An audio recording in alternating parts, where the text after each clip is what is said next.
one. I walk in like a bird, cold look, clear aim. You want smoke, I heard it. You talk big, all wordy, all bark, no bite. You can't win this fight. I seen your hand shake when the room got quiet. I don't need a threat, I bring it, then I write. Yeah, yeah, yeah. Tick, tick, hear that whistle, step too close, get the missile. Blood in my eyes, stealing my jaw. Say my name once, then stand by the law. I'm not the one, yeah. I'm the right one, yeah. I'm not the one, yeah.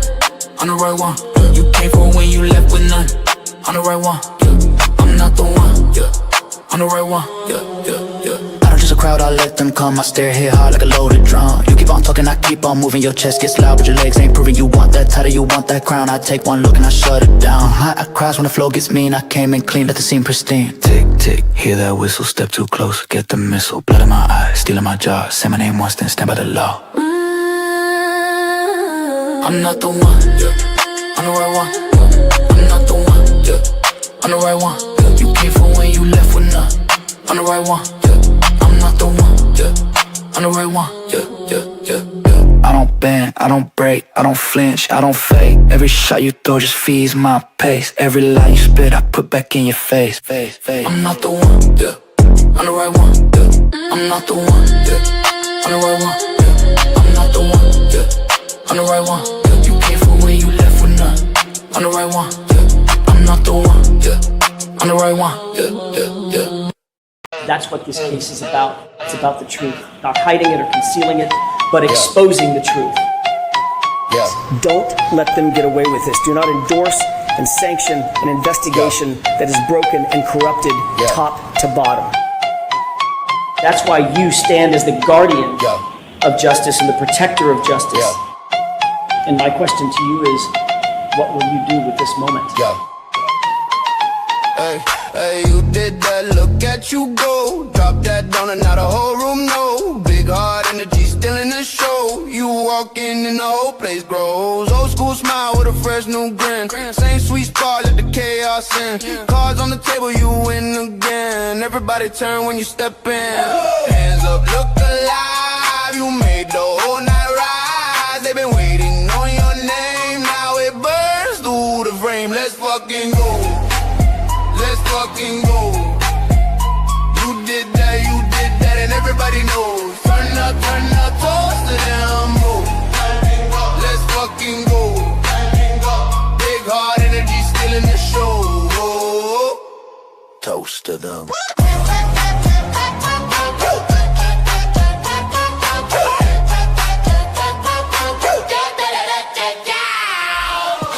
I will not be silenced, and we will continue on our journey for justice for John O'Keefe and for Karen. TRUF. Truth. He's the mirage in the rearview glass. It's Ray from Dallas. Was he here? Was he there? Was he ever mine? Ray from Dallas? Just a trick played by time. This dude is savage as fuck. Or just a dream? What up, Ray from Dallas? Ray from Dallas, tell me true. He's fun. Hi, Ray. This appears to be a black man. Ray from Dallas. Let's take this walk. Is he real or just a dream? Falling stars or a laser beam? Ray from Dallas, tell me true. Are you the myth or the man I knew? This dude is Savage as fuck.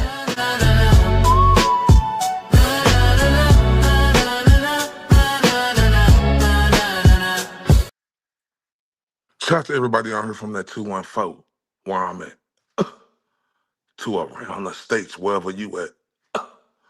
To across the pond where classic or everybody else who stay across the pond. Salute.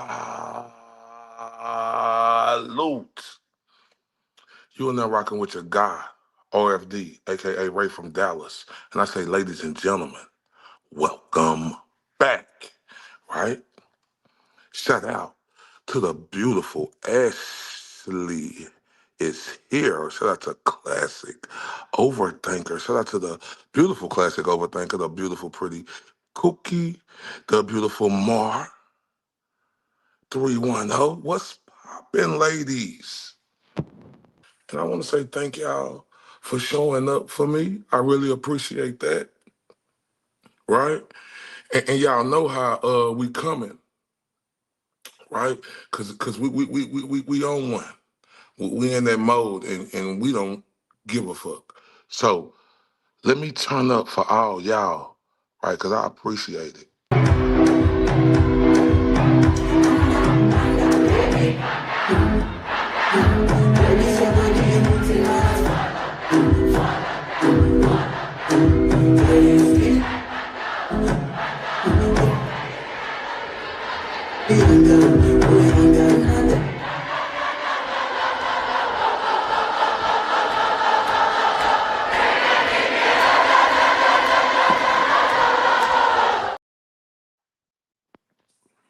Man, thank y'all. And that's for y'all. I mean that with everything. Give me shout out to everybody on X.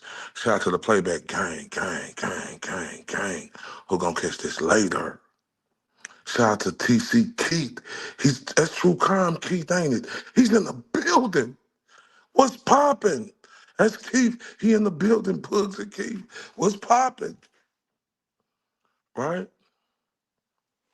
And I just want to salute everybody, right? Real talk. Because like this movement for crime and injustice, man, I'm really about that. I ain't here, for the go along, get along gang. I ain't with none of that. I'm here for what's right is right and what's wrong is wrong up in this mother shut your mouth, right? So I just salute everybody who is fighting for this injustice and corruption, and the criminal shit that's going on out here, right? Shout out to all the cranks, the OG cranks. Salute, right? I'm a new crank, and that's why I respect all the OGs, right? Cranks, cause the people who I see, they ain't stopped. They still like that, right? Because they know it ain't no stopping until it ain't no more free, Ricky. Richard Allen is free. Hold up. Let me turn up for that. I ain't never represent, baby. I ain't do no wrong. I can clean up good for you. Oh, I know right from wrong. Cause I wanna make it. I'm a $1 million baby. Yo, you gotta chill, man. And that's just how the crank's been coming. That's how a lot of people who been riding been coming, and that's how I'm coming. Now, like real talk.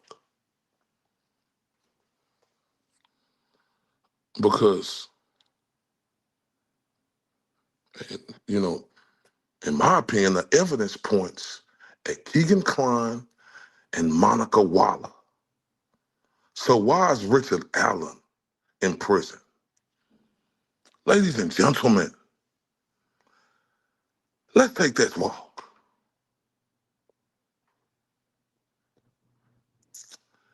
Yeah, let's take this walk.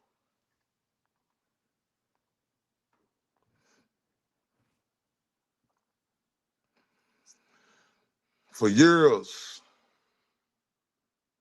the people, the cranks, have been told the Richard Allen case is simple. But when you look at the timeline, remember how we went over the 19-minute bullshit-ass timeline? The unanswered questions and the digital evidence that was discussed throughout the investigation, it's difficult not to ask whether every lead received the scrutiny it fucking deserved.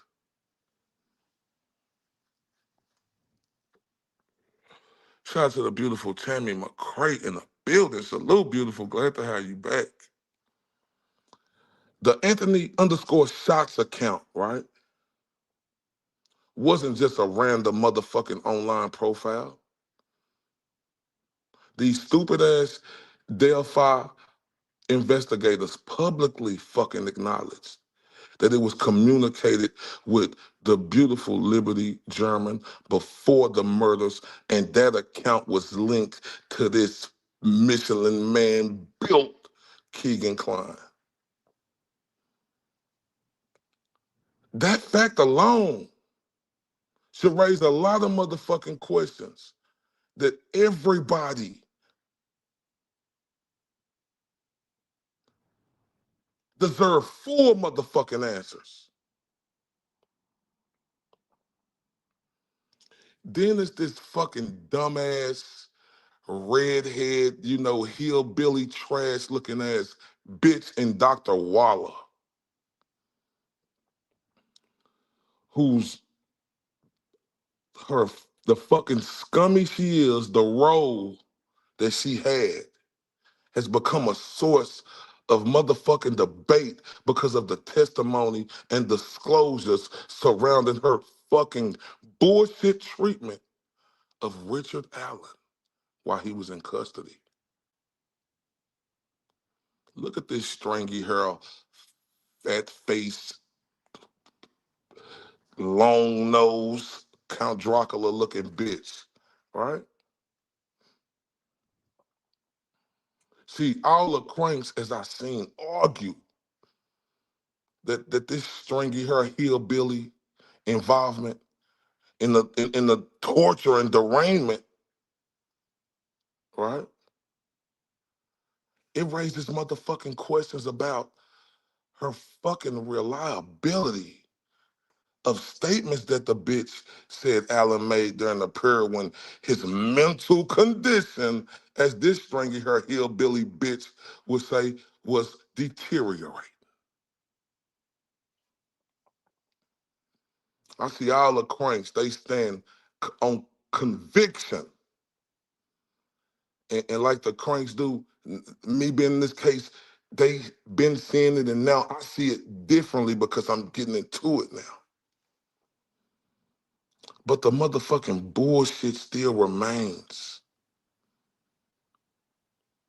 part of why Richard Allen in prison and I mean, why are we still saying free Ricky and Richard Allen ain't free?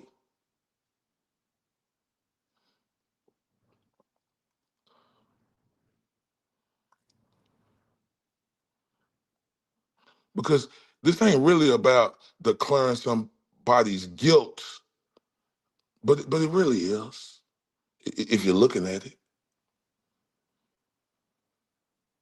Because we know that this Delphi Police Department didn't do a motherfucking thing. These investigators made everybody around the world have puke in their fucking throat because they didn't pursue the fucking truth, even when that truth is fucking uncomfortable.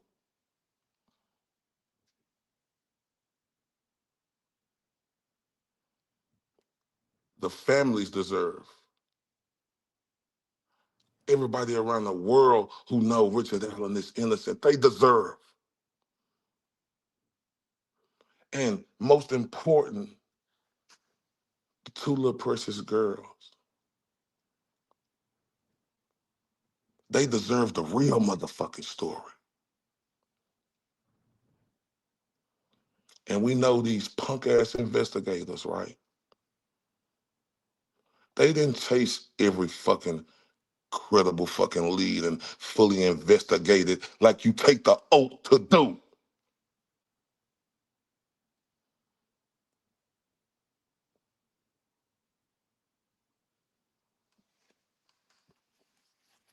Because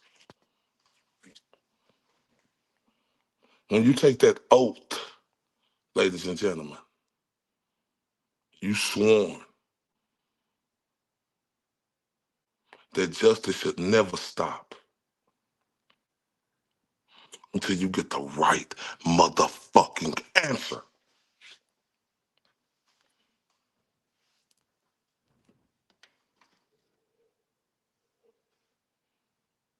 And as we know, watching this case, shout out to the beautiful Melanie in the building, right? Man, I'm so lit, right? because I mean, man, shout out to Sub Tex who's in the building. Shout out to Skinny who was in the building today. Akasha and everybody else. Kayla and Pretty Kooky was in here. Everybody who was in the building. Like when I fucking found the fuck out, right?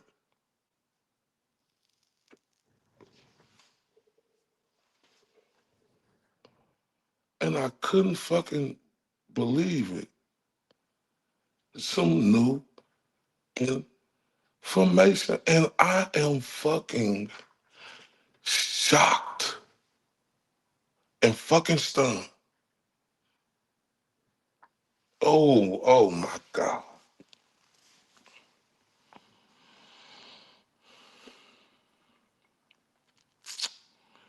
And this was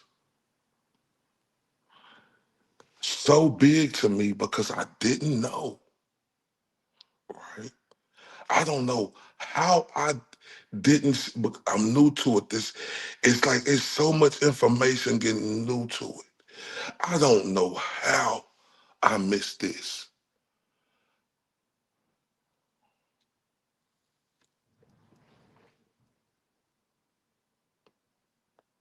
That the fucking earplugs was plugged in the phone at 5 something, right when the grandma was calling,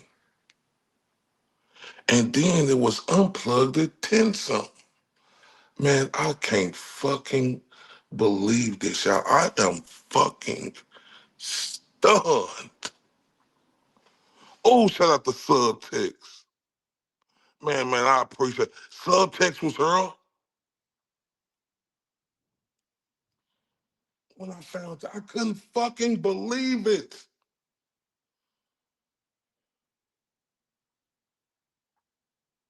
Man, I the classic. I know you, but it was just so much information.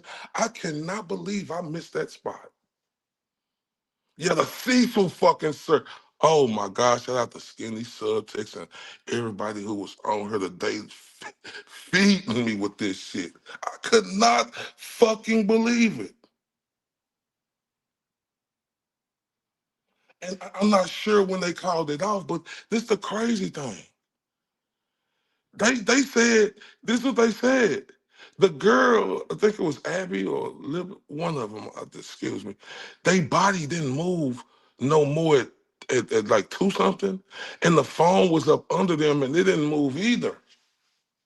And this is what's fucked up, Plastic, right? Because I didn't fucking know. You know, I was so pissed off about the Google fucking search. I didn't know that that's what the judge allowed this motherfucker to go Google search and say some fucking water or fucking dirt. Oh my, oh my God. Oh my God. I cannot believe that I missed that part. That's what the fucking Google search. Oh my fucking God. Forgive me, y'all.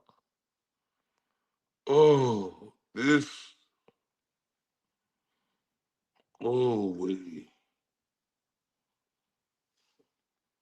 Yeah, 232. The body didn't move no more. But like, how was they closed off? How was they in their position like we was talking about earlier today, when I was watching the video, like they Sleuth and y'all got to remind me who else who was on that panel. I'm so turned up right now. They was on there, oh yeah, the beautiful Andrea Burkhart, T, and who else was up there?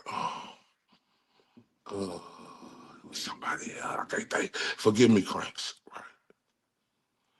Like, and you know what else fucked me up?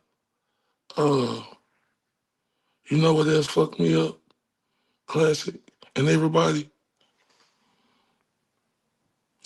when they was explaining it, right? Yeah, all eyes on Delphi. Yeah, all eyes on Delphi. Salute to all of them, but and we got that here. As a matter of fact, What? No, let me just. You know what? What fucked me up again is right. Like I don't. I guess it's so much information to this. It's just a lot of stuff just went over me. Like you know the fucking Humpty Dumpty, the 15 Humpty Dumptys, and it's whatever that is sitting next to him, right?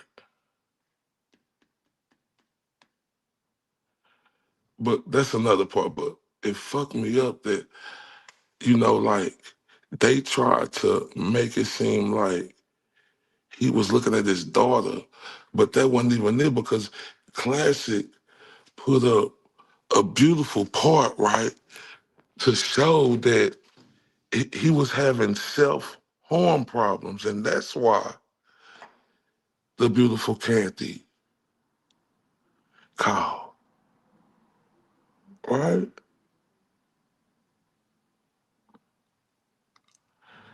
And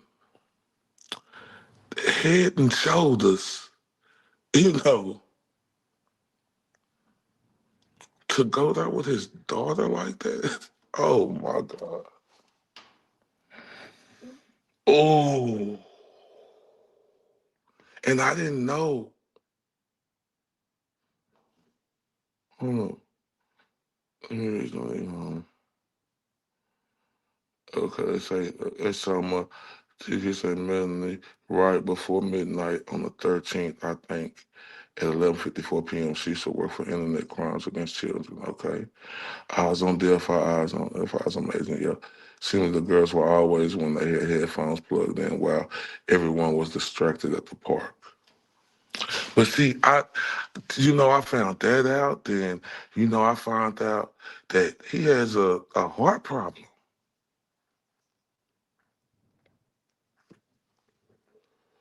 Like, if you ain't seen a 19-minute timeline, but you better go to Classic over.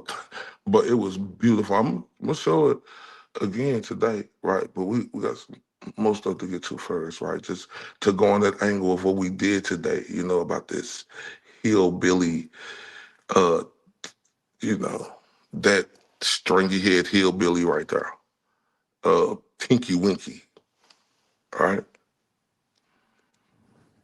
He had a heart problem.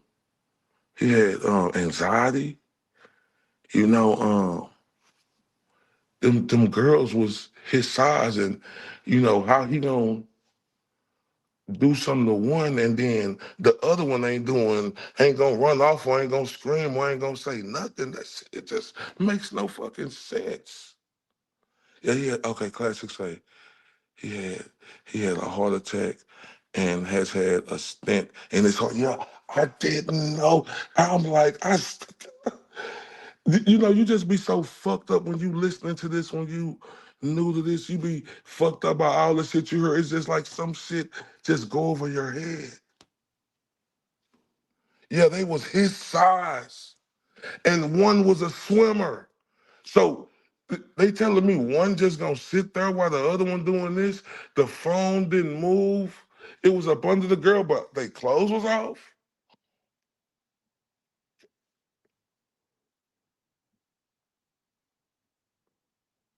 And he had time to do that in 19 minutes. You stupid motherfuckers who ever believe that dumbass shit. They were the same height and Libby was 20 pounds. Man, whoever believe this dumbass shit, you is a stupid motherfucker. Like the one the girl is gonna sit there. Like, oh, I'ma be okay. He gonna spare me. The fuck? Who, man, this is boy, this shit right here make you just wanna punch a motherfucker, boy.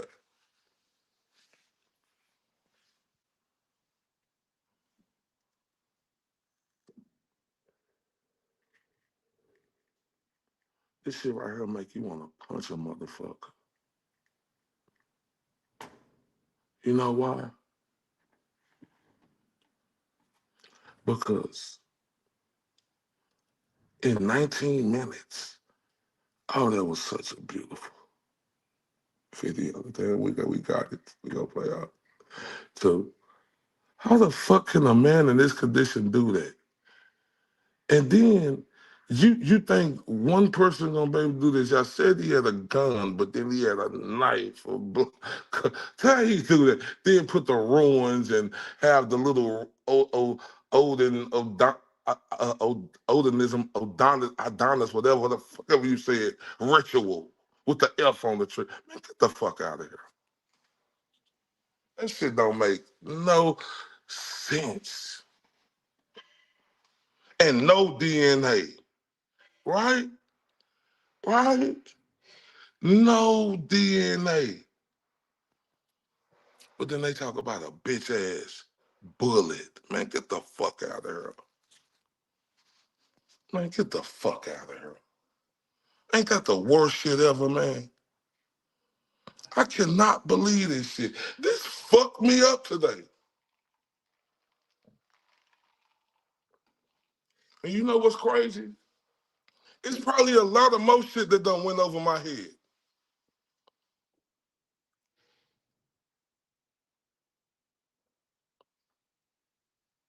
Yeah, like Melinda said, the swimmer would have won. A little scuffle while crossing. Facts.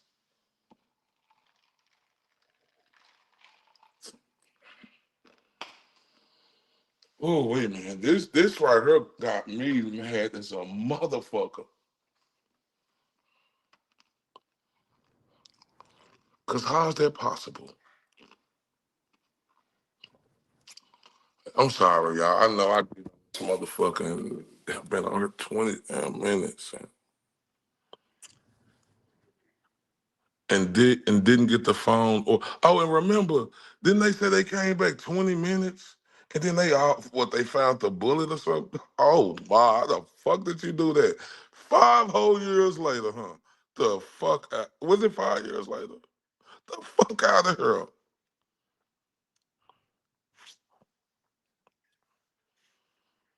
Oh my God, yeah, they can. But it's like, they can still fight, but it's like 5 years, right? Am I tripping? Y'all 5 years.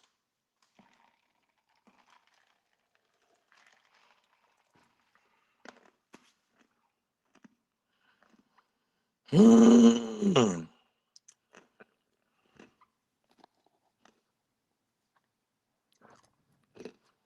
Of Squirrel School because they're really, man, hey, I love his subtext. Oh my, I would love to be with you on that. For real.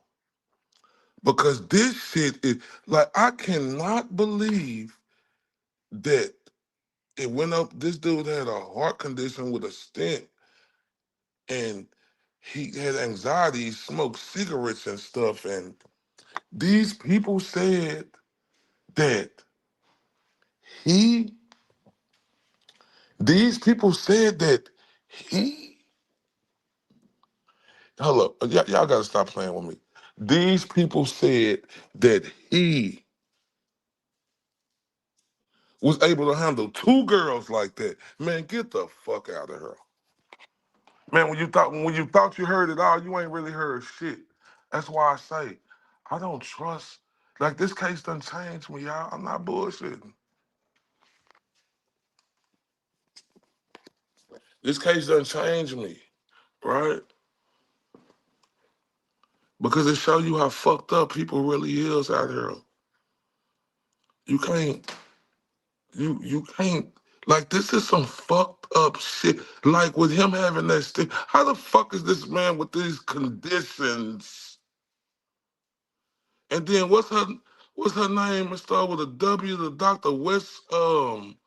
But anyway, she went in there and told him he was like an egg. He was fragile as fuck when he went. Oh, he quit management jobs because he didn't like bouncing people around. Man, I'm so fucked up about this because it's crazy, y'all. like when now I'm knowing that Walla, and we finna get to this bit. That that the Google search and you had that penguin looking it was Scissorhand face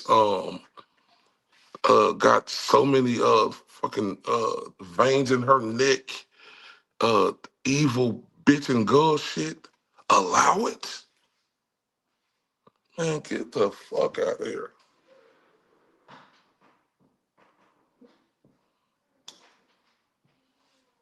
Yeah, I'm not gonna lie to y'all. I am fucking shocked.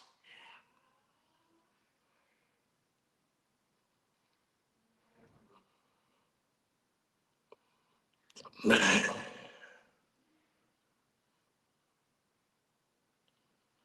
Oh, wait, man. And then finding out about this bitch, classic, looking at that. This bitch, finding out how this bitch was such a fan. Oh, I've been looking into this. Oh, so I take it under my plan to go look into the cases and look at this fucking abdominal snowman that's on the screen. I'm not gonna y'all. This shit like hell. And then they we're gonna get to that, but then what they didn't do, they didn't let something come in that was crucial for the defense. That, but that's just y'all. I mean, I know y'all can pick up, but it's like when it's this shit is crazy, man. But y'all, I've been doing a lot of talking. We gotta get to it. We gotta get to this. I've been trying to tell y'all about the last show. You know, like, and how serious this is. Yeah, Westcott, the good Dr. Westcott. Yeah, Waller was the best. Oh, yeah, we talking, the stringy hillbilly that I got on her with the fucking stupid looking hair in her head.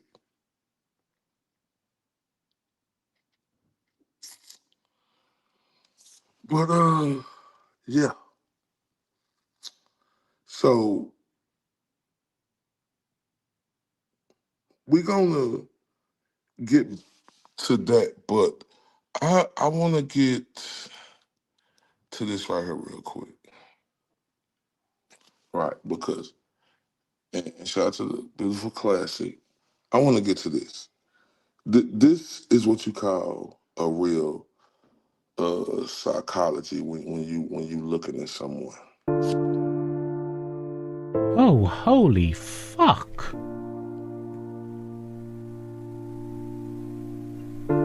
Bloody hell.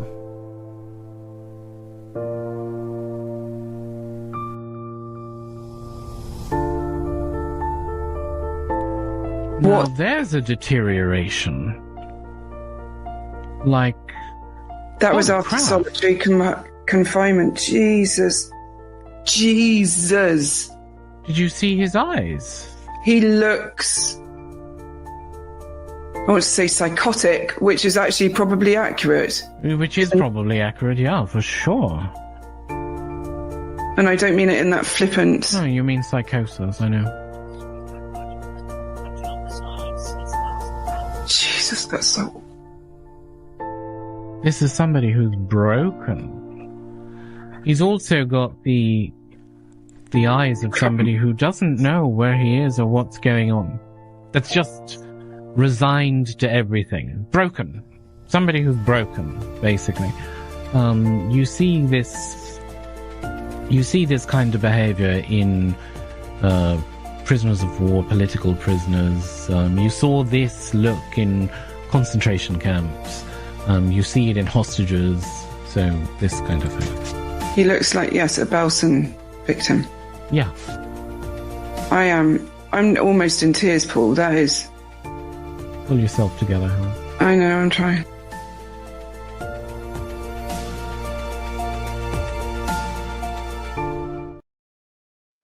Oh, wait. Oh, wait. Oh, wait.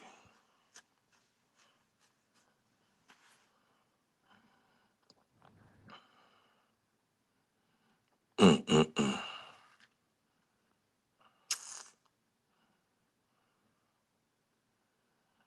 Mm-mm-mm. Mm-mm-mm-mm-mm.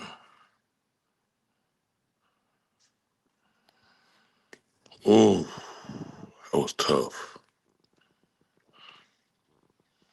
That was tough. I'm not gonna lie to you, that was tough. Mm-mm-mm.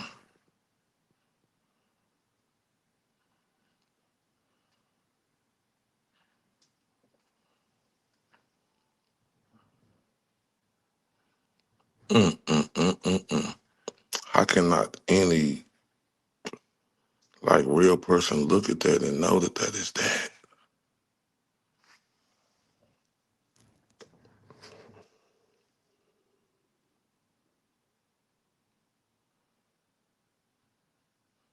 Ooh.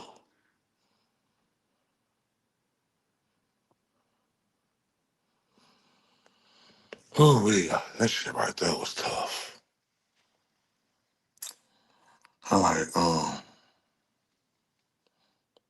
let's continue with the show. One-on-one meeting. I killed Abby and Libby. Hello, Clarice. This post was made 5 years ago. White van in the end of the trail. Has that been investigated? Is it possible that it is the unsubs van? Grandmother of 5 comments, white van in at the end of the trail. I don't see any other information regarding that this one sentence. Can you elaborate further? Are you trying to say someone saw a white van at the end of the trail that day? Thanks. Quester, is this Dr. Wallace? So I am told, Queen of Hearts or Sharks as it says here. No, let's believe that it is Walla. And so yeah, and the thing is this is just a rumor, okay? This is a rumor. Might be a decent rumor, but it's a rumor, nevertheless, okay? So what if, Richard Allen at the crime scene, when he told one of his psychologists that maybe he saw something specific while he was at the crime scene and why he sped things along and ran away. For example, what if he saw maybe Kay Weber's son driving home in his van and told the psychologist that exact thing, and it's shown that his van did show up exactly at that time? Wouldn't that be interesting? Wouldn't that be an interesting thing? Yeah. What if he said, while he was at the crime scene, he saw the van and he got nervous and he killed him and he ran away? And it happens to be Kay Weber's son, perhaps. Wouldn't that be crazy? Yeah. Wouldn't that be absolutely nuts? If he actually had a specific fact that nobody else would really even know that he was telling the psychologist? I think that'd be kind of interesting, wouldn't And like just fucking despicable, right? Cause I'm like this. I say everybody right to have their own opinion, but an opinion is only your own opinion if it's have some facts behind it. So everybody ain't allowed to have their own opinion on this. It's only one way, and that's the innocent way. Like listening to them, right?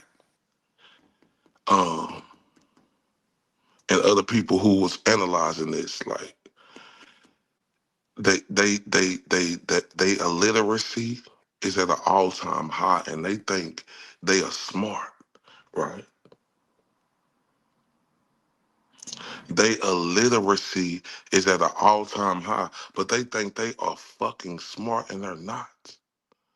It's like, what the hell, or what type of drugs are you fucking on if you ain't looking at that and saying, what the fuck is this? How can you imagine anybody being on the other side of nothing but Richard Allen is right?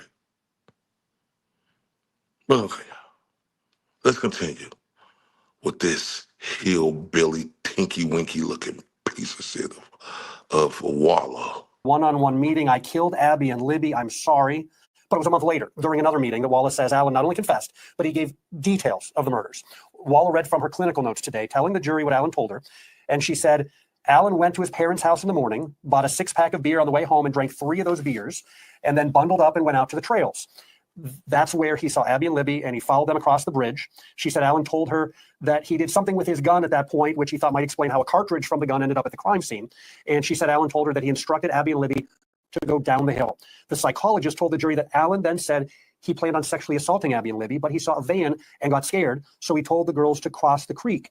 And Wallace said that the defendant told her that that's where, in her words, cut their necks. That's what she said that Richard Allen told her, cut their necks and made sure that they were dead, and then covered their bodies with branches and returned to his car, staying off the trail so that he would not be seen. So Wallace said that that was one of multiple confessions that she heard from Richard Allen during his time at Westville, and that, again, there were multiple confessions. And it's interesting to point out that you might think that your conversations with a doctor or a psychologist would be private, and the defense team tried to exclude Dr. Wallace's comments and her testimony from the trial. Right. The judge ruled that she could talk about her interactions, despite the fact that she was serving as his doctor, right, because of a very specific Indiana law that when it comes to confessions or murders, that type of testimony is allowed. Yeah. That's what I was talking about. That's crazy work, ain't it, y'all? Man, this is mind-boggling, y'all. Let's continue.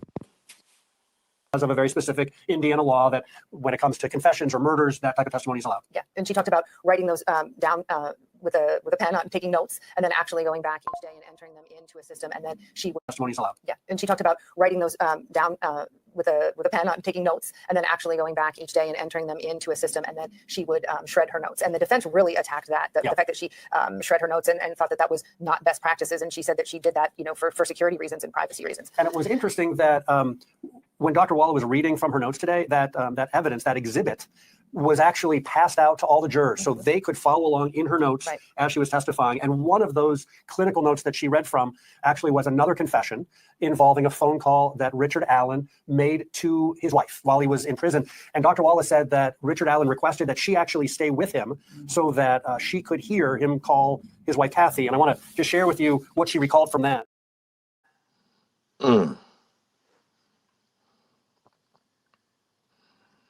Ain't that what you shredding your papers for? Oh, you scared they'll get out, but things you say to your patient, they're supposed to be confidential, but the judge allowed it. Oh, okay. What's she gonna say? Some of the stuff he said? Okay, let's listen to it. Of this episode. Hello? Hello? Hello? Are you there? I am. Hi, honey. How are you? Oh, it's good to hear your voice. It's good to hear your voice, baby. Oh, you doing okay, hon? Oh, I might be now. Okay. Well, I'm supposed to be meeting Brad here at a gas station to sign something, so I didn't know what that was about. But are they going to move you? I don't know. Okay. I think maybe I'm losing my mind, but I'm not sure. Oh, no. No. So they allowed you to call, or have you been able to and just couldn't? Oh, great. This is the part where it gets weird. Yeah. I'm right here. Oh. Are you okay? Yeah. Yeah, what's going on, hon? I don't know. I just think maybe I've lost my mind. Oh, no, honey. We've all lost our minds at this point. So Brad and so I can trust Brad and Andy then? Yes, you can, sweetheart. Yes. Let's not talk about anything that we don't need to, but no, they're our lawyers, honey. They're our lawyers. Well, I need to tell you something anyway. Okay. Are you sure you want to talk to me over the phone? I think I have to. Okay.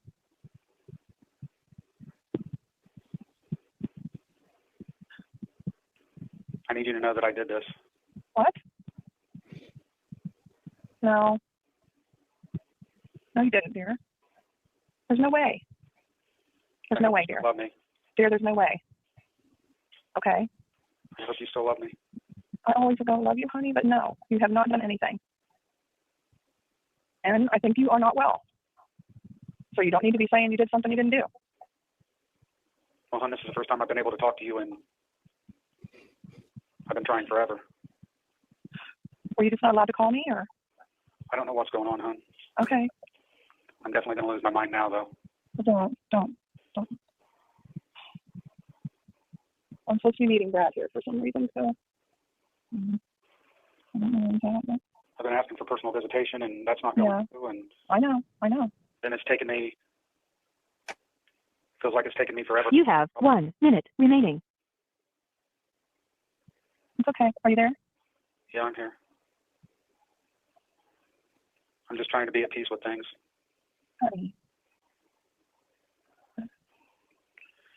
And I had a dream that I needed to let you go, and I didn't know how to let you go. And Well, then you're dreaming stuff again. Okay. That's all it is. You don't be talking about anything on the phone negative like that. Okay. but I have to let you know that I did it, hon. Dear, no, you didn't. There's no way. There's no way. Thank you for using GTL. Damn. Like classics, they need to tell you. I have to. That's what this hillbilly, fucking Waller, fake ass doctor did to him. Oh my. Boy, that's diabolical. If you can't tell that's Carl Hurst and they got him shot up and he said he losing his mind and he ain't talked to her. And, oh my. Let's continue. She acknowledged she diagnosed him with serious mental illness and that he had an abrupt occurrence of psychotic behavior and acted very strange around the time of the confessions. But much of the afternoon was spent talking about the psychologist's strange behavior. During cross-examination, Dr. Waller told the jury she's a huge fan of true crime and has followed the Delphi case for years. She even visited the crime scene with her boyfriend and said she frequently listens to podcasts and YouTube videos discussing the murders and Richard Allen. She admitted she talked about those videos with Allen while he was her patient and told him what people were saying about him. She also admitted her fascination with the case, that fascination led her to improperly access case information about other prison inmates rumored to have possible connections to the Delphi murders, something that is strictly against department rule. So she was watching and looking and looking and watching. That's what I found out earlier today. She was in all the chats and shit. Then she do something unethical like that. And she is to be trusted? Ain't this some shit? Man, fuck that bitch. Fuck that hillbilly, tinky-winky looking bitch. Listen to this again. This fucked me up. She acknowledged she diagnosed him with serious mental illness and that he had an abrupt occurrence of psychotic behavior and acted very strange around the time of the confessions. But much of the afternoon was spent talking about the psychologist's strange behavior. During cross-examination, Dr. Waller told the jury she's a huge fan of true crime and has followed the Delphi case for years. She even visited the crime scene with her boyfriend and said she frequently listens to podcasts and YouTube videos discussing the murders and Richard Allen. She admitted she talked about those videos with Allen while he was her patient and told him what people were saying about him. She also admitted her fascination with the case, that fascination led her to improperly access case information about other prison inmates rumored to have possible connections to the Delphi murders, something that is strictly against department rule. Fascination. They let this hillbilly, tinky-winky looking bitch with a fascination do something that's against the rules, and she was to be trusted. The same bitch who was cutting up all her papers. And like they said, this doctor and patient supposed to be privileged. Little day trip to the man, little day trip to the crops. Oh we. Oh we. Oh we. Golly. They let this, man, this is diabolical. Let's continue. A lot of details. She said it was concise and in chronological manner. At the time, his anxiety and depression seemed improved. At times, she said he does not present as psychotic. She said at certain points, it seemed like he was faking mental health problems, that he was remorseful, wanted to share his Bible with Abby and Libby's families and apologize to them. And at other times, she talked about things that he did that just then like contradicted the fact that he was in a good state of mind when he made these confessions. She said that at times, right around the time that he made the confessions, he was eating his own feces, rolling on the ground naked, banging his head on his cell so hard that he had 2 black eyes, and they had to give him medication for psychosis against his will. They were so concerned about his mental state. And when they asked him why he ate his feces, he responded, because he was sane and didn't have water. And then when Dr. Walla told him that that didn't make sense, his response was, I know. So what to make of that? That's part of the testimony. And then when the state asked Dr. Walla to refer to very specific parts of her notes, Walla acknowledged that she had diagnosed him with a serious mental illness, that he was a fragile man, she said, that while he was in Westville prison, that he had an abrupt occurrence of psychotic behavior around the time of his confessions.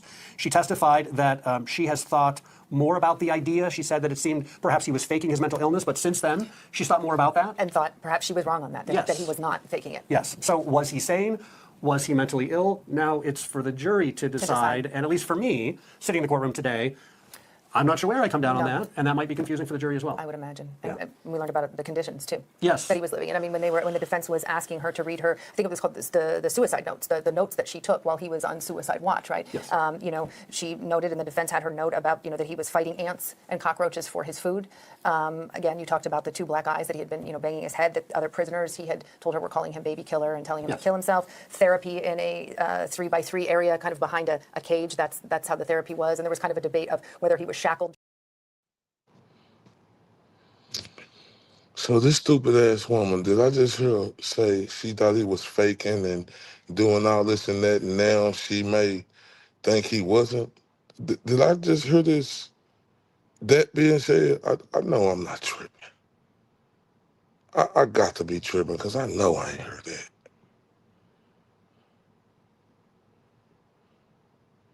I know I ain't heard that.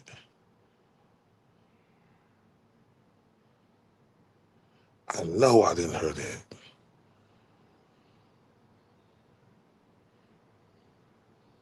Oh my.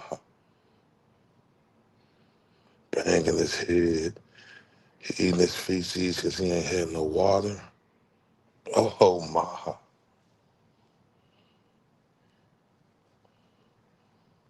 But this dumbass broad had the nerve to say he was faking it. But then she say she don't know, faking eat shit, self-harming, etc. Man, oh my God. Man, you can't make this up. This tinky winky hillbilly stringy hair piece of shit of a bitch. How much did they pay you? All this while he was still presumed innocent. Oh my God.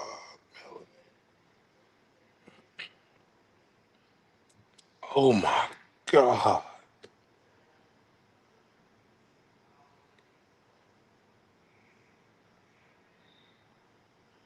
Oh my God. This is. And then she do something that's against the rules. I mean, they let her come in. How can you trust her? She was fascinated. Shouldn't that disqualify you?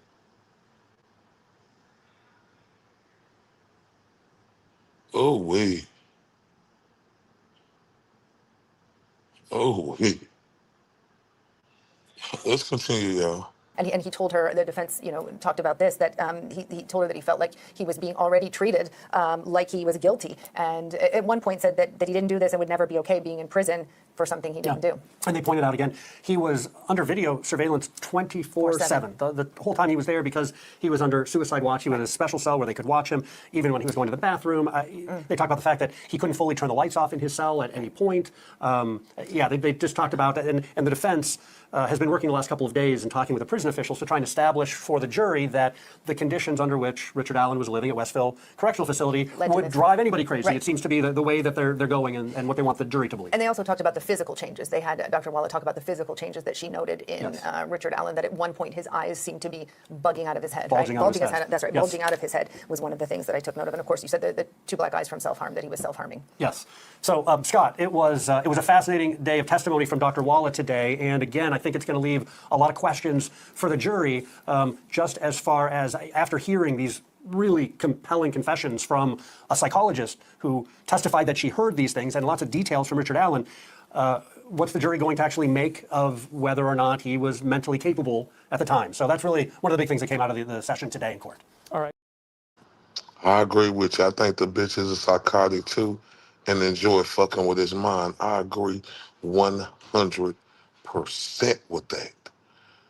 Man, let's go to the great Bob, model of defensive diaries. The witness they brought up was this Dr. Walla, who was the psychologist that was the prison psychologist that was handling, Richard Allen and his issues. And, he had made confessions to her, again, I killed the girls and, and it's like, and she's going through this whole concept of that she had died like during this period of time when he's losing his shit and literally eating his shit, running into the cell wall, like full speed, smashing his head, like over and over. And like he was, yeah. She diagnosed him as temporary psychosis. Mm-hmm. And he falls under this kind of umbrella of, oh wait, did I? Oh, I'm on today's motion. You're on right? today's, yes. Okay. I mean, it's all. Oh, I know. So she's saying, had I had the autonomy to be able to put him in a mental hospital to get the proper treatment he needed, mm-hmm. that's what I would have done for exactly what you were saying. Just get him the fuck out of there. Yeah.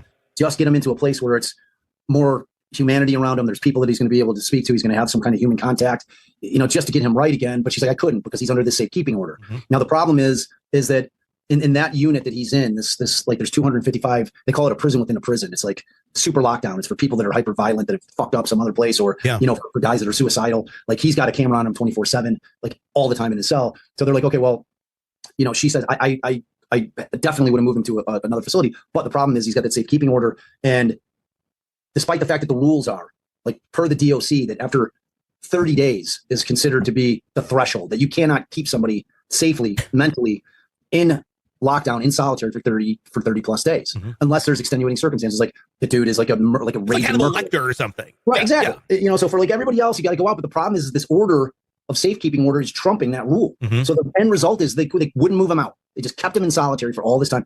So basically, the argument is that that all of those factors have been so coercive that that is an act by the state. Because like typically you need a state actor who's saying, okay, yeah, man, we interrogated the shit out of this guy for 72 hours straight, didn't let him sleep. Mm-hmm. Like we kept the lights on, we're just harassing the shit out of him, and we finally broke him. Like this isn't that. This is like the environment that they had him in broke him, and then he starts just making all these statements. Exactly.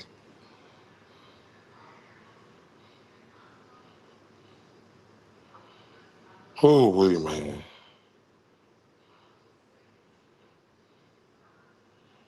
Oh, wait, man.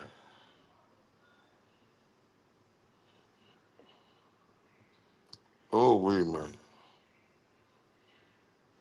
I ain't gonna lie, y'all. And then I just heard a great Bob mother say that she said if she would have been able to get them in a mental hospital where they had everything they needed, she could have figured it out. Yeah, and like you say, Classic, so they was watching him smash his fucking head on a concrete wall. And remember earlier they said that he was fighting for his food with the ants and roaches. Man, come on, man.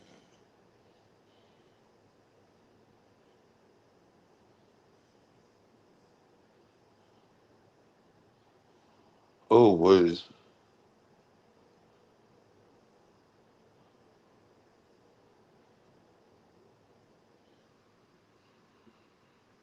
Oh, wait. Oh, and good night, Melanie. Thank you for coming. That's fucked up. I mean, God damn.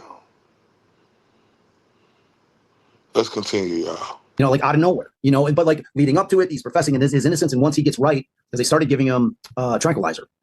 That's what they like. That's how they were treating him. They were tranking him. So by the end of it, by the time he gets to the new joint, like he's done confessing. Now he's professing his innocence again. And he's like, he has no recollection of confessing. Yeah. You're tranking and torturing him basically and going, what he said during the trank and torture is totally valid. But we're going to ignore all these other things that we kind of fucked up on. Right. So, but I mean, it got interesting, dude, because at the end of it, when the state called their witness, they put on this cop, and he's been the cop who has been really the guy who's been listening to the 100+ hours of phone calls that Alan made from his tablet. Yeah. And he essentially comes out and says, look, like I've counted, like my count, there's been 61 direct, what I'd consider to be direct confessions, most of them generic. I killed the girls. He's like, but he's claiming that he made that one of the confessions contains details that only the killer would know. Okay.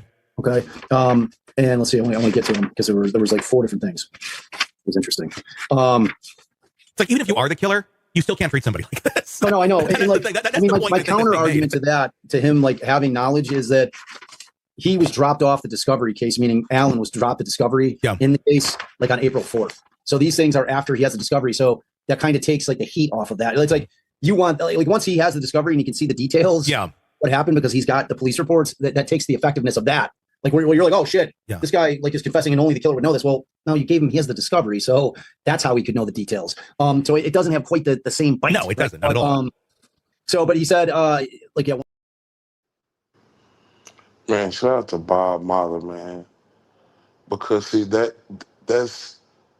I'm so glad I heard him say that. They said, oh, he said only what the killer would know, but y'all gave it to him in April, like Bob Marley said before.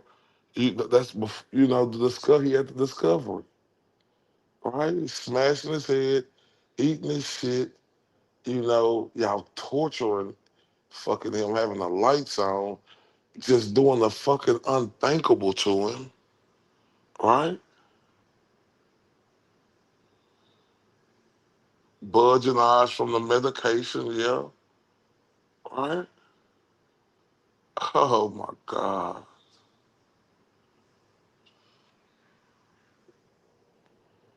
Oh my God. And that penguin looking bitch and that judge and girl shit. The bitch allowed it. Oh my, let's continue, y'all. Details only a person involved with crimes would know. And so the prosecutor asked him that question, and the cop said, I believe that's right. That was his answer to it. You know, and then the confessions to his wife and his mother, you know, Kathy and who is his wife and his mother were obviously upset when he's confessing, and they're just messing with you, they're messing with your mind. And this is all through the same cop, you know, and then they're in disbelief and they're in shock. And when he keeps saying it during this 3-month period, you know, they're trying to change the subject. He claims that in one of them, he gives motivations for the crime as to why he committed it, why he delayed in confessing. Like but they're not telling us what he says. Okay, so, that's gonna be my next question. Right, like they're not telling us what the fuck he said, which is the only reason I sat in there for 12 hours. Yeah. Like, I want to hear it. So ultimately, he's the last witness. They wanted to end it with a bang. You know, I mean, it's a problem. It's like they're going to be a problem for the defense. You know, anytime you've got a guy saying I did some shit, because most people are like, I would never confess to anything I didn't do. Well, you gotta walk a mile in a. Is he still saying this? Is he? Or there was only that 3-month period. Okay, so now he's kind of. That's what I'm saying. That that makes. One time he did it. Okay, so Gov prevented the defense from bringing in the iPad settlement after Waller blurted out that the only reason they kept Richard Allen in solitary was because of the court's safekeeping order. Now, what was on the iPad settlement? Let me go. You may have put it already. Waller testified that they knew they were violating their own policy, but they continued violating it because the court's safekeeping order prevented them from following it. Ain't that some shit? Boy, that's some motherfucking hoe ass shit. God damn. Oh, wee. Boy, this shit is diabolical. Oh, let's continue. Period. Okay, so now he's kind of. That's what I'm saying. That that makes. One time he did it, and then now he's back to professing his innocence. He's got no recollection of this confession. So, which makes sense, honestly, from a psychological standpoint, it really does. But we know a lot of times our court system doesn't really take psychological factors into consideration where they really should be.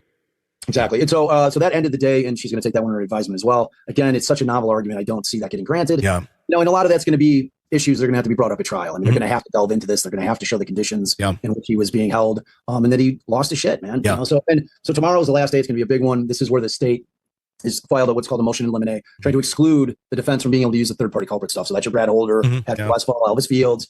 So tomorrow could be a banger. We could have some super interesting witnesses. So next week we should have some pretty interesting stuff to talk about. My goodness, yes, it never fails to disappoint. I mean, it's finally, we haven't talked about this for several weeks, but here we are again. Oh, okay, from keeping them in solid. Oh, hold up. So, damn, she didn't let shit in, did she? That bitch ass judge was a piece of shit. shit. God damn. Gov prevented the defense in that after a while of blood that's the only reason. Oh my God. Oh my God. And they continue on because they it's like, oh my God. Well, this shit diabolical. Whew. Now, let's get to Lawyer Lee. Oh, wait. Oh, wait. Oh, wait. Yeah, I'm like fucking stunned, right? I'm fucking stunned because, like, it's shit like this, right? That show you other shit don't even matter, right? You know, you can have punk ass, you know, people be on all other type of shit. It don't even matter because this shit bigger. That's why we were all screaming, we wish Rick had Judge Bell. Agreed. And like I was saying on the video earlier, right? I said this. I say, shit, man, I bet you Richard Allen wish he had Turtle Boy. And I say that and I mean that, right? Because, like, he helped single-handedly, right? And that ain't me being funny. I ain't saying lawyers, don't do what they do, right? I ain't saying that. But what I am saying is single-handedly, right? Turtle Boy was the MVP, right? And I agree with that. I agree with that 100%. 100%. I mean, single-handedly, man. She's like a fucking saint compared to God. Yeah, no, I get what you're saying. No, classic. I definitely understand. Definitely. I get it. Because Bev was a piece of shit, right? Damn. Damn. Oh, man. Damn, I wonder if I would have knew if this case was going on. Would I been talking much shit? I know I probably would have still been talking shit about her, but damn.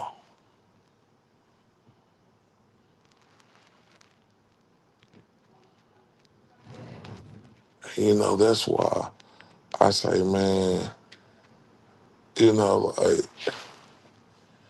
man, just imagine.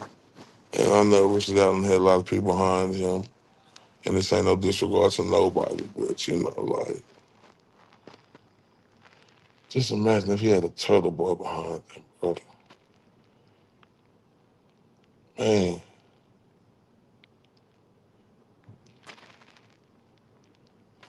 He would be very grateful, like,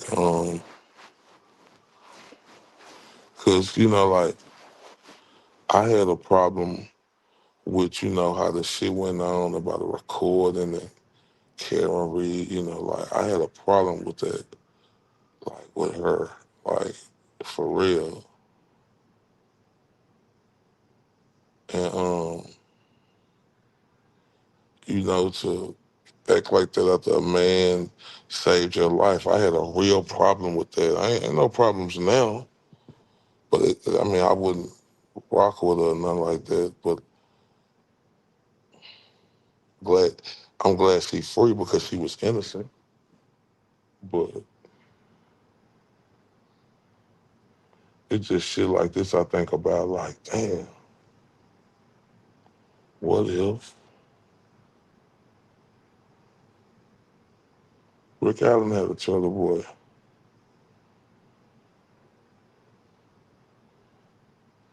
Mm-mm-mm. Well, this is sad. I ain't stopping on this shit. Yeah, no, let's go with Lawyer Lee. I apologize, y'all. It's live stream.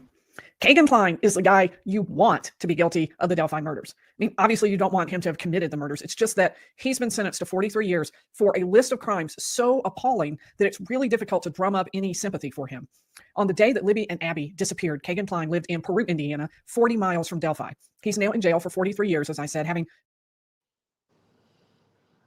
We'll carry on, Classic. I'm sorry. It's live stream. Kegan Kline is the guy you want to be guilty of the Delphi murders. I mean, obviously you don't want him to have committed the murders. It's just that he's been sentenced to 43 years for a list of crimes so appalling that it's really difficult to drum up any sympathy for him. On the day that Libby and Abby disappeared, Kegan Kline lived in Peru, Indiana, 40 miles from Delphi. He's now in jail for 43 years, as I said, having pled guilty to a host of evil offenses relating to children. But was he involved with the murders of Libby German and Abby Williams? Today, we're going to look at that question. He is not on trial, nor is he charged with the murders of Libby and Abby. Richard Allen is the guy about to go on trial in just under 2 weeks. But Richard Allen names several suspects he says are far more likely to have committed the crime, and today we're going to talk about Kegan Kline.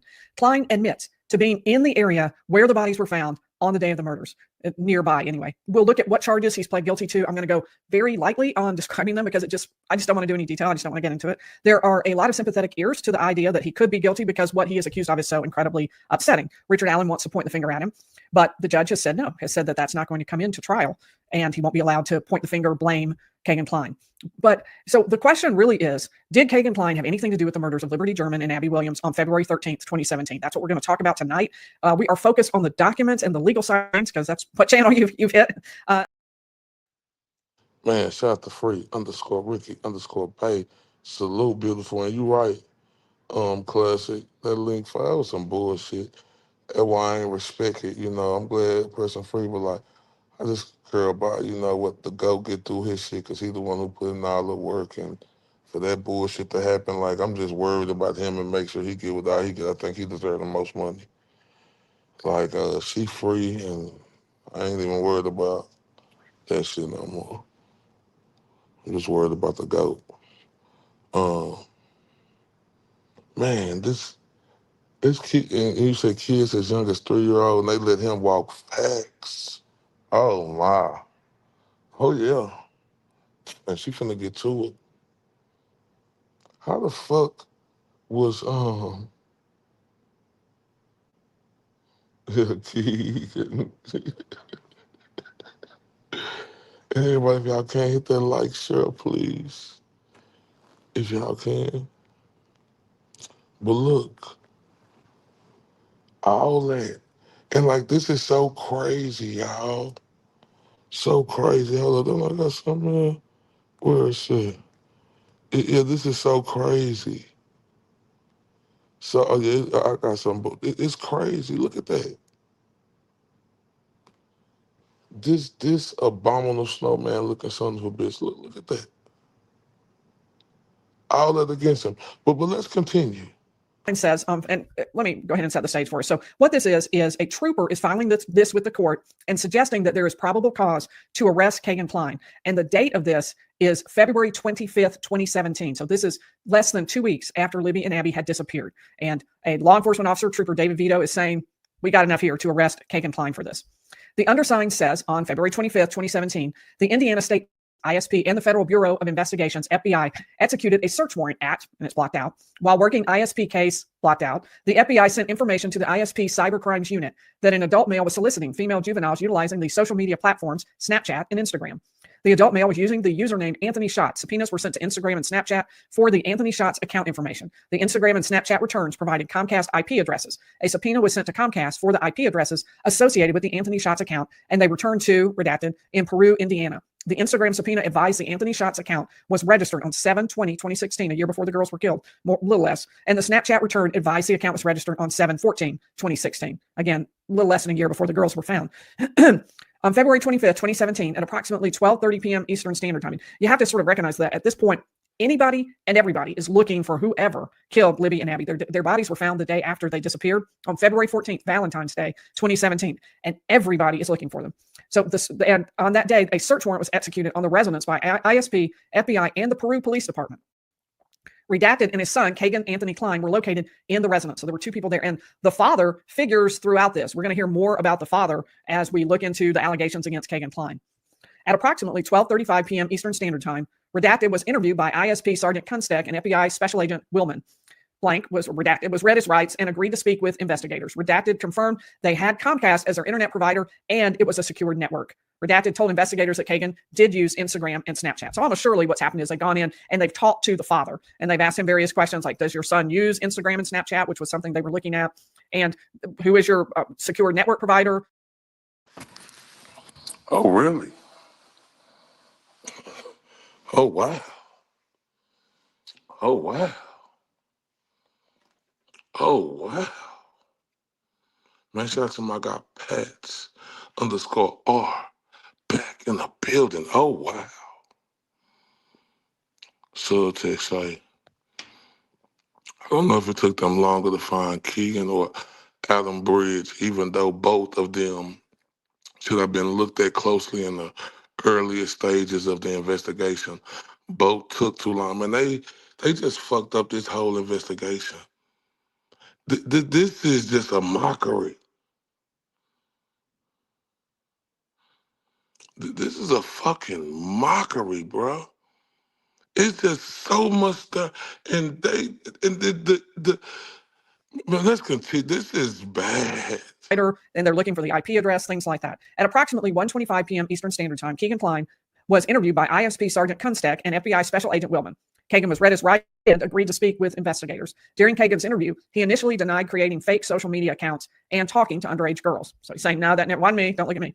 Later in the interview, he admitted to creating the Anthony Shots profile and speaking to underage girls. Kegan told investigators he created the accounts approximately 6 months ago, which that much at least is true. Kegan stated he talks to girls he knows personally and girls he doesn't know personally. Kegan stated he meets girls on Instagram. He said he knows the age of the girls he communicates with because he talks to them. Kegan stated if a girl told him she was 16 or under, he wouldn't care and would still talk to them. Kegan told investigators he finds girls on Instagram and then tells them to talk to him on Snapchat. Kegan admitted to speaking to approximately 15 girls that were underage and advised he probably received pictures from every one of them. He advised he saved their pictures to his gallery. During this interview, Kegan stated that he was effed and he should have left. Kegan advised he packed another bag and took it to Las Vegas. Redacted and Kegan returned from Las Vegas on February 25th, 2017. He stated he was going to leave when his dad was asleep. Kegan told investigators the main phone he uses is the white iPhone 5C. Now, that white iPhone 5C is going to figure very prominently because it's the one phone that Kegan held onto and did not turn over to law enforcement. You're going to hear that he, in fact, deleted programs and apps that were on that phone. After Kegan's interview, he was polygraphed at the Peru State Police Post by Sergeant Matthew Collins. Kegan and Sergeant Collins spoke about this incident and case. Kegan again admitted to creating the fake Anthony Shots profiles and speaking to underage girls. And the reason we'll actually watch as law enforcement releases the information about Anthony Shots, but here's essentially the bottom line about what was happening. Anthony Shots was just a fake created account. It wasn't real. Anthony Shots was someone who was actually a model, but Kegan Kline, according to his admission, just took those photographs and released them. And he pretended to be this male model, this young guy who was a male model when he talked to the girls, but it wasn't anything that he actually did. Don't think about that. Anthony_Shots. That was Kegan Kline. And I just found out, which we're going to hear in a minute, is a Emily something. Oh, this is diabolical. But this is the biggest railroad I've done seen. Let's continue. Kegan told Sergeant Collins the girls ranged from 15 to 17 years old, and he knew their ages because they told him how old they were. Kegan age girls. Kegan described S approximately 20 videos, S pictures as, I am deleting some parts here. Kegan also advised he received approximately 20 videos of underage girls and stated that he would, I'm just leaving out lots of stuff. Anyway, they were just, everything about this is wildly inappropriate by this adult dealing with underage girls. He also communicated this to the girls who were sending the pictures and videos. His polygraph questions were based on case, and it's redacted, but we can guess that's probably the Delphi murders case. Kegan's polygraph was concluded at approximately 7:30 p.m., and he was transported back to his residence. I presume he must have passed that, else perhaps they would have arrested him more quickly. They never have arrested him for the Delphi murders. The undersigned has watched the interview and polygraph recordings of Kegan Kline. Multiple electronic devices were seized during the warrant, including, and they name a bunch, the most important of which is not in that list. On February 27, 2017, this is 2 days after he's been interviewed and given a polygraph, Kegan contacted ISP Cybercrimes Unit and told them he located his Apple iPhone 5C that wasn't taken during the warrant. On March 2nd, 2017, the unit obtained the iPhone 5C from the ISP Peru Post. In other words, he turned this in, and now it's given to the people in charge of the investigation. And they go through each of the phones or devices in turn, starting with an Apple iPhone 4, which he used when he was about 22 years old, and he communicated with female teens and shared media files depicting CSAM. The user also portrayed themselves as a female teen using the name Emily Ann 45. Then moving on to, there are a lot of things that are redacted through here related to messages sent back and forth. And we will zip down to the part where we start talking next about the next phone. Well, there are various phones through here because he used several devices and changed fairly frequently as well. So I'm moving quickly. It's a long document. You can see all these, and you see a lot of the Emily Ann 45 in there. So let's keep going down. Oh, wait.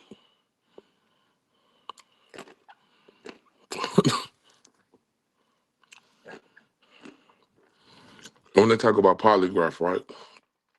How is we to believe these fucking corrupt pieces of shit?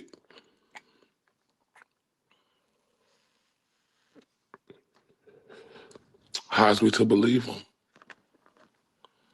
When they didn't even make Ron Logan take another one after he so-called failed it, and then they said, oh, the other guy who worked in another county who had been doing this for years, oh, nothing.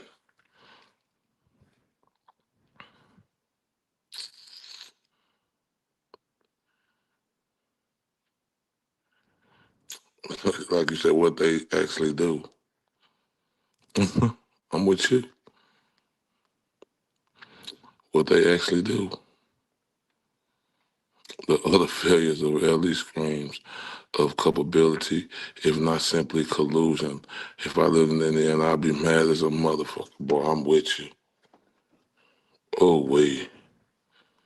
This crazy work, y'all. This crazy work. Let's continue. And he found, the law enforcement officer says he found numerous images and videos depicting child P and talked about what he found, and it was appalling. The Apple iPhone 3G had Skype or Kik Messenger in over 200 still images. 27 of them appeared to be females, at least 14.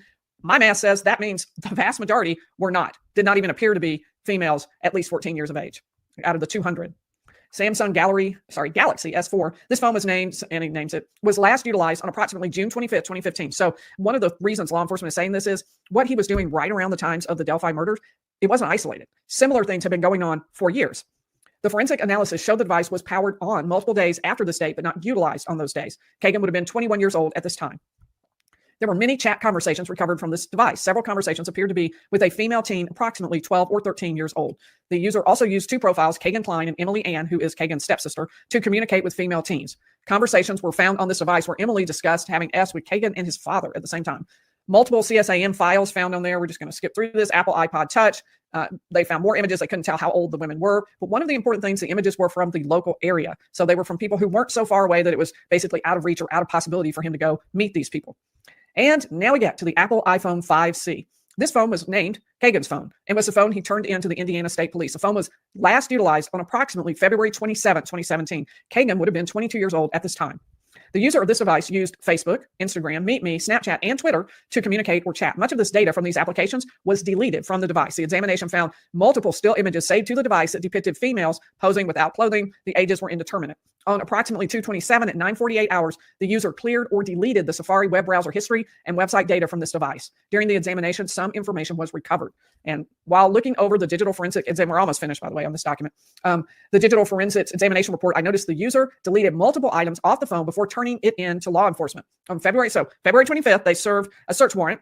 They interview Kegan Kline. They polygraph him. And 2 days later, he calls the police to turn in this phone. On February 25th, 2017, at approximately 7:30 p.m., Kegan's polygraph was concluded and he was transported back to his residence. The digital forensics examination report shows at approximately 9:19 p.m., the user of the iPhone 5C started to uninstall and delete apps from the phone. At approximately 9:19 p.m., the user uninstalled and deleted Snapchat.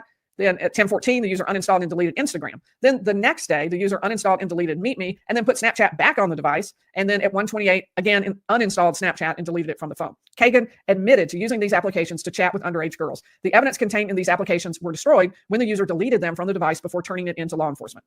Due to the aforementioned probable cause, I'm requesting this investigation be reviewed for consideration of charges. Damn. Deleted from, boy, they let him do the fucking most. Damn.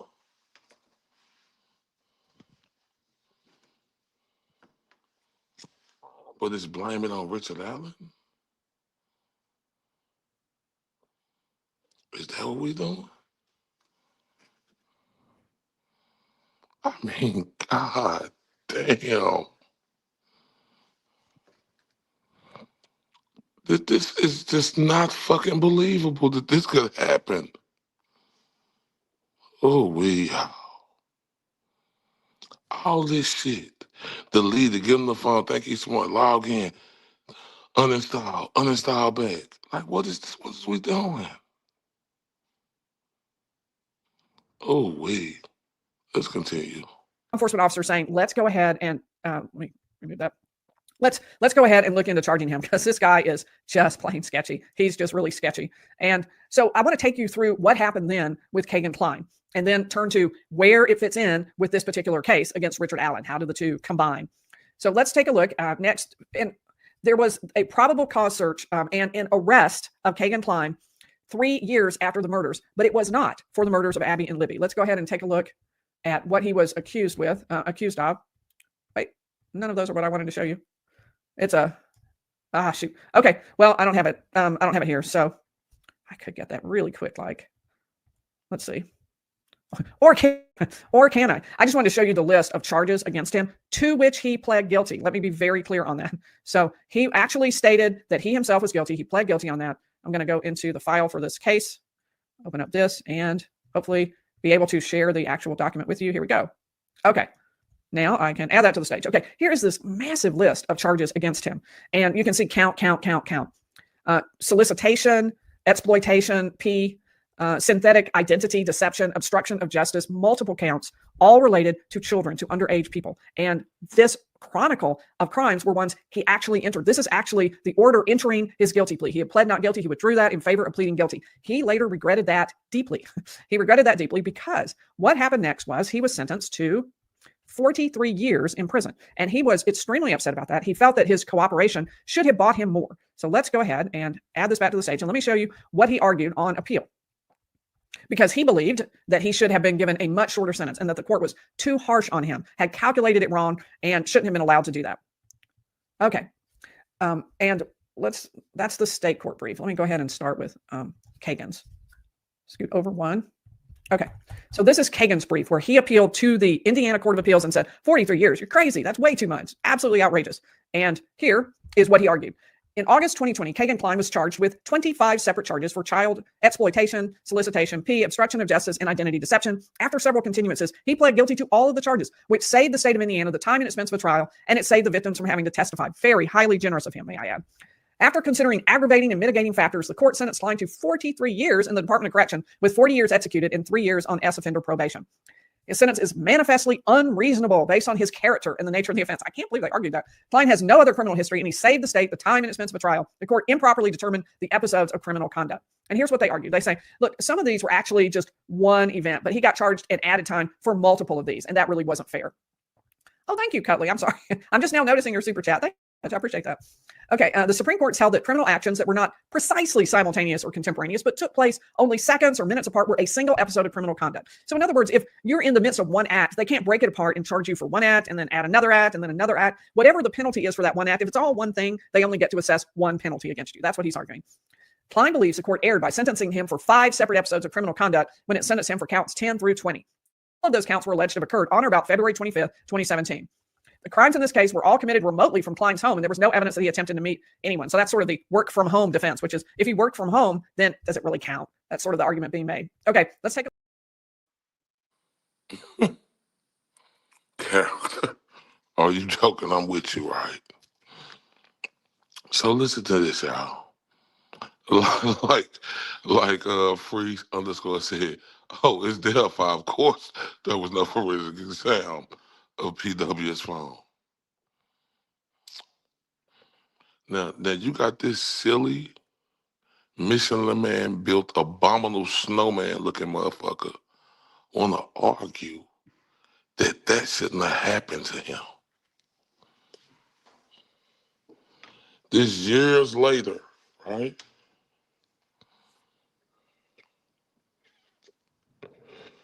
And they let him roam free. They let this abominable snowman looking bitch roam free. Ain't that some shit? Oh my. And this is just shit you can't make up. Yeah, work from home defense. Yeah, fuck it up. But that is laughable classic. I'm with y'all. I can't with this dumbass shit. This is the dumbest shit ever. Let's continue. Sort of the argument being made. Okay, let's take a look at what the state said. They have like a great sentence in here that you'll like. A forensic search of Kline's devices uncovered thousands and thousands of messages sent by Kline to women and girls. Kline often communicated with the women and girls using his name, as well as two personas, Emily Ann and Anthony Schatz, we saw that, over a number of social media applications. Kline regularly messaged girls between the ages of 12 and 18. Anthony Schatz's persona was portrayed as a wealthy and well-traveled young man with a lot of luxury cars. The Emily Ann username was depicted as a young girl who reached out to others and commented on how pretty they were, and then described herself as being very ugly or worthless. Using the Emily Ann username, Kline would engage his victims by first garnering their sympathy based on Emily Ann's poor self-image and claims that her family members died or that she was addicted. Kline would share a picture of what purported to be I'll just even skip that. When speaking as Emily Ann, Kline told the girls that he had a father, Adam, and a stepbrother, Kegan, and then he would say that Adam, the dad in other words, had seen the girl's image and thought they were cute or hot. And he would ask whether they were willing to engage in activities with Adam, and he pretended to be Adam. At times, Kline had the Emily Ann account introduce girls to her stepbrother, Kegan Kline, who was depicted using the image he found online of someone else entirely, Vince Kowalski. Kline would propose a sugar daddy role, just like unbelievable. Then they list the various victims. I'm not going to go into any detail other than to say one was under 18, one was between 10 and 13, one was a 3 to 5-year-old. I mean, seriously, unbelievable. That's why I'm saying, if you could pick somebody and you're like, well, this guy really should be found guilty, you would pick this guy just because it's so barbaric. Someone between 4 and 7, someone between 3 and 5, someone between 5 and 8, someone who was 14, and someone who's between 4 and 7. We're not going to go into any detail. That is pretty much all you need to know. I think we have covered it. That's why I understand, even if he had nothing to do with the why wasn't he arrested for the, exactly. But he had to. He had to. Emily, whatever, and that other dude's, like, come on now. He was speaking with them. Let's continue. Covered it. And when executing the search warrant, they go through again what happened with the phone, and he contacted law enforcement to inform them that they had not collected the cell phone and turned it over. Probably, just being really up front, you forgot to collect the cell phone. They were able to identify images, but were unable to identify many of the victims. The geolocations indicated that the majority of Kline's victims were within driving distance of his home. Very frightening. Kline was arrested at his girlfriend's home and told officers that the 2017 search warrant had been a wake-up call and that he no longer had problems with child P. Investigators found 2 images of child SA material on Kline's phone, which had been placed on the phone in 2019. In other words, totally false. He's saying, I'm healed, totally better. I don't know what I was thinking before. And they're saying it's still happening. While in jail, Kline used a jail-issued chirp device to send text messages to others, following similar patterns to his communications with girls over social media. Kline asked his mother to reach out to women to be pen pals and began to communicate with them. I think that is, here's his sentence I thought you would like. His continued selfish and sexual behavior, even after being exposed, indicate a character undeserving of appellate grace. Saying, no, his penalty, completely just. And here's what the Court of Appeals said. Court of Appeals took a look at what he said and said, it is true that for counts 10 through 20, the amended information alleged that Kline possessed the images on February 25th, 2017, but that was merely the date that the images were seized. So what he's saying is these are really separate events, because just the fact that you got one photo here, another photo months later, and another photo months later, and that they're all on your phone at the same time doesn't compact everything down to one date. These are separate dates. These are dates where a different event happened each and every time. And the court said, no, we're going to affirm this, and you will serve your 43 years as sentenced by the court with whatever parole they elect to give.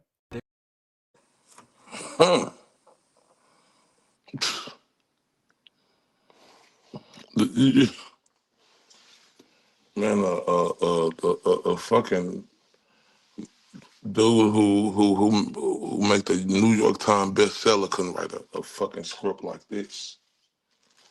He couldn't write. Nobody could write this. The fucking New York Times bestseller couldn't write this fucking story like this. I mean, God damn. Man, I'm gonna say it like this. I know when Richard Allen get free, boy, he gonna have a movie deal out this world. He gonna, man, like, because a New York Times bestseller couldn't write a book or write a movie script the way this stuff, because this seemed like a movie script. Like a movie script. Like the imagination is deep, but this ain't imagination. It's real life. Oh my. Oh my. That's why I say petty shit don't even mean nothing when you got shit like this going on right here, man.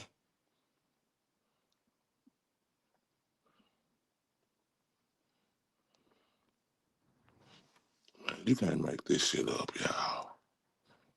Golly.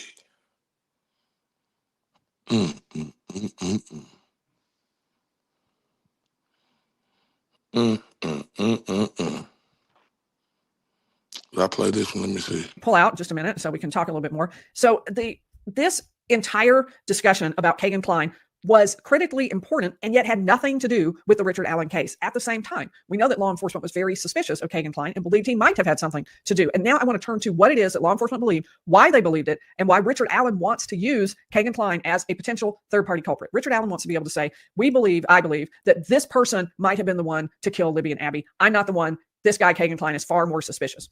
So here's how it all sort of began. And I'll share this again.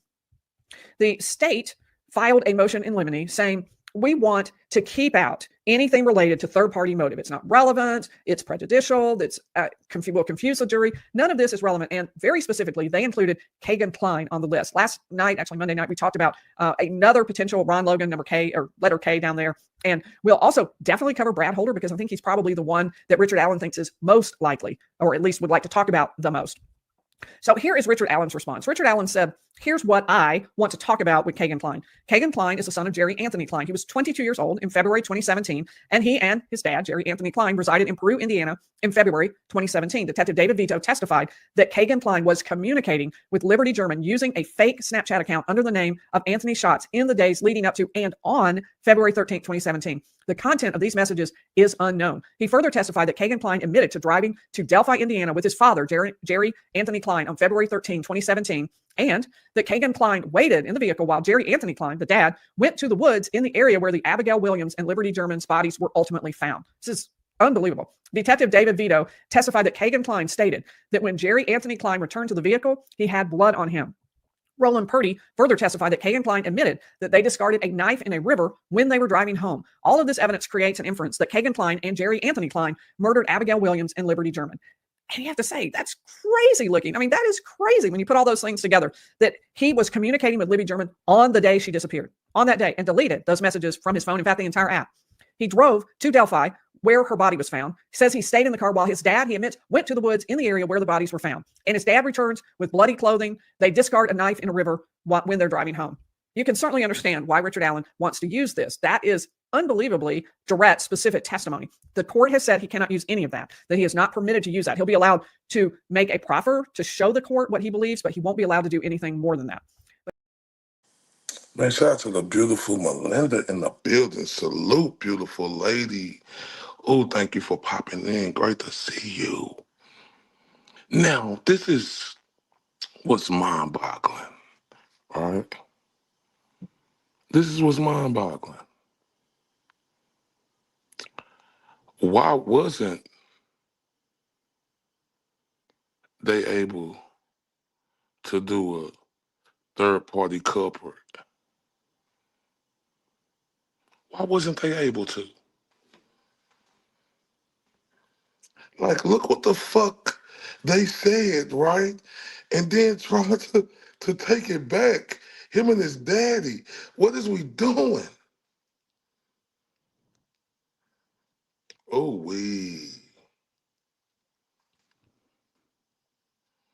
this is diabolical. I can't believe this shit.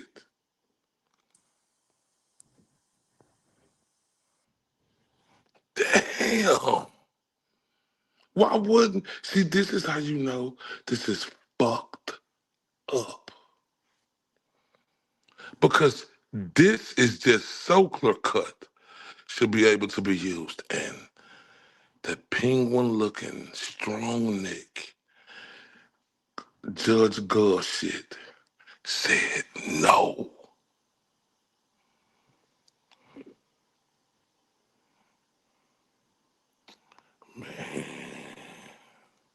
The state of Indiana did a railroad and life ruin unto Ricky. Man, this shit this is fucking hurtful. Like, you wouldn't let that in?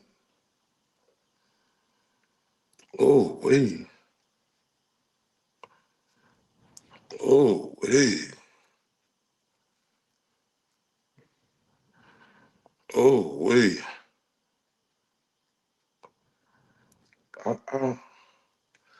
This story is just unbelievable, y'all.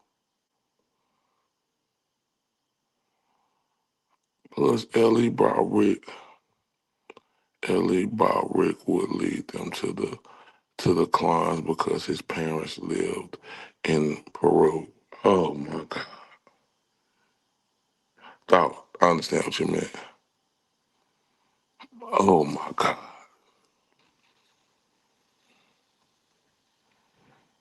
Oh my God. Man, this shit right here, man. I can't believe it, y'all. I seriously can't believe what's going on. I know it get worse, Ricky. Free_Ricky. I am so lost in the sauce, and we got a lot more to get to. We just getting started. And I hope y'all can rock with me. But let's get to the next clip.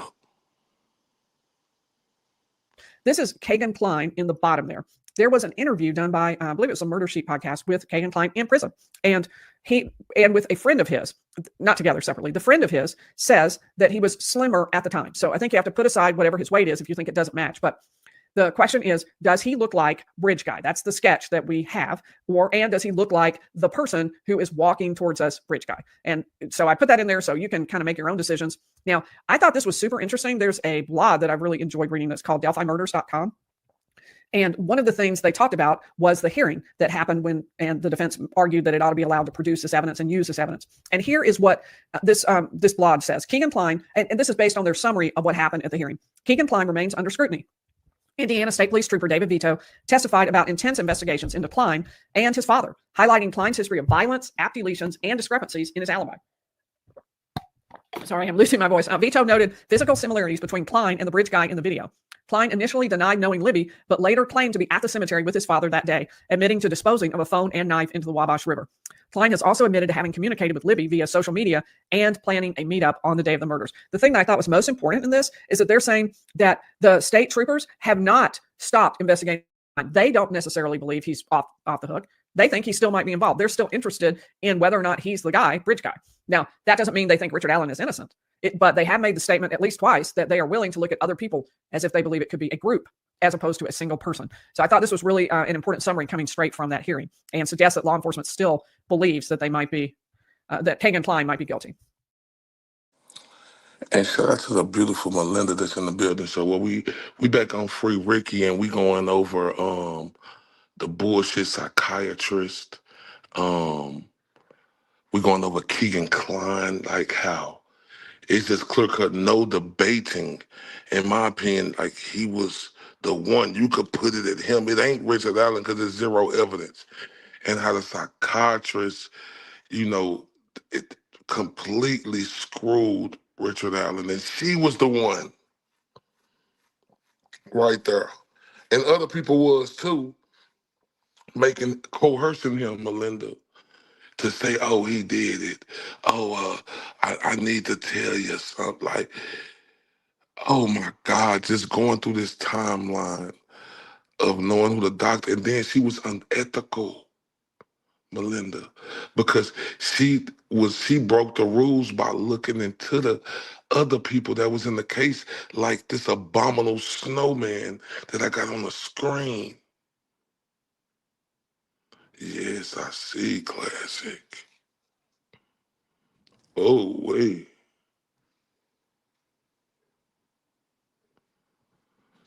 Oh, wait, this is... Oh, this hurt. And yeah, I promise you, it's a lot of new information on that other case. But yeah, and I'm going to get to that, not tonight, though, but because I got a lot of this right here, but I promise you we're going to be back on that. But this is absolutely insane what I'm listening to. Damn. Like I said, a New York bestseller or the fucking biggest movie director in the world couldn't write a script better than this. But this ain't fiction. This real life. Shout out to Bree/Anonymous. Thanks for getting into Ricky's case. Oh man, I'm all the way in. Oh wait. Oh, thank you, Melinda, for coming here. I appreciate you. Oh yeah, I got some. Oh, Melinda, wait till I get to that tomorrow. Man. But it's Ricky and that. Like, man, it's oh wait. But I can't believe that a lot of what like when you think you heard it all in this Richard Allen case, man, I am befuddled. Cause I ain't. Cause I'm hearing more and more. Oh wait.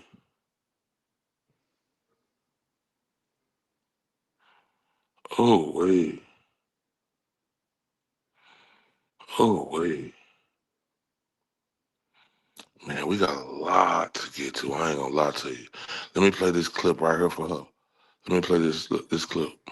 I did want to show you one other thing, too, because I think it's really interesting that law enforcement did not reveal this Anthony Shots issue to the public right away. It was a good long while before they did that. Here is what happened. Investigating the murders of Abigail Williams and Liberty German, detectives with the Carroll County Sheriff's Office and the Indiana State Police have uncovered an online profile named Anthony Shots. This profile was being used from 2016 to 2017 on social media applications, including but not limited to Snapchat and Instagram.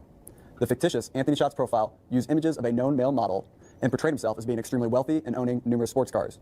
The creator of the fictitious profile used this information while communicating with juvenile females to solicit nude images, obtain their address, and attempt to meet with them. Pictured on your screen, you'll see images of the known male model and images of the fictitious profile sent to the underage females. We have already identified the male in these images that were used by Anthony Shots. The male in the photo is not the person of interest in the investigation. Detectives are seeking information about the person who created the Anthony Shots profile. Investigators would like any individual who communicated, met, or attempted to meet the Anthony Shots profile to contact law enforcement by utilizing the tip email. Please provide as much information as you possibly can. For example, when you communicated with Anthony Shots, how you communicated with the profile, what social media applications the account used, and if Anthony Schatz attempted to meet you or obtain your address. If you have saved images or conversations with Anthony Schatz' profile. All right, let me go ahead and pull that out. So as you can see, there is, without question, they are releasing the information about Anthony Schatz, but that didn't happen. What you just saw did not happen until December 6th of 2021, which was almost 4 years, well, more than 4 years after the girls were murdered. And that was when they came forward connecting the Anthony Schatz profile with the murders and asking for help from the public on that. So you, from all of the information about Kegan Kline, you can understand what I mean by saying that this is just somebody you want to be guilty, not to have done the crime, but he just elicits no sympathy. And there's nothing about this that makes it seem like you want him to, you're on his side. It's just really appalling behavior. I personally am not a big believer in coincidence. Granted, there are coincidences. There's no question about that. But the fact that he was communicating with Libby on the day she disappeared using a fake account, coupled with what he was using that fake account for, his statements putting him in the area where the bodies were found and his father being covered with blood, I don't see how this can be ignored. Not to say it gets Richard Allen off the hook, because more than one person could be involved, but it does at least merit, I think, the judge looking carefully at whether or not it should be allowed to be admitted at trial, because of the fact that I really do believe it's much more likely to be reversed on appeal if some of this evidence is kept out. I think it's pretty critical evidence that he's entitled to present. That's just my opinion. Wow. How can it not be him, y'all? You know, this what happened to Richard Allen, right? This what happened to him. And like Clay say, Abby and Libby friends knew they were on sketchy websites. Oh, yeah. And not only that, wasn't it the sister, too?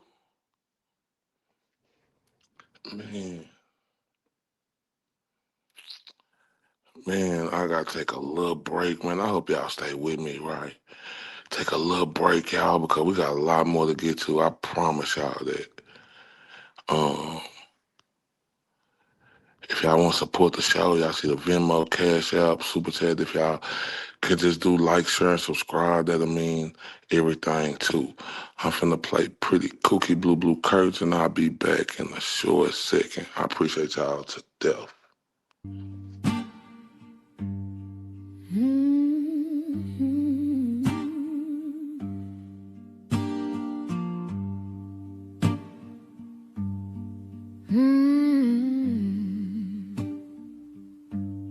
The wind hums low,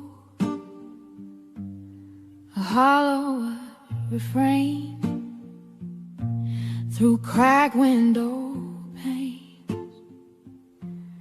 It calls my name. The clock ticks slow. Its echo stays. Each moment drags, then slips away. Blue curtains are hiding all my pain. Blue curtains are dancing in the rain. Blue curtains keep the shine far away. Blue curtains won't let me escape. The walls close in, shadows stretch along. Night wears a mask where dreams don't belong. A bird once sang, now silent it lies. The sky holds no stars, just clouded sighs. The pain's a prison, the glass cuts deep, eyes wide open, yet I can't sleep. Blue curtains are hiding all my pain. Blue curtains are dancing in the rain.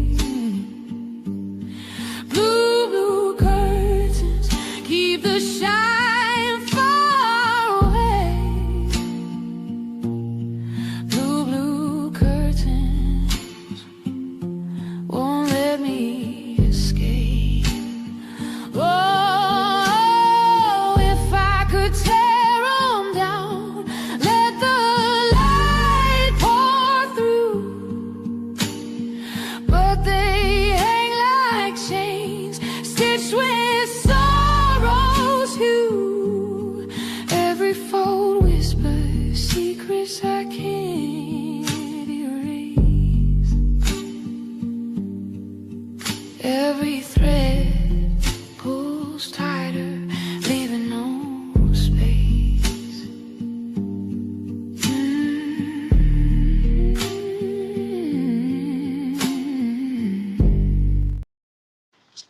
Shout out to everybody, man. I appreciate y'all who stayed with me, man. We back, man.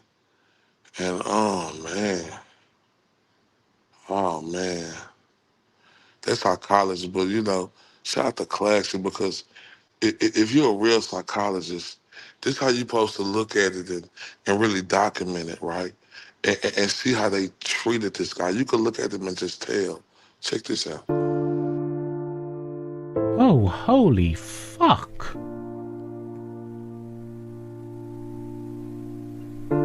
Bloody hell.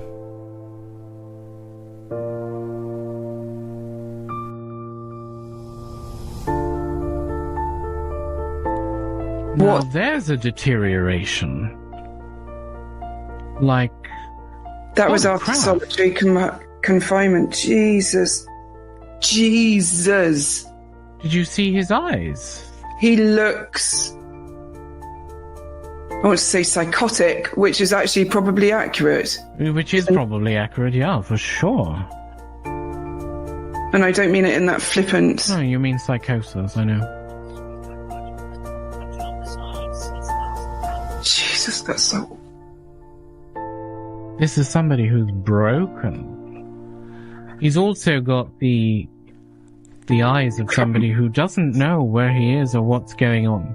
That's just resigned to everything. Broken. Somebody who's broken, basically. You see this kind of behavior in prisoners of war, political prisoners. You saw this look in concentration camps.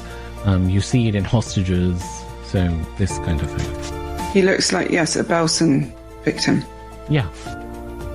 I'm almost in tears, Paul. That is... Pull yourself together, huh? I know, I'm trying.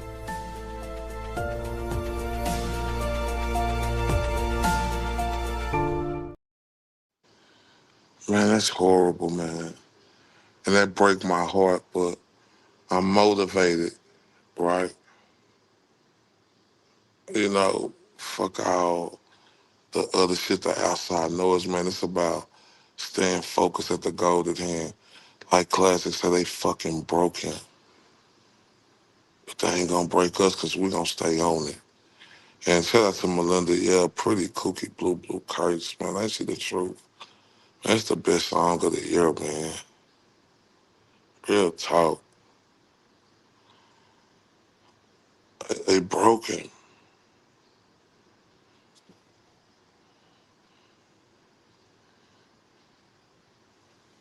Man, I see that woman face, man. They broken. There ain't no other way to look at that, y'all. They broke him.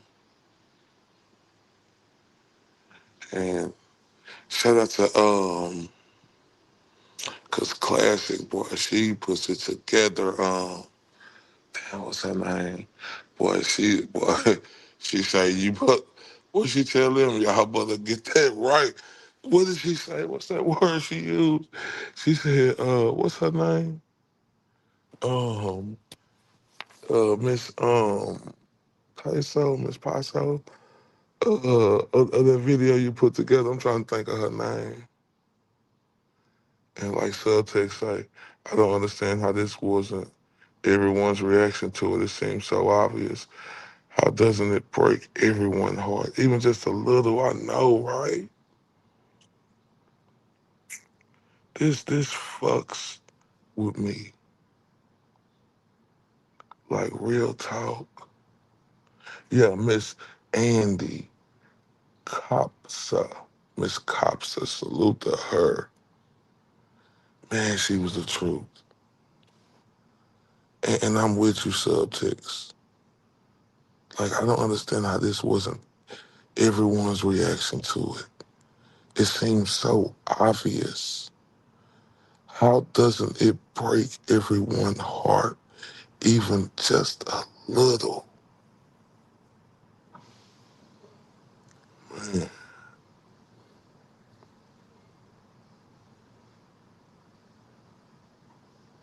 I don't know.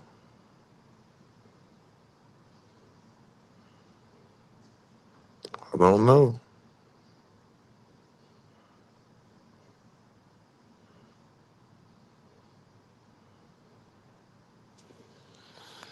I don't know, man. That is the real $1,000,000 question. How doesn't it? But man, let's get to her, cause she said on her, man, you better get it right. It's a word she had me rolling. And at the same time I said, ooh, she ain't the one to be played with. Let's get to Miss Andy. I'm gonna just call her Miss Andy. All of these proclamations about Richard Allen's mental condition and making the false claim that was demonstrably false about Mr. Allen having been involved in a domestic violence episode. It's not true. And I actually called them out on it because I was like, okay, well, maybe she's a journalist, right? So maybe she's going to be willing to correct her record here. Maybe this is going to be something that we can get remedied. And so I sent her a message on her YouTube and was like, this is not true. Here's the actual story from the newspaper. What Mr. Allen was actually doing was threatening to kill himself. And his wife, rightfully so, terrified, called the cops and said, hey, man, I don't know what to do. I'm scared for my husband's life.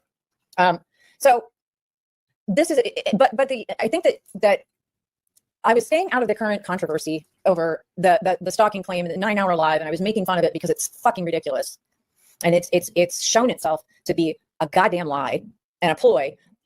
But then I got a text from Lauren. I'm like, why are you texting me? Or I'm sorry, the DM. And I'm like, what? First of all, don't DM me like this. Second of all, do not give me a fucking task. If there's anything else that says his name, would you help keep him private? Someone must have accidentally missed that his name was in court exhibits. I realize many people think I deserve this, but I would value any help making sure his name doesn't get out. Thank you for considering it. What? First of all, do not use your child as a shield from a shitstorm that you brought down on yourself. Also, go ahead and contact your lawyer and say, hey, why the fuck didn't you redact my son's name? Right? I mean, is this not giving master manipulation bullshit? I don't know, man. You give me a bing, because you will see that this is not the kind of bullshit to bring to my fucking table. I'm not sure who she thought she was talking to. I'm not saying that I'm the end all be all and my shit don't stink, but man, oh man, if you've known me for one hot fucking second, you know that this does not go over well, especially when I've been critical of you, especially when I've made contact with you to try to get you to correct the record and you've ignored it.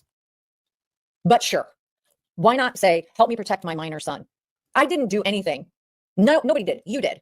So I responded because I'm like, first of all, playing victim when the world is literally falling apart and journalists are actually getting fucking killed. Friends of mine, and I've said this before, and this is why it fucking fires me up so much. Don't play a victim as a reporter. Fuck you. Fuck you. Fuck you. Fuck you. And that was that where she said, I told you to correct the record. Oh my God. Hold up, y'all. Let me turn up for Miss Andy, like real talk. She said, I told you to correct the record. Oh my.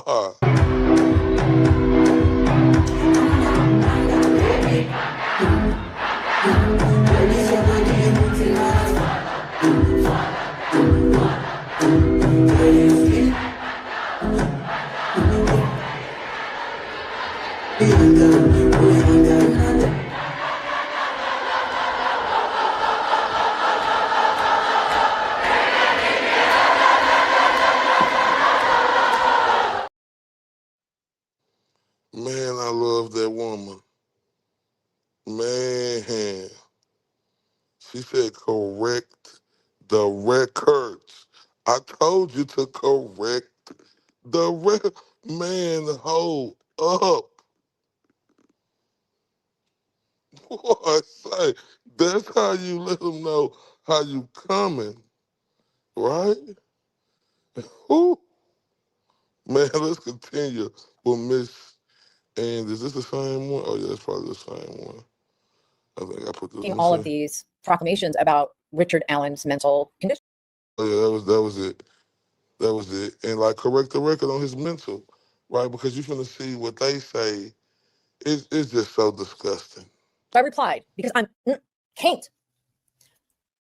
Lauren, you need to contact the court to make appropriate redactions and protect your son. You should know that. I'm happy to take down the thing I posted. I won't be policing the files out there, as I'm not terribly interested in what you have going on, nor do I plan to share them around and pick them apart. I don't know what you do or do not deserve. I do know that friends of mine, actual journalists in the field, have been killed, arrested, exiled, and have to hear drones over their apartments at night, wondering if Russia will hit. They are actual victims. Call the courts. Take care of your son by common sense fucking action. Jesus Christ.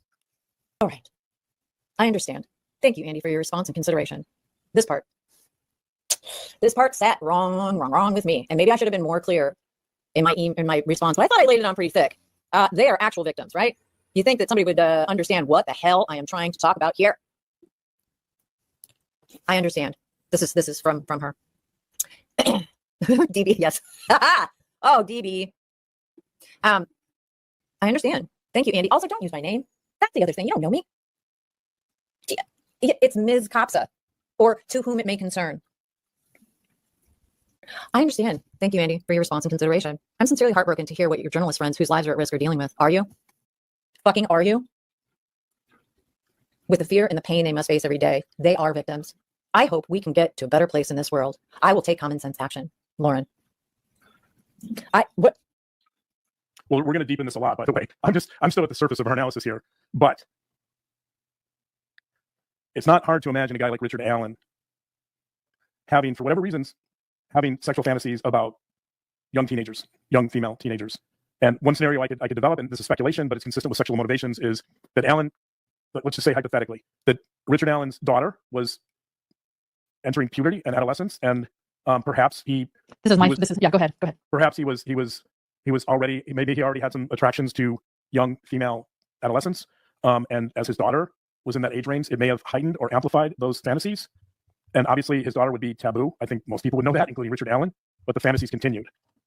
The fantasies, for whatever reasons, they probably continued. They escalated. It's not hard to imagine somebody like Allen really struggling with these fantasies, and almost to the point where they could have become a type of obsession. And it gets to the point, like Kohberger, for example, that Kohberger seems clearly a case of someone who had some obsessive compulsive features. Kohberger is also discharged, but yes. Yeah, also charged. Kohberger felt some need to act on those fantasies, those obsessions, in order to reduce the anxiety he was experiencing, if it is Kohberger. And same thing here. So you would imagine, so somebody with no previous record, although he could have a record, he doesn't because he wasn't charged, somebody with no previous record of violence, there's some family conflicts, family strife, right? He's, for whatever reasons, he's developing these fantasies. They're probably at some point becoming overpowering. There's probably a triggering event in here. I don't know what that is. If I had to guess, it might have something to do with his daughter. I would speculate that there might have been some type of fight or falling out with his daughter, and I'll get into that more later. But okay. And he, for whatever reasons, I don't know if he knew that Libby and Abby were going to be on the Monon High Bridge Trail that day. I'm not sure if there's any connections there. It doesn't necessarily have to be. There could have been some trigger that brought him. He knew that school was out that day, February 13th. He knew that there might be kids on the bridge, because kids, when school's out, they go over to the Monon Bridge High Trail. And he went there armed. We know he went there with a gun and a box cutter, potentially. And allegedly, he went there with those weapons. He may have just been looking to see if there were any victims. Man, I'm sorry, that was fast, Melinda, but dude, you don't know what the fuck he went there with. He didn't go there with fucking nothing. You goofy looking 15 stomach having. I ain't seen my penis, my beanie weenie in years, motherfucker. Now look, Melinda, basically, he was saying Richard Allen was having fantasies of his daughter. What the fuck would make Head and Shoulders think that?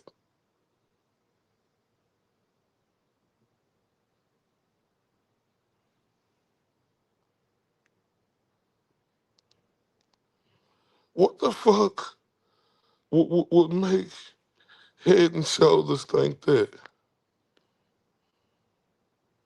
Oh yeah, man. Subtext was one of the ones that will be the day classic.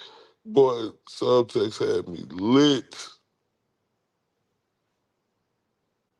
Who the fuck? Like, where the fuck did he get that idea? Or that just popped in his head? Oh, man. Oh, man. Besides the Miss Cops, well, she not playing. Defense was very straightforward and honest today. The defense, as they were questioning Jamie, said, let's just get right to it. And she asked the following questions. I'm going to put them up here on your screen. She said, did Richard Allen ever molest you? In which Jamie responded, no, he did not. They asked again, did Richard Allen ever touch you? In which Jamie responded, no, he did not. The defense asked her at the end of that questioning, do you love him? Do you love your brother Richard Allen? In which she said yes. Next up, immediately after that, we heard from Richard Allen's daughter, Brittany. She came up on the stand. She said, Richard Allen is my father. She said she lived at home, of course, growing up as a teenager until she went to school years later. And it was similar line of questioning that we heard from the defense to his sister and his daughter. Similar questions, including, did your father ever molest you? In which she said no. Do you love your father? She said yes. The defense asked her, would you lie for him? She said no. I would think that you would want to correct the record. So you got a chance. Baby girl. Look at you sitting there in awe. Why? Because, man, I think it was Every Day with Jay did a very interesting live stream the other day. And she was going through, I think, a Patreon episode where you were dishing about all the behind the scenes at CrimeCon. Talking about your front row seat with all the Delphi people getting their Crime Fighter of the Year. And about how you become very close with the family. Right? Yeah. Yeah, that's what she does. Here's a little tip for Lauren, the Tweedles. There's this thing called the DART Center for Trauma-Informed Journalism, Columbia University. Give it a Cecil. Look it up. Tells you what to do and not do. One thing you don't do is become a fucking parasite on the families. I don't know, man. May affect your reporting, may affect your entire fucking outlook. No. And these two out here talking about antisocial behavior online leading to real life. Yeah. Criminality getting served at her home for a copyright strike. Yeah, by these two ding-dongs. Me. Having these two dipshits contact a former freelance outlet that I was defaming them, which is misrepresentation to a third party, Kevin, which is not right. And then there's relentlessly coming for Ange across several states. I don't know, man. It doesn't look great. Doesn't look great. But y'all keep talking. And I know Ange is the GOAT of the Richard Allen movement. And that's RM Productions, right? Boy, Skinny had me rolling so bad today. Like he say, "Oh, look at Ray. He getting the cranks. He getting confused off the cranks." Oh man, that was so funny, y'all. Man, shout out to Miss Andy, man. She the truth. Right. She the truth. Man, she the truth. And then to just find out that, man. Oh my God. Oh wee. Oh wee. I can't believe this, y'all. Like, this really got me in. Yep, I was right. Ooh. Shout out to RM Productions, man.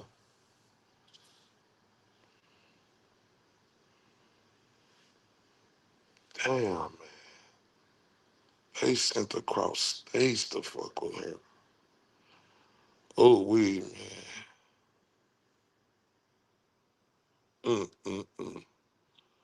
Let's continue, y'all. If he's an honest guy, then you'd have to say, according to her, if he's not malingering, then you'd have to say that he's being honest. He's being honest on the test. He's being honest in his confessions. Yeah. Unless I guess you argue that he's so psychotic that he can't understand where he is, that his mental state is so disoriented that he can't make sense of anything.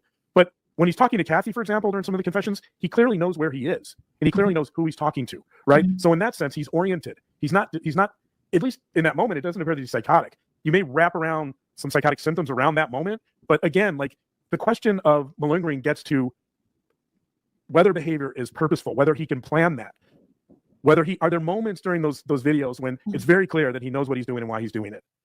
Dr. Westcott, in her testimony, She started today telling jurors that she met with Richard Allen last year inside prison to conduct a detailed series of psychological exams on him. Based on those exams and reviewing what she said were countless videos and phone calls and prison reports and medical reports and handwriting samples, Dr. Westcott wrote a 127-page report about Richard Allen's mental state. And we want to show you what her conclusions were. She said Richard Allen has a very long history of mental health disorders going back to when he was a child. The doctor referred to him as a fragile egg when he arrived at the Westville Correctional Facility. She said Richard Allen was not faking or exaggerating his mental health issues while incarcerated. And she said that he showed a clear decline in his mental and physical health within, she said, about 4 months of arriving at the prison. Dr. Westcott said Allen showed a significant slowing of his thinking around the time of his confessions. Based on her analysis, she said Richard Allen suffered from major depressive disorder around the time of his confessions. And she said that disorder combined with high levels of stress caused him to suffer psychosis during the time period when he made his incriminating statements. Man. Shout out to Dr. Westcott. Like, now that's the truth. Anybody can see that. I mean, anybody can see that is the truth right there. But they let this hillbilly, tinky winky looking piece of shit who broke the fucking rules because she was fascinated by the case. Shout out to Breon, shout out to the General MC Kasi in the building. Salute to the General. Salute to the beautiful Breon. Man, thank y'all for stopping by, man. Love seeing y'all come in here, man. It mean everything. Like, they let this hillbilly, tinky winky, what the fuck did you do to your hair? Strong jaw ass piece of shit bitch. And this walnut face, Wally, you know, you know, this bitch right here was fascinated. She said that. I was fascinated by this case. You fascinating? It's just my imagination ass bitch. She was fascinated. She was watching everything. She was in all the comments and them's. What is this? What the fuck is this? And they took this lying piece of shit testimony and they stopped the defense like Subtext Pro was telling me earlier, from bringing in the op pass or something like that. This is some fuck, but that judge, girl, that penguin face, I'm talking about Triple H neck having, you know, Danny DeVito looking bitch. Man, this is diabolical. This is fucking diabolical, man. Oh my.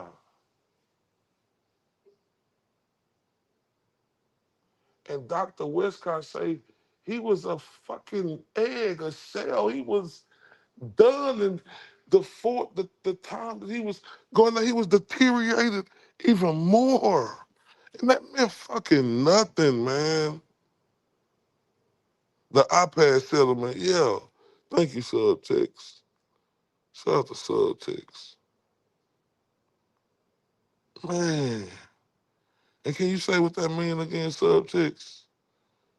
Right. Y'all, I'm so fucked up over here right now. I'm so fucked up over here right now. Cause like today, Subtext was here, right? And when I found out that the phone, they say the phone didn't move. Cause it was up under Libya Abbey, and I'm sorry if I got it wrong, right? But then you could see on the extraction that it went in at 5:44 ahead, but and then it got took out at 10 something. Then the girls was found next day. Oh my. See, this right here, what we watching, right? Let me say a thumbnail I did for that today. This right here, what we watching. Shout out to the beautiful classic. This called the egregious 19-minute timeline. Right? Man, free Richard Allen.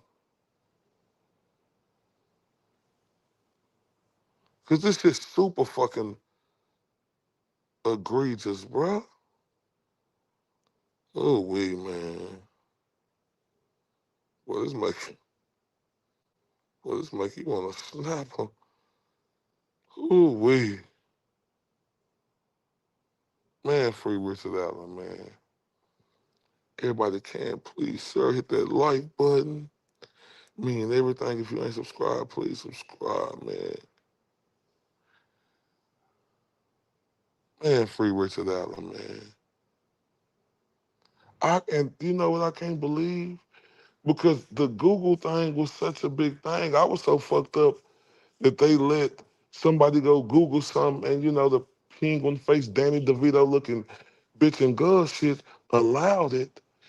But he Google searched about the phone plugs and they say it was dirt or water. Fucking hell. When the phone didn't. Oh, wee, y'all. But they gonna get this. This is I am motivated as shit. Let's continue. Never once was Richard Allen declared incompetent in any way. It's also worth noting, and that's important because I'm sorry, but do you hear this head and shoulders piece of shit? Like, head and shoulders. The fuck you mean? Never once he wasn't what? You know why? Dummy? Because you had this trash right here. You had that trash, the hillbilly, tinky winky looking bitch. And then what's so fucked up, the clips we played earlier, this bitch say, oh, he could have been taken to a mental hospital to get better condition. Oh, it might have been a different way. After the bitch testified. Man, I can't get over this shit. I can't make this shit up. I'm sorry, y'all. Head and shoulders just pissed me the fuck off. never once was Richard Allen declared incompetent in any way. It's also worth noting, and that's important because because you have to ask why, right? After this, I'm fucking done with Lauren. I'm done.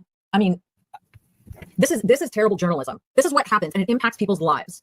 It impacts the lives of defendants who were thrown into a prison and tortured, Dr. John. Right? But nah, fuck it. Who cares? Who gives a shit about any of that? We heard from the Director of Behavioral Health for the Indiana Department of Corrections. Dr. Deanna Dwenger testified that Richard Allen was diagnosed with serious mental illness and also determined to be gravely disabled around the time of his confessions. She also said, according to DOC rules, inmates diagnosed with those mental health issues are only supposed to be kept in solitary confinement for up to 30 days.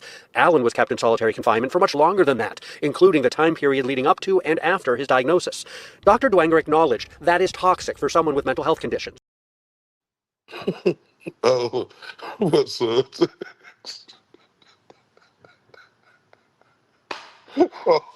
Oh shit.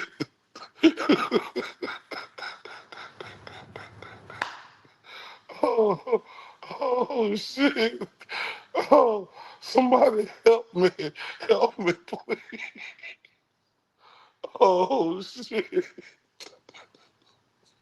Oh, she said, John and Holman on Roblox.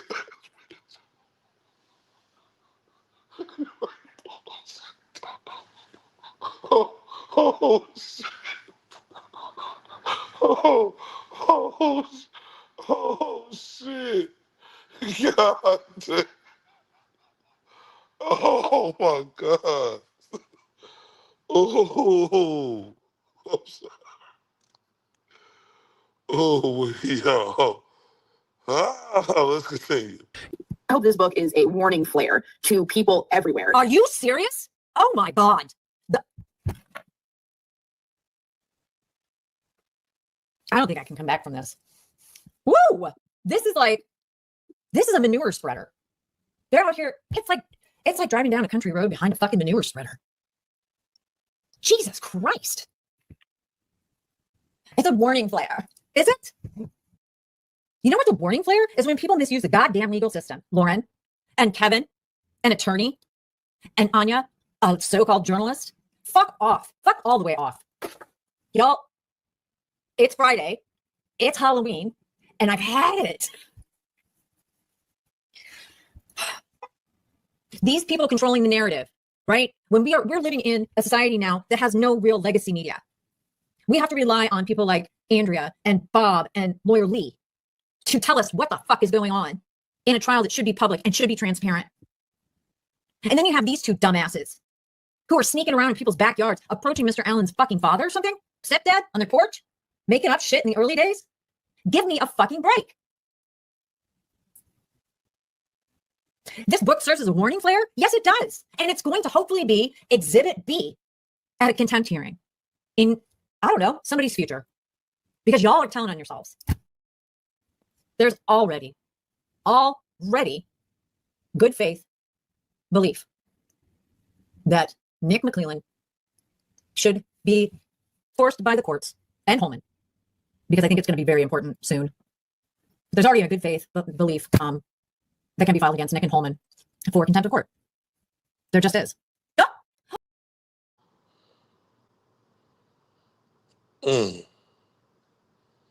Yeah, man. Shout out to the beautiful Andy, man. Oh, wait.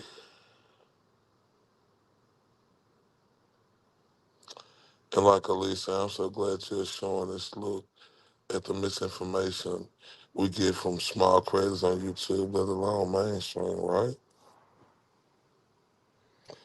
You know, shit, I don't know what to say. The real shit don't get shared. People like the bullshit. I ain't into the bullshit. I'm into focusing on the real shit that's going on. They could have found his location, though Google Maps, but they wiped their servers in 2024. He should still have an email that has the info. Facts.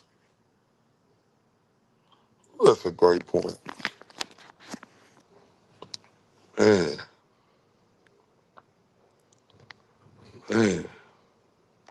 Classic Bridge got starter kit. Come from Massachusetts. The nigga Jews in his closing, yeah.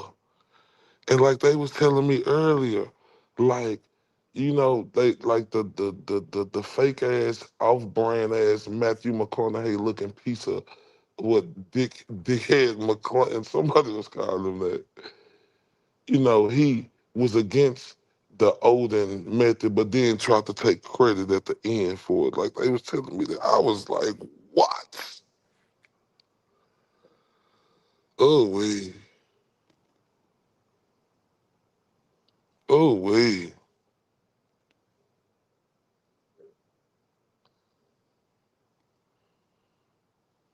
Oh wee. Who is MS? I know y'all good with the abbreviation. I be trying to catch up with y'all. Let me go to the next clip though. When you fuck with the legal system, the way Lauren has done, the way these two jabronis have done. Yes, I said jabronis. Yes, it is a warning flare. And again, I have on, on my understanding and belief is that their book, it's a goddamn roadmap. Somebody FedEx it to the appeals attorneys or to the post-conviction cranks, right? All right, let's fucking proceed because Jesus wept. Here we go. I seriously don't know how much more of this I can take. Any case can go this route. If you have all the right kind of ingredients, we can see this again and again and again, where you have antisocial behavior online spilling out into real life consequences for people. Okay. All right. Okay. Angela's father, done. After being swatted by Jerry Holman, murder sheet named. Right? That's the antisocial behavior. In 10 years, saying you like true crime might be something where people are like, so do you like doxing people and like threatening the prosecutor? Like we don't. Jesus wept. Doxing people? Anybody want to talk about who they doxed? Anybody? Let's see. Private chats obtained, as Kara Winnicke said to a newspaper, in her belief, illegally obtained text messages between a group that Anya and Kevin hated for whatever reason, including some deeply respected attorneys. Man, this shit was real. Man, but this the egregious 19-minute timeline. And this shit is real.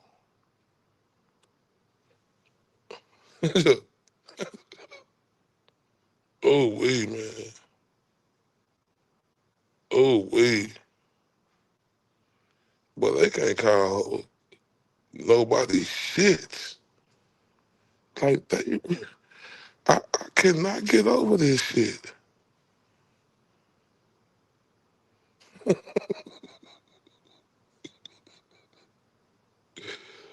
I cannot believe it, y'all. But I'm so happy, right, that I'm on it now. I mean, let's continue. Just came out and said that, and that's where crank comes from, friends. These two labeled this community, who have more fucking collective knowledge about this case than any attorney, or these two jabronis, cranks. And you know what? They own it. Because if being a crank is wrong, I don't want to be right. Because if you aren't cranks, then y'all are something fucking nasty. They went after Bob Mata. They even went so far as to say that he might have been fudging around with some fundraising. Check that one out. They went after Ali Mata. Woo! Would not want to get on that woman's bad side. These two, fuck it.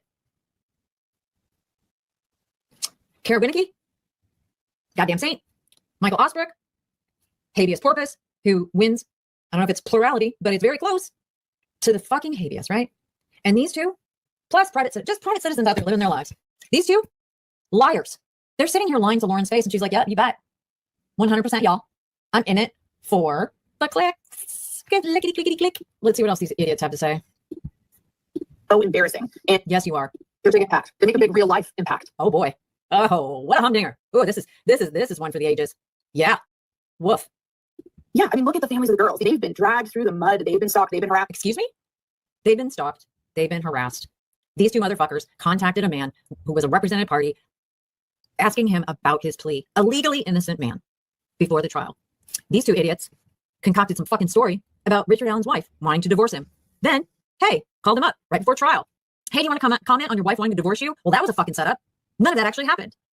But these two, woo-wee, they were all over it. No, that's some fucked up shit. Right, that's some fucked up shit. To tell Richard Allen that his wife wanted to divorce him right before the trial, they fucked up for that. Classes. It just look like trying to live under the bridge. Bitches look like Vikings. Oh man, let me be quiet. Oh man. Alice say Roblox is getting maximum thoughts. Oh y'all want tonight. Yeah, they are fucking stupid evil. I don't, boy, this is the dumbest.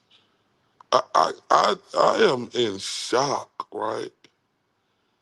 Now we done heard the dumb shit, right? Now it's time to get to the professionals. But before I do that, I want to show this again, right? To show how dumb this fucking stupid ass hillbilly, fucking tinky winky looking bitch, and this fucking stupid ass doctor, right? Or fake ass doctor. This was her synopsis of this shit. Fucking stupid fool. One-on-one meeting. I killed Abby and Libby. I'm sorry. But it was a month later, during another meeting, that Wallace says Allen not only confessed, but he gave details of the murders. Waller read from her clinical notes today, telling the jury what Allen told her. And she said, Allen went to his parents' house in the morning, bought a 6-pack of beer on the way home and drank 3 of those beers, and then bundled up and went out to the trails. That's where he saw Abby and Libby, and he followed them across the bridge. She said Allen told her that he did something with his gun at that point, which he thought might explain how a cartridge from the gun ended up at the crime scene. And she said Allen told her that he instructed Abby and Libby to go down the hill. The psychologist told the jury that Allen then said he planned on sexually assaulting Abby and Libby, but he saw a van and got scared. So he told the girls to cross the creek. And Wallace said that the defendant told her that that's where, in her words, cut their necks. That's what she said that Richard Allen told her, cut their necks and made sure that they were dead, and then covered their bodies with branches and returned to his car, staying off the trail so that he would not be seen. So Wallace said that that was one of multiple confessions that she heard from Richard Allen during his time at Westville. And that, again, there were multiple confessions. And it's interesting to point out that you might think that your conversations with a doctor or a psychologist would be private, and the defense team tried to exclude Dr. Wallace's comments and her testimony from the trial. Right. The judge ruled that she could talk about her interactions, despite the fact that she was serving as his doctor, right, because of a very specific Indiana law that when it comes to confessions or murders, that type of testimony is allowed. Yeah. Man, the stupid has fucking unethical, fucking break the rules, pinky winky looking bitch. And subtext say murder shits contacted Rick without noticing the lawyers asking about his wife and plea deals while Kevin still had an appearance on file. Okay, huge no. Who is Kevin? And like, this is the woman, like, this mashed potato face bitch was giving them all types of drugs. Like, she was in that, like, oh my God.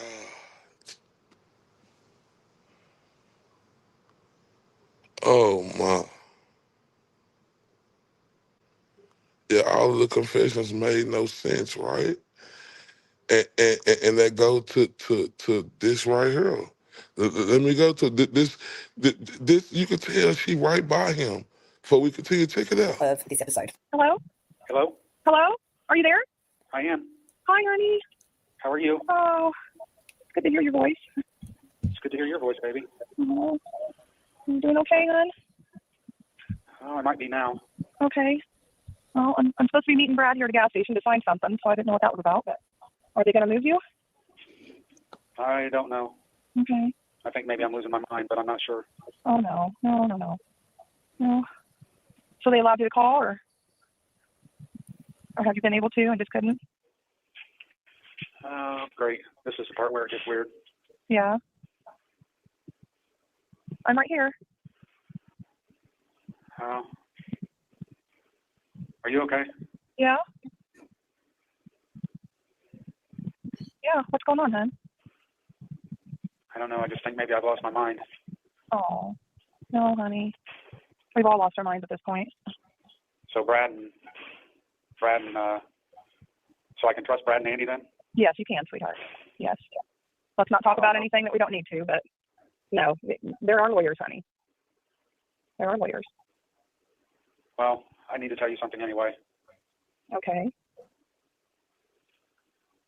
Are you sure you want to talk to me over the phone? I think I have to. Okay.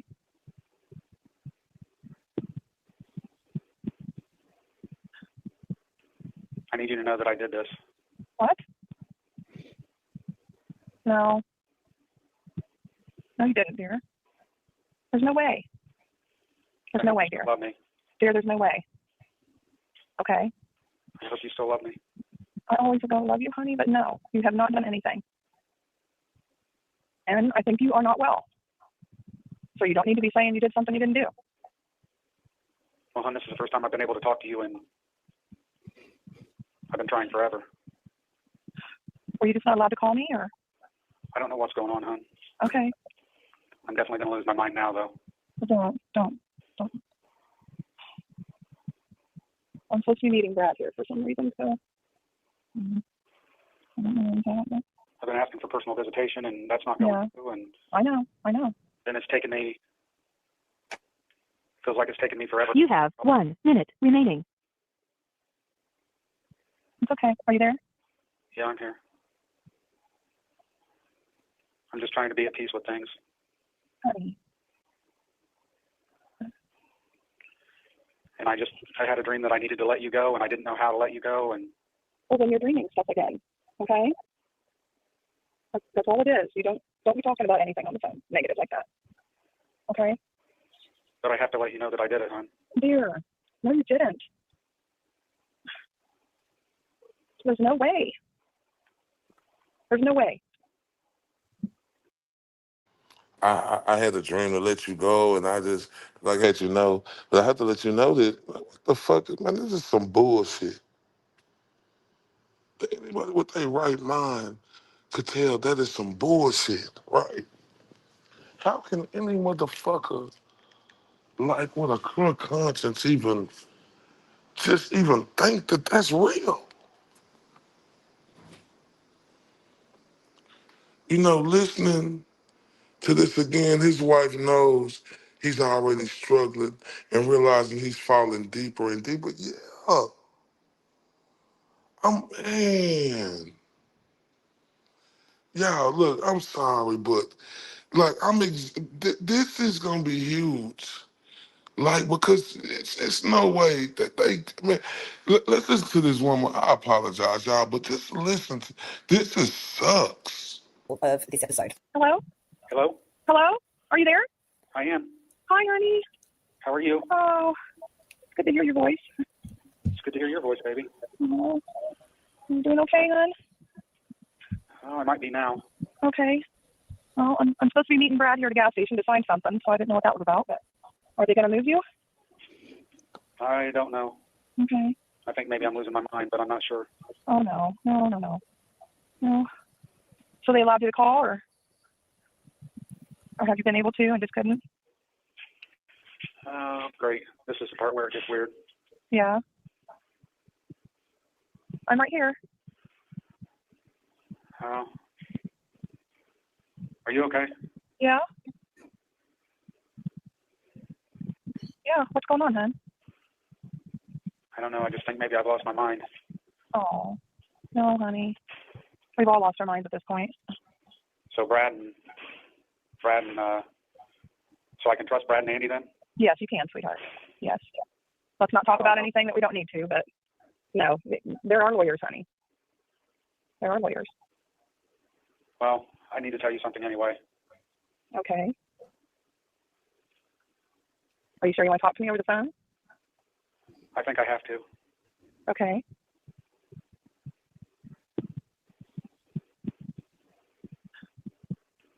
I need you to know that I did this. What? No. No, you didn't, dear. There's no way. There's no way, dear. Love me. Dear, there's no way. Okay. I hope you still love me. I always will love you, honey, but no, you have not done anything. And I think you are not well. So you don't need to be saying you did something you didn't do. Well, hon, this is the first time I've been able to talk to you, and I've been trying forever. Were you just not allowed to call me, or? I don't know what's going on, hon. Okay. I'm definitely going to lose my mind now, though. Don't. I'm supposed to be meeting Brad here for some reason, so. I don't know what's happening. I've been asking for personal visitation, and that's not going through, and I know. then it's taken me, feels like it's taken me forever. You have 1 minute remaining. It's okay. Are you there? Yeah, I'm here. I'm just trying to be at peace with things. Honey. And I had a dream that I needed to let you go, and I didn't know how to let you go, and Well, then you're dreaming stuff again. Okay? That's all it is. You don't be talking about anything on the phone negative like that. Okay?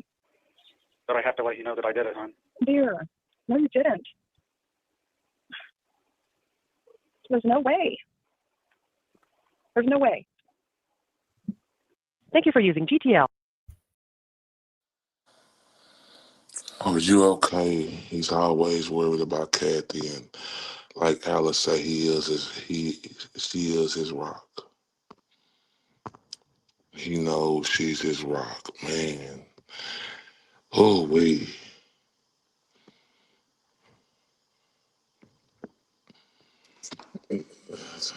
I had a dream. You know, come on now. Was they watching the Martin Luther King speech?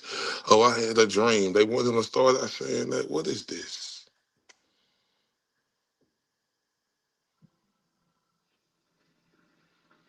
Like, what is this? I had a dream. Like, did they look at the Martin Luther King speech or something? Is that what they did?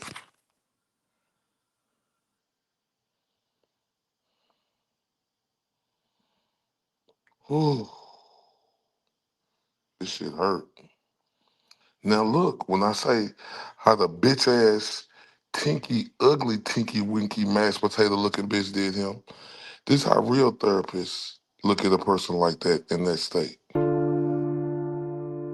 Oh, holy fuck.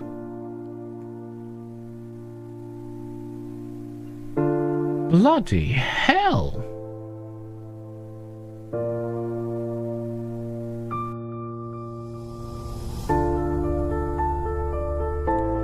Now there's a deterioration.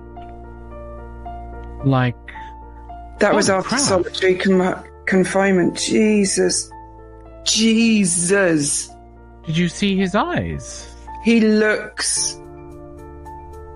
I want to say psychotic, which is actually probably accurate. Which is probably accurate, yeah, for sure. And I don't mean it in that flippant... No, you mean psychosis, I know.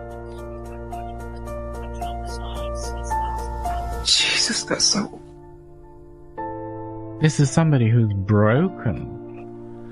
He's also got the eyes of somebody who doesn't know where he is or what's going on. That's just resigned to everything. Broken. Somebody who's broken, basically. You see this kind of behavior in prisoners of war, political prisoners. You saw this look in concentration camps. You see it in hostages. So this kind of thing. He looks like, yes, a Belson victim. Yeah. I'm almost in tears, Paul. That is... Pull yourself together, huh? I know, I'm trying.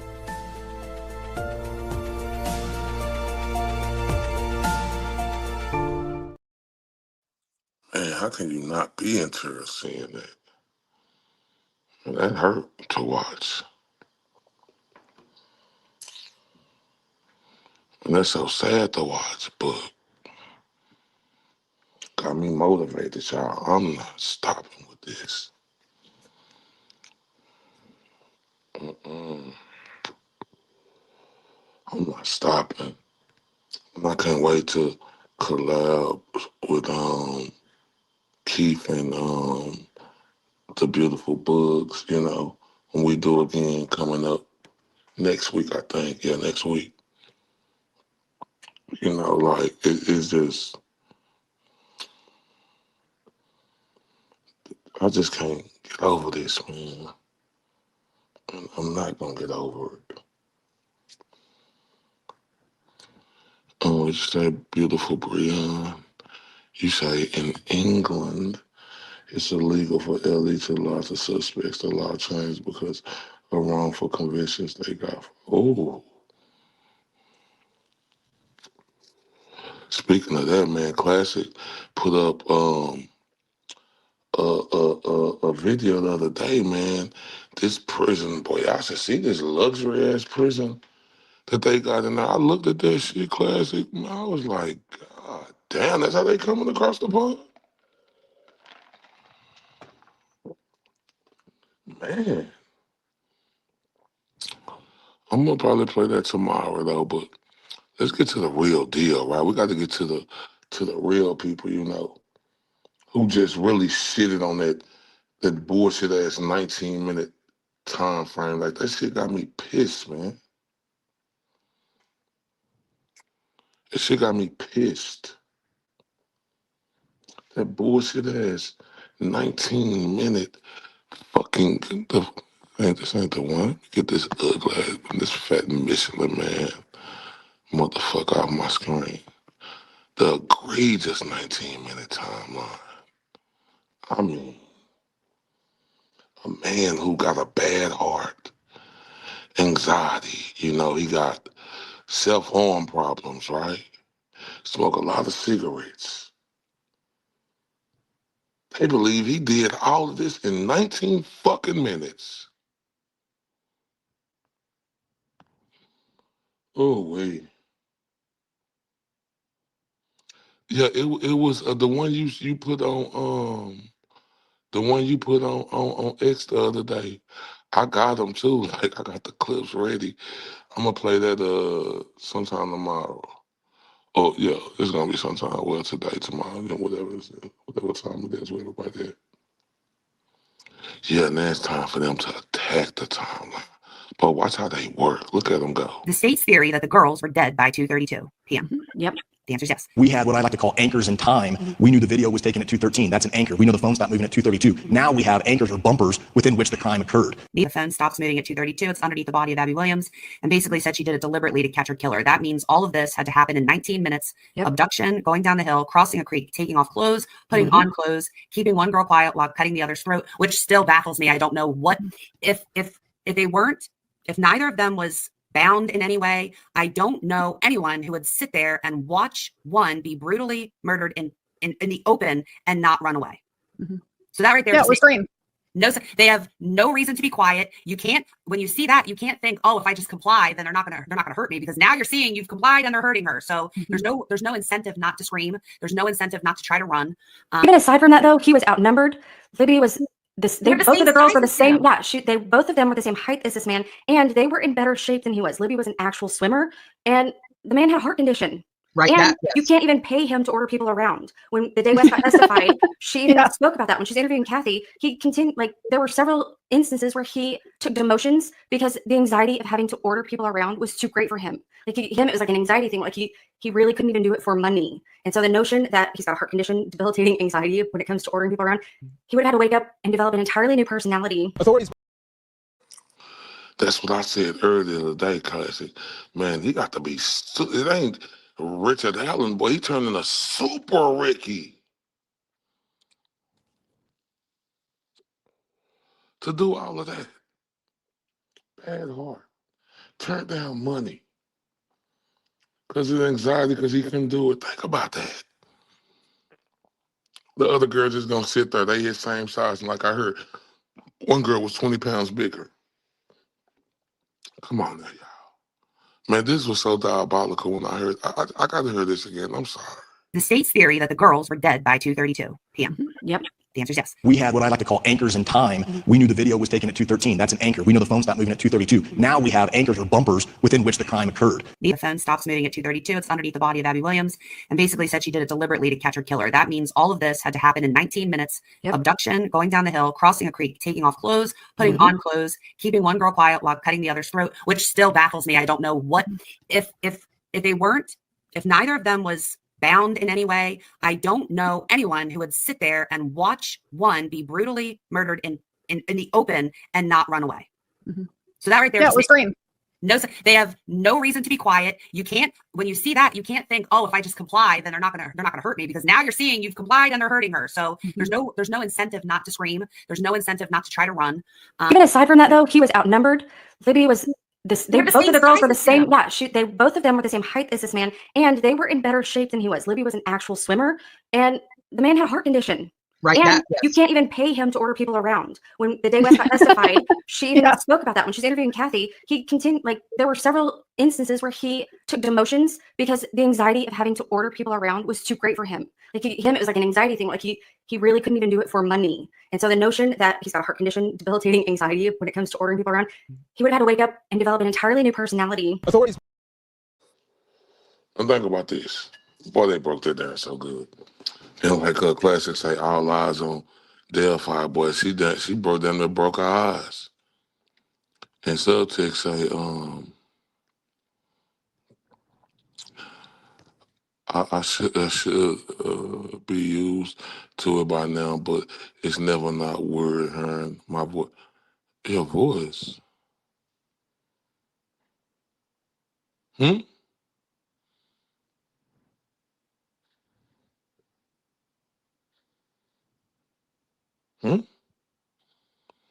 I should be used to it by now, but it's never not word hearing my voice.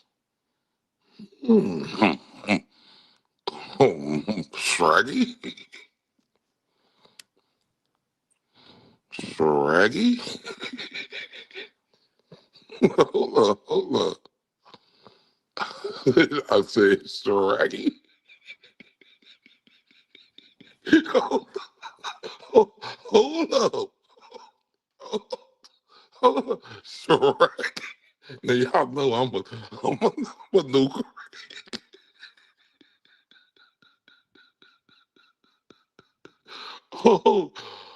Shit. Now hold up. Now, so hold up. Let me watch that shit again. Hold up, real quick. The state's theory that the girls were dead by 2:32 p.m. Yep. The answer is yes. We had what I like to call anchors in time. We knew the video was taken at 2:13. That's an anchor. We know the phone stopped moving at 2:32. Now we have anchors or bumpers within which the crime occurred. The phone stops moving at 2:32. It's underneath the body of Abby Williams, and basically said she did it deliberately to catch her killer. That means all of this had to happen in 19 minutes. Yep. Abduction, going down the hill, crossing a creek, taking off clothes, putting on clothes, keeping one girl quiet while cutting the other's throat, which still baffles me. I don't know what if they weren't, if neither of them was bound in any way. I don't know anyone who would sit there and watch one be brutally murdered in the open and not run away. So that right there, Yeah, it was green. No, they have no reason to be quiet. You can't, when you see that, you can't think, oh, if I just comply, then they're not gonna hurt me, because now you're seeing you've complied and they're hurting her. So there's no incentive not to scream. There's no incentive not to try to run. Even aside from that, though, he was outnumbered. Libby was They're the both same of the girls size were the as same. him. Yeah, both of them were the same height as this man, and they were in better shape than he was. Libby was an actual swimmer, and the man had a heart condition. Right. And That, you can't even pay him to order people around. When the day Westcott testified, she even spoke about that when she's interviewing Kathy. He continued, like, there were several instances where he took demotions because the anxiety of having to order people around was too great for him. Like it was like an anxiety thing. Like he really couldn't even do it for money. And so the notion that he's got a heart condition, debilitating anxiety when it comes to ordering people around, he would have had to wake up and develop an entirely new personality. Authorities. Okay. Okay. Okay, so I get it now. Oh man, salute. I want to say salute. That's the one. Cause if I ain't gonna even say it, cause I know I done used the videos before.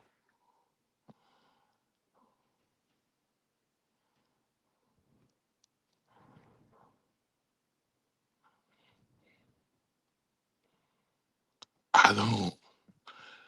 Yeah. So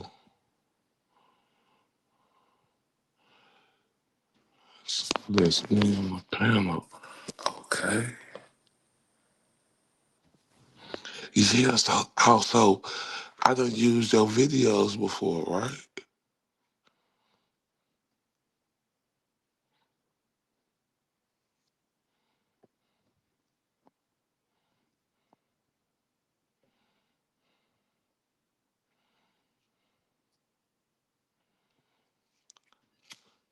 Haven't I used the videos? I don't want to say their name because I ain't gonna never say nothing because I don't want to blurt it out either.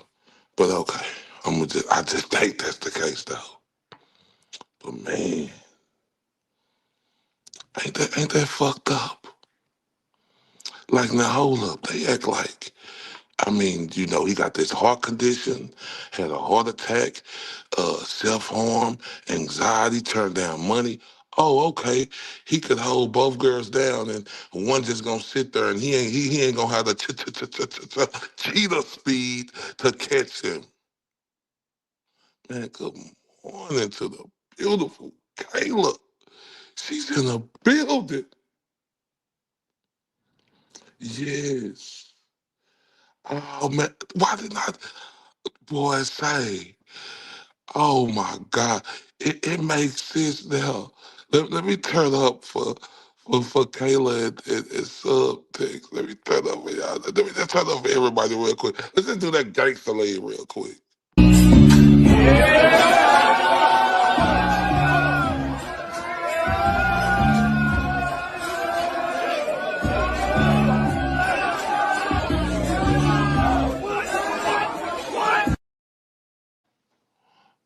I just thanks a little Kegan Kline. Even if when I'm looking attached to nah, for real. I'm with you for real. Man, you are a very beautiful woman. I'm gonna tell you that. Straight up. And shout out to the beautiful Kayla in the building. Good morning. Let me get this shit off the stage. I'm sorry about that, y'all. Yeah, let me go to this next video, because this how you break motherfuckers down. Hold up, where I'm at. Let me make sure. I don't want to go past. Okay, here we go. Authorities believe the girls walked through this nature trail, and we know about an hour after they started their hike, they ended up right here on this railroad bridge. At 2:07 p.m., Liberty uploads this Snapchat photo of Abigail walking across the train tracks over this bridge. That would be their last communication. Less than an hour later, the teens are scheduled to be picked up, but they never show. They started looking for him around 5:30. They got law enforcement involved. Hundreds of volunteers combed the trail looking for any sign of the girls. Police checking those Snapchat pictures for clues. Liberty's grandfather speaking to WLFI. Missing, abducted, we don't know for sure. Cell phone has been pinging around town. Describe that search, the volunteers. This is something that really, really impacted the community. It did. We had estimating well over, I'd say, 200 to 300 volunteers. And then, of course, emergency responders, which included law enforcement, local firefighters. We searched well into the night and the early morning hours. But the next day, detectives discover their bodies 3/4 of a mile from that very bridge seen in Liberty's last Snapchat. So you believe that one person in 1 hour got the girls across the creek, got them undressed, got them murdered, got them redressed, got them posed, got the sticks on them, et cetera, et cetera. Yes, one person in 1 hour did all of those things. Mr. Baldwin asks, would you agree it would be easier if there were two people? Lieutenant Holman says no. No, I don't think I would agree it would be easier for two people to do that. Is that a reasonable denial?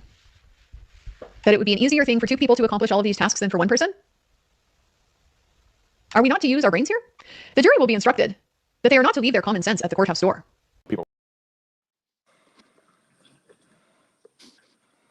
Man. Like, just think about that. How is a man and this, who is really disabled, and Rick, we gonna speak candidly, he really disabled.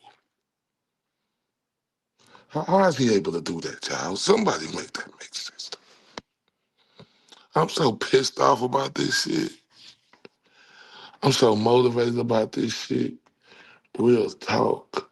And like Brown say, pinging around town. Like, come on, man. Come on, y'all. This is ridiculous. Let's get to the next clip. It gets better. Out all over the streets of Delphi, flashlights, walking, just groups, and hundreds of people seem to be coming out to help us look. People split up and went through each finger of that trail system. We don't know which direction he came from or where he went. Within an hour and 23 minutes of her last Snapchat post, you were there, looking around. Yes. Okay, hour and 23 minutes. You're there looking around. You don't see anybody. You don't see the guy, and he just disappears. Well, actually, there was somebody there at 3:14. Libby's dad was there to pick them up. At 3:14? At 3:14. He called them first at 3:11 and said, I'm almost there, start heading back to the trailhead. And he got there at 3:14 and called them again and said, hey, I'm here. And she still didn't answer. So he started walking the trails. Okay, that's 41 minutes. Yes, at that time, he started walking the trails. He called me at 3:30. So he had already been there. The family and other people showed up and started walking around yelling for the girls. And from where the crime scene is, you could definitely hear people on the bridge. Oh, really? Really, Holman? Really? Depending on the time of year, you necessarily can't see the bridge due to foliage or whatever, but you can hear people. So I believe that he was attempting to abduct them. That didn't work. He was going to sexually assault them there. That's why their clothes were off. And then he heard people in the search party, got scared, killed them, left. No fucking way. That totally blows up your own timeline, Mr. Holman. Mm-hmm. There's no search party.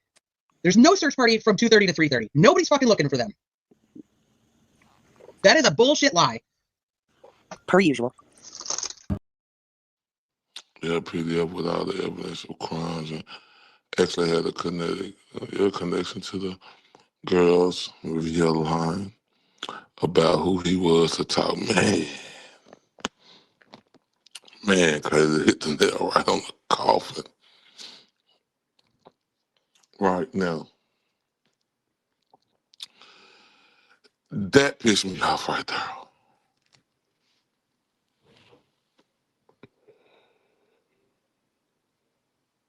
Man, it's unfucking believable, y'all.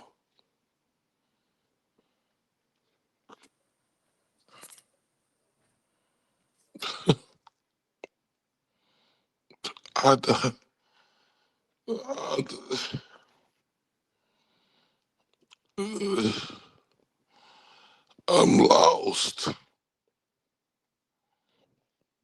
Like, this is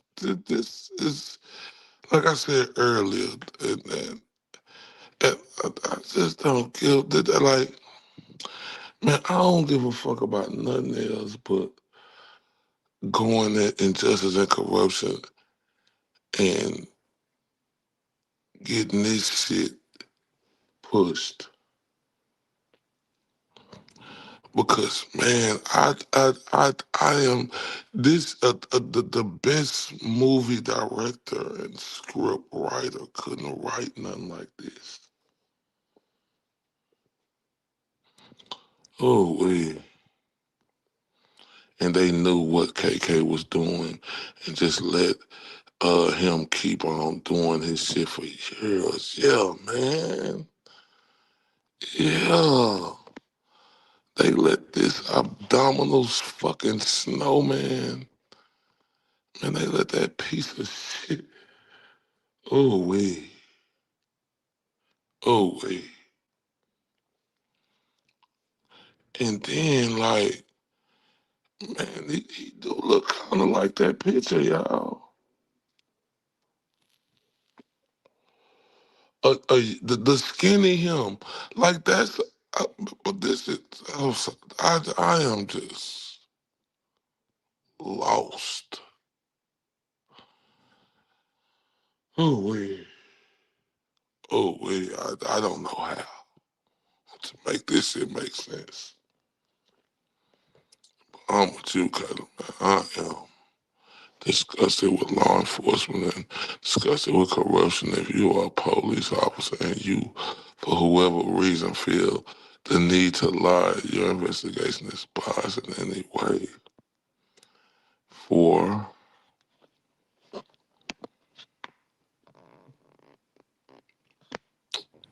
yeah,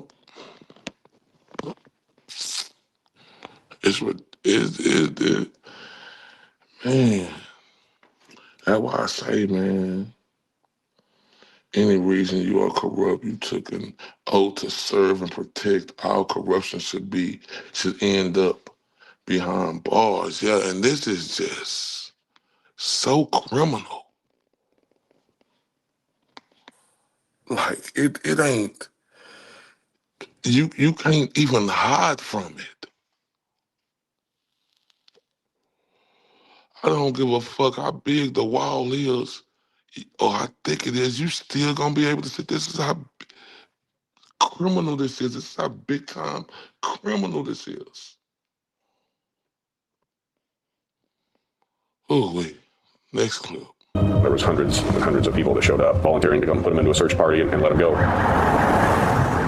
If you look at when Libby took the video that everybody believes is the abduction, the beginning of the abduction of the girls, and when the cell phone of Libby is found underneath Abby's body the next day, it stops moving just 19 minutes after that video. So that means if it's one person, they have only 19 minutes to go from the bridge, down the hill, through the woods, cross a creek that's a pretty big creek, go up the hill on the other side, into a little wooded area, and then he has to kill at least one girl, and he's only got 19 minutes to do that because Abby falls on top of the phone, and the police admit it didn't move again. She didn't move again. She lay on top of that phone until they found her body the next day. So that's really, really tight. And that doesn't even include the girls taking off their clothes and switching clothes, and Abby ends up wearing Libby's clothes. So that's a lot to do in 19 minutes for one person. He's a small man, 5'5", and they think he had a gun, but that's a lot. That's one of the reasons that the defense says it's more than one person, not one person.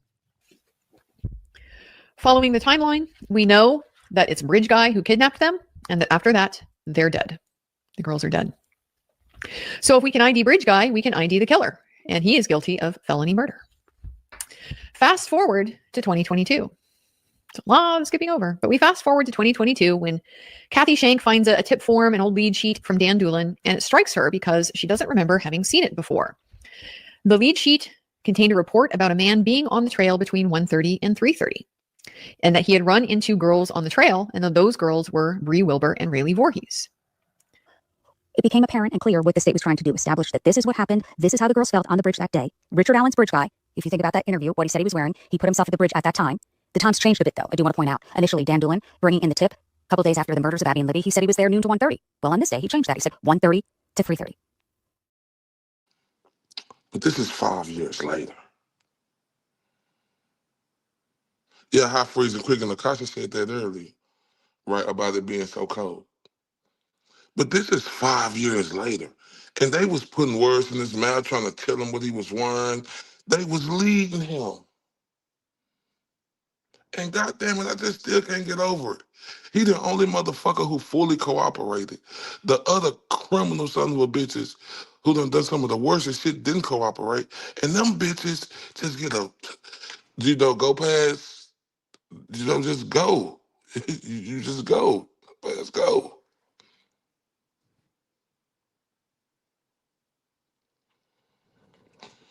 Ooh.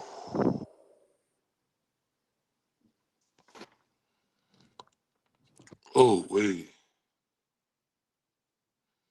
Let's continue. There's this road that goes right underneath the bridge. That area is where the bodies were found. How did they get on the other side? Well, I think what we need to do now go over there. is go over there. I want to go to where they found the bodies. It's Right over here, right there. So this is where the girls were discovered. So right here, he takes him down the hill, and I always thought right back here, in this little corner, is where he intentionally, or originally was going to try to assault him. Does that seem accurate, or do you think it's down here? What the evidence indicates is probably just right down underneath the trestle. Just right here, huh? Yeah, just down the hill. It goes right down there, and then there's underneath that trestle. He was probably going to attempt to sexual assault him there, and then when the van went by, he tried to move him. The white van, or the van. We know it's false. There's fucking video of it. That when the prosecution claimed everything happened, the van wasn't there. The van wasn't there until at least 10 to 15 minutes later, making it fucking impossible. So no, there's not a single confession, so-called confession out of Rick's mouth that can be traced to the crime scene. None. Zero. Man, I hate that Roblox head piece of shit, boy. Ever since so Jack said that, boy, that's all I can think about is his Roblox fucking head. Like the turkey gobbler neck in that bitch. I just wanna go back in the day and street fight while you uppercut that motherfucker, like real talk. That piece of shit asshole. Like that's the dirtiest motherfucker. Like, look at this bitch. Look, I can't stand it, but look at this lying fucker. There's this road that goes right underneath the bridge. That area is where the bodies were found. How did they get on the other side? Well, I think what we need to do now go over there. is go over there. I want to go to where they found the bodies. It's Right over here, right there. So this is where the girls were discovered. So right here, he takes him down the hill, and I always thought right back here, in this little corner, is where he intentionally, or originally was going to try to assault him. Does that seem accurate, or do you think it's down here? What the evidence indicates is probably just right down underneath the trestle. Just right here, huh? Yeah, just down the hill. It goes right down there, and then there's underneath that trestle. He was probably going to attempt to sexual assault him there, and then when the van went by, he tried to move him. The white van, or the van.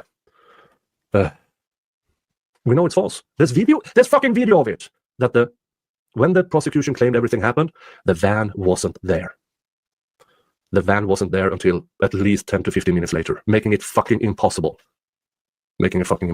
So no, there's not a single confession, so-called confession out of Rick's mouth that can be traced to the crime scene.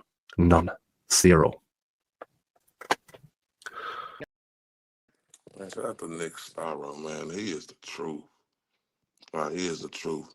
And like Breon say, like Barney Fife motherfuckers with their stupid ass fucking ignorant, illiterate ass stories.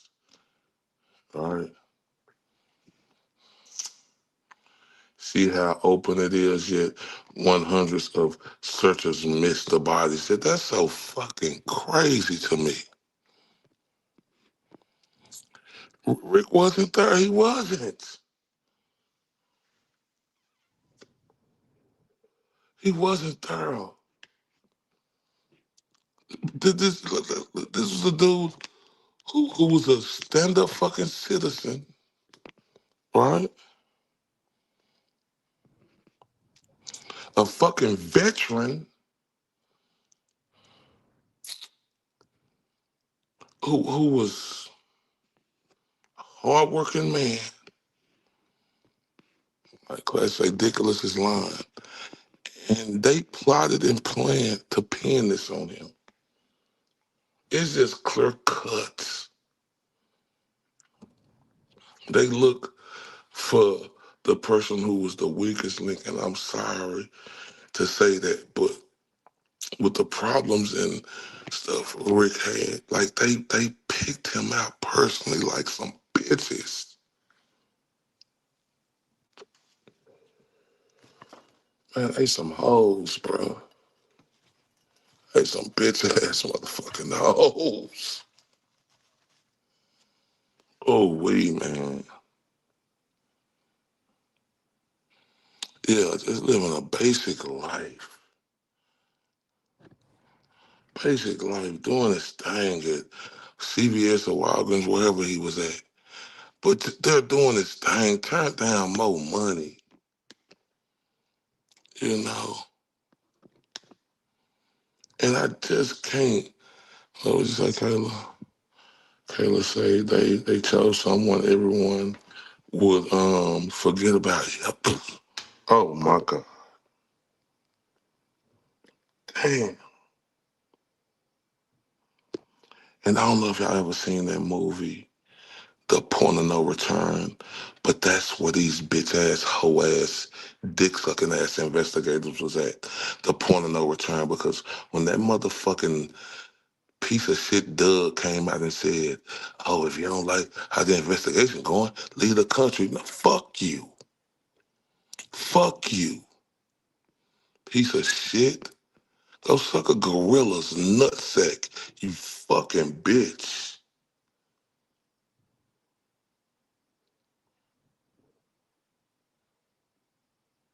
Leave the country, man. Fuck you. Because you and your fucking crooked ass, fucking stupid ass, corrupted, fucking soulless, gutless piece of shit ass station did it purposely. And y'all know what else get to me? Right? He wasn't even leading this investigation. See, she's starting to come to me, y'all. Man, I am fucking mad. Now, when I just think about that shit, this bitch wasn't even leading the investigation. Right? What's her text say?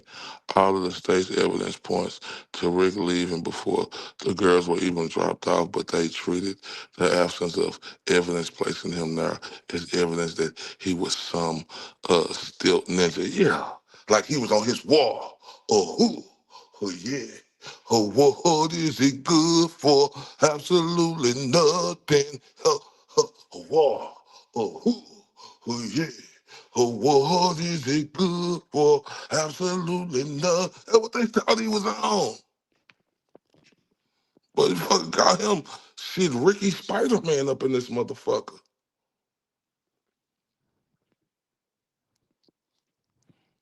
Real talk.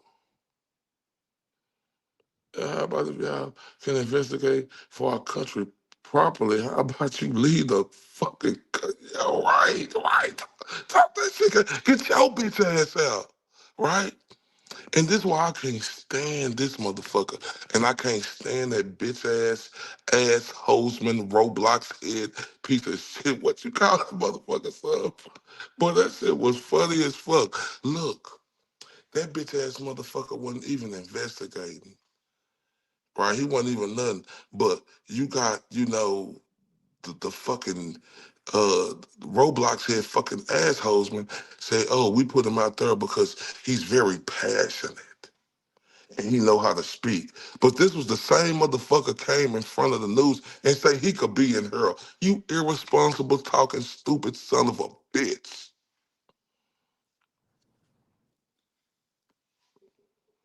They put him out there because because he know how to talk. No, ain't did no fucking investigation on the case. Oh, he's passionate. Man, I can't make this shit up, man.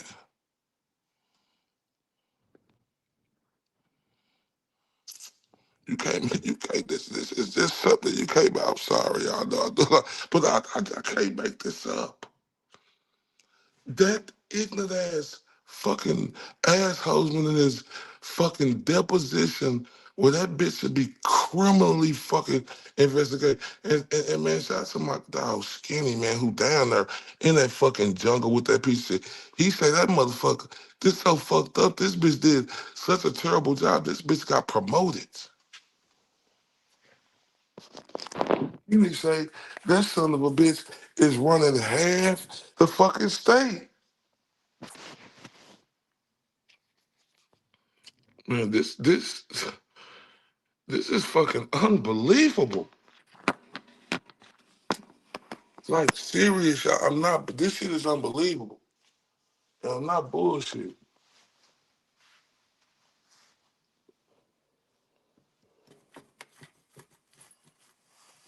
I'm like, damn. Man, same shit, different day. I'm like, damn, where's the government at? Where's the mayor? Where's the councilman? Where's, the fucking governor?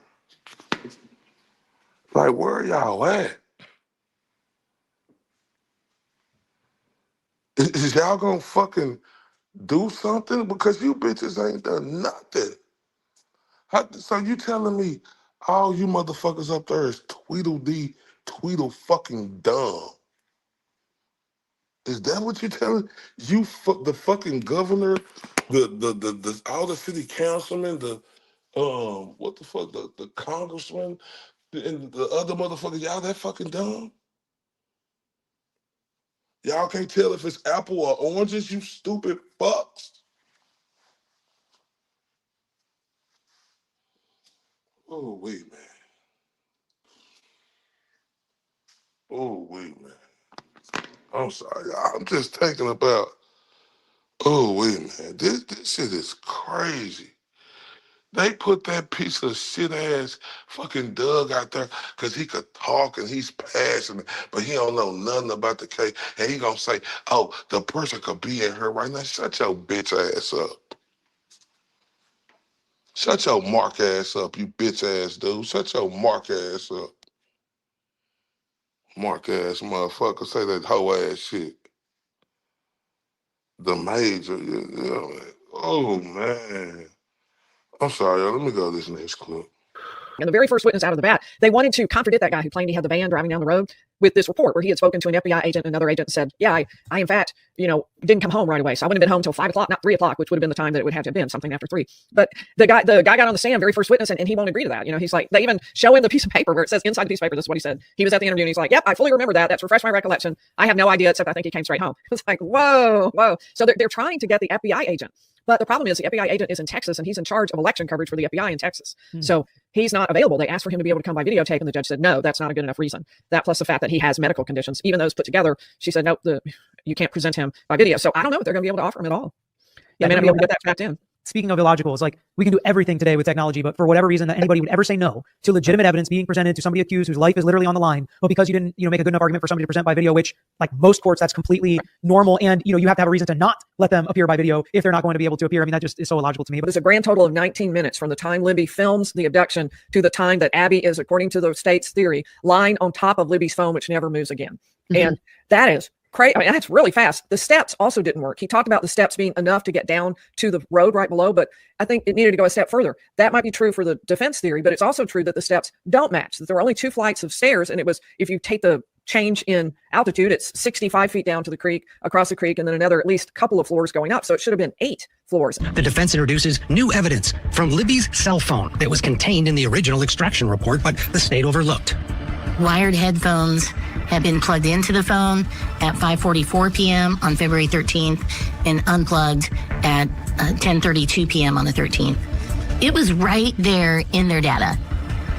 Literally, they didn't swipe far enough to the left. And it says wired headphones in.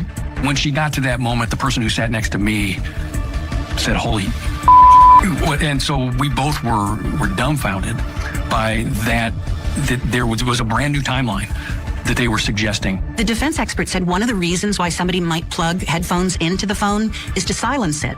And think about it. This is a time when Abby and Libby are missing. Their families are desperately trying to find them.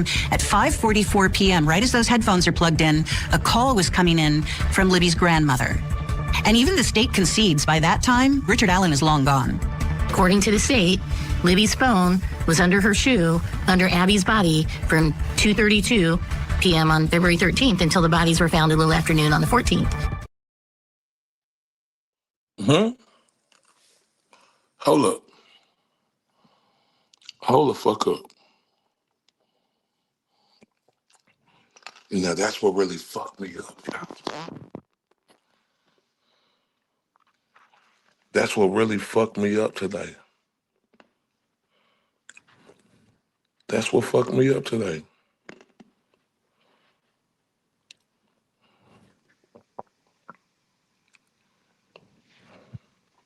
Oh man, y'all put me on to everybody, man, cause I'm on this. I ain't bullshit. I'm on this, and oh wait, man, this the part that fucked me up today. Knowing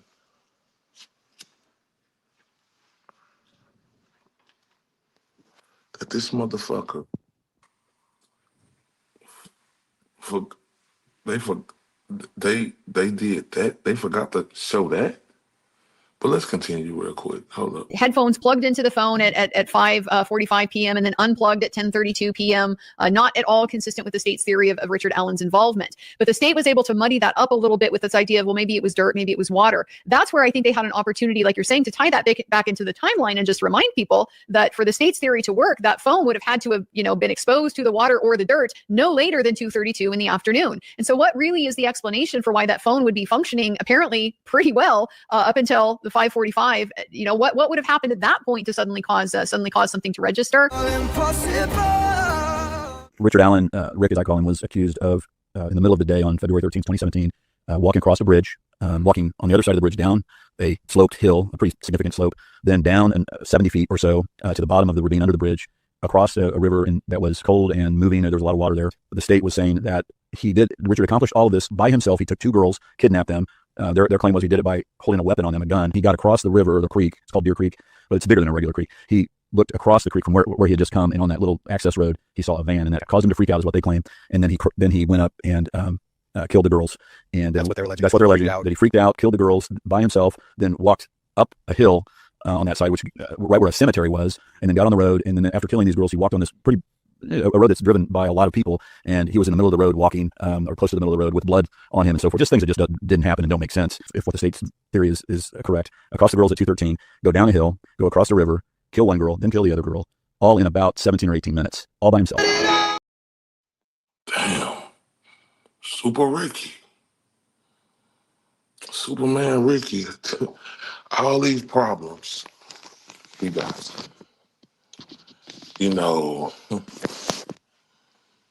Oh man. This shit just don't even make no sense. It don't, and it just ain't nothing about this shit that make any sense at all.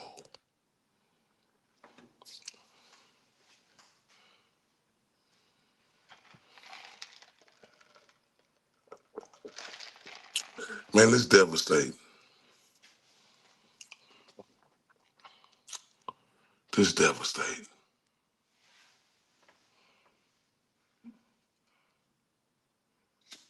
And it's devastating. Oh, wait. Like, it's just, every time this shit gets me out, it never seems to fail. Every time this shit get me.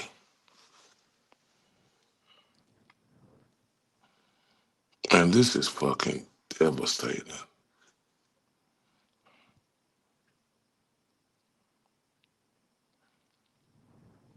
And that's why I'm so locked in.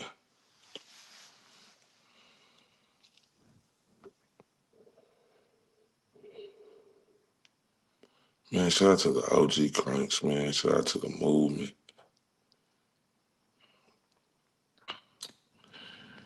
Man, I got so much empathy for y'all, man.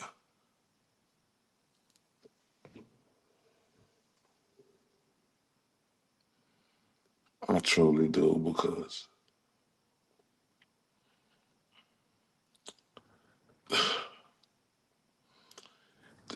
it's no way possible that I would have thought that this man would have been convicted. There's just no way possible. And then to get that he convicted. Oh my.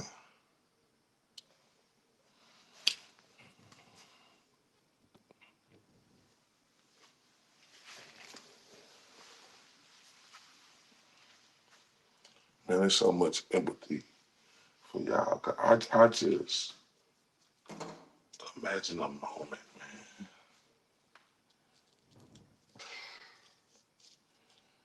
Because y'all knew this case back and forward. Y'all seen all of, y'all seen it was nothing. I'm going to say that against Richard Allen. Absolutely nothing.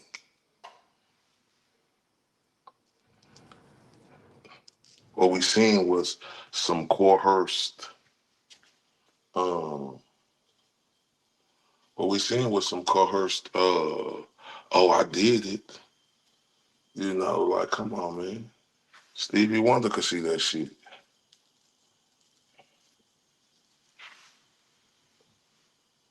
Stevie Wonder could see that shit.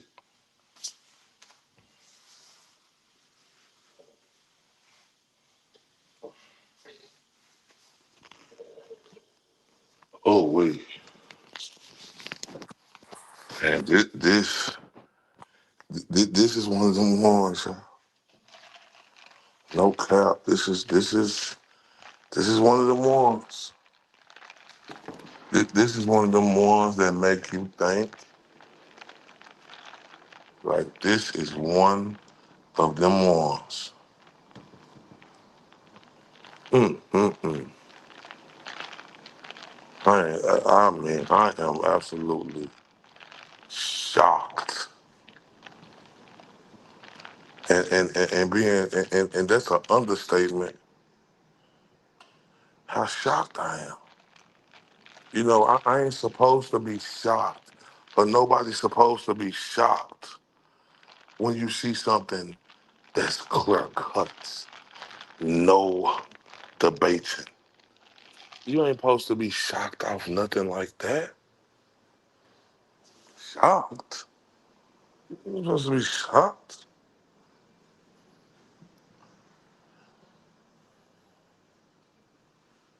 Man, the way the evidence was, man, everybody supposed to be like fucking rejoicing.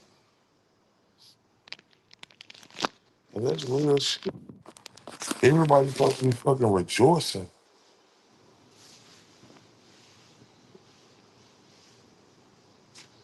I know, Clancy. I know. I know. Cause I'm telling y'all, I can't get over this. This is like the craziest shit I ever seen.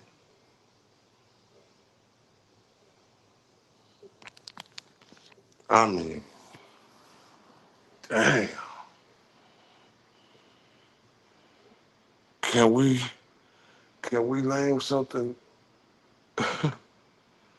more like with zero evidence? I mean, none. They could talk about a fucking coerced statement, but talk about the bitch who was in there, who was this fucking doctor.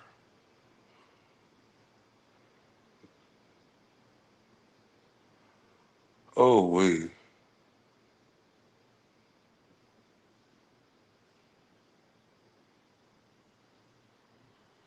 Oh, we, y'all.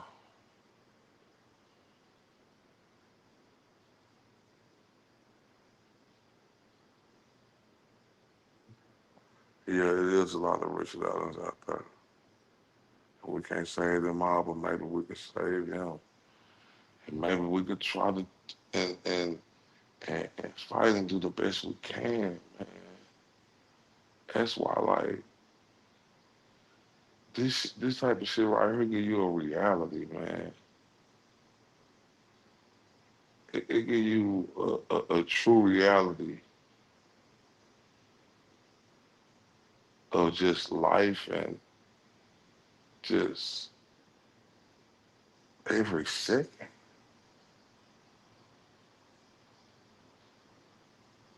Cause this could be, man, this could be all of us. This could happen to all of us, right? And this the type of shit that we got to think about every day now. Cause this shit right here, it's traumatizing. Like,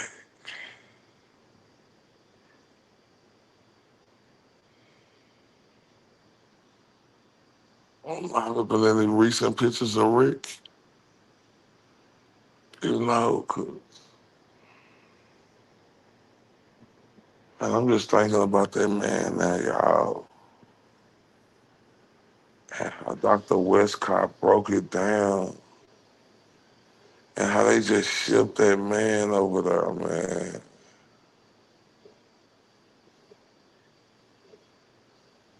Oh, we.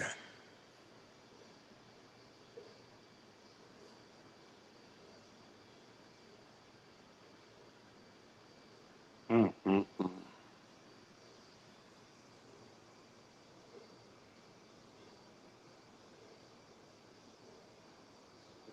But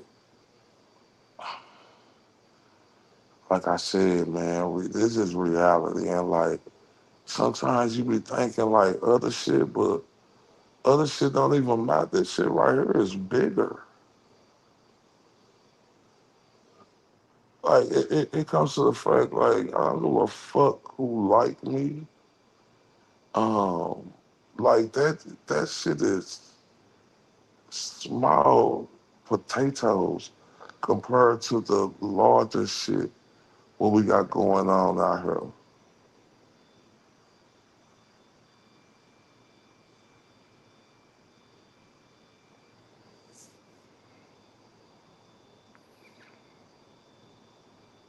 Man,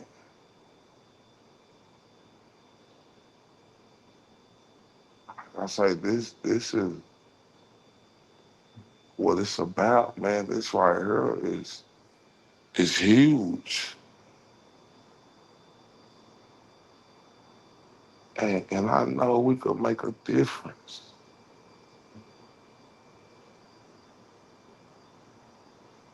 I know y'all already made a difference because I'm confident coming September. I'm just confident that Richard Allen gonna get out.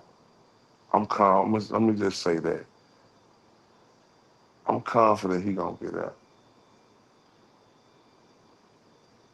Shout out to Jeannie in the building. She just sent me 2 jewels. Let me turn up for her real quick, y'all. Oh, I appreciate that. Man, I appreciate everybody, man. I got so much love for the people who show up for me because I really appreciate it. Let me turn up real quick.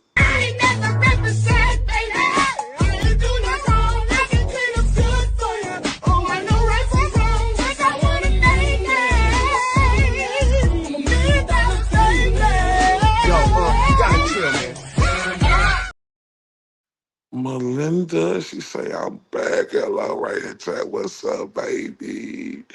She's back in the building, y'all. And I appreciate everybody who be in the building. I really do.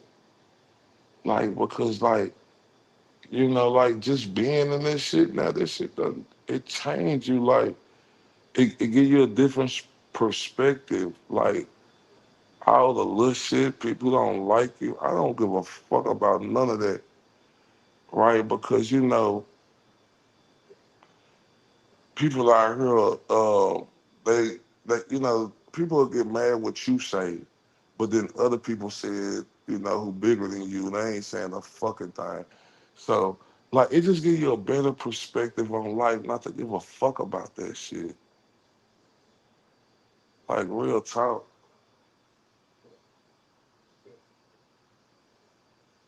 And I really mean it. That's why I say, man, I ain't, this shit right here done changed. I ain't into none of that other drama shit. I ain't into none of that, man, because that shit is nothing compared to what Richard Allen going to and what a lot of other people going through, man. That shit is nothing.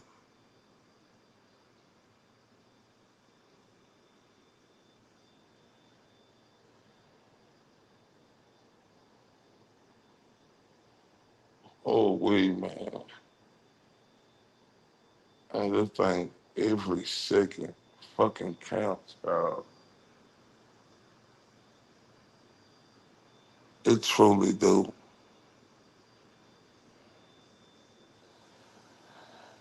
Every second counts, y'all.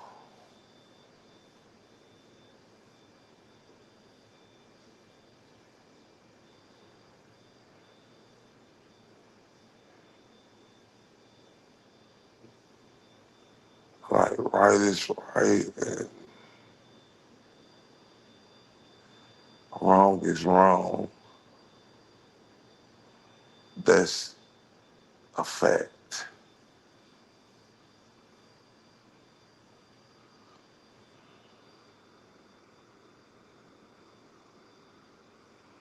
You see the MS alibi. Man, I ain't lying to y'all. This shit right here, man. Like, I just make you look at shit different. You know, you let birds chirp and let them chirp, right? That's why, you know, man, hearing Richard Allen say he think he fighting rats and he fighting roaches and ants and rats, eating his own feces, man. That shit right there, man.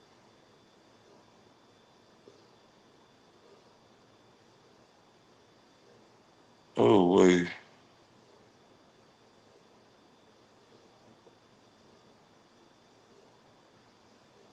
Oh, wait.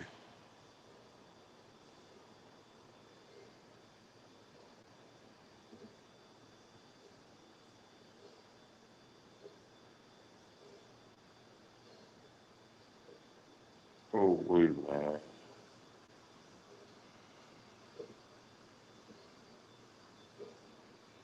That's why I'm, man, locked in on the real shit, bro. Yeah, Rick is wrong fucking God. That's why I'm locked in on the real shit. Like, I ain't, like, it just make you look at just shit differently. Dude.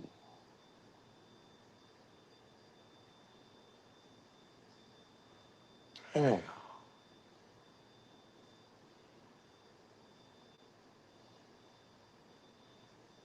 Mm, mm, mm. Mm, mm, mm, mm, mm.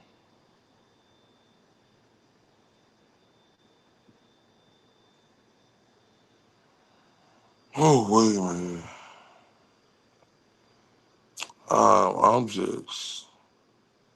I'm fucked up about, like, this shit.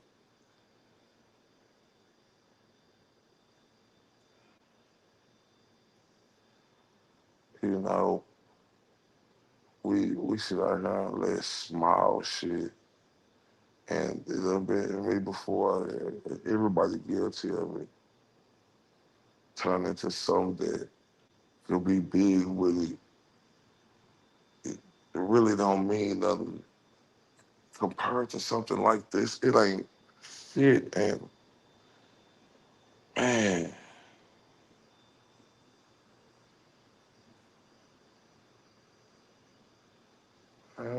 man.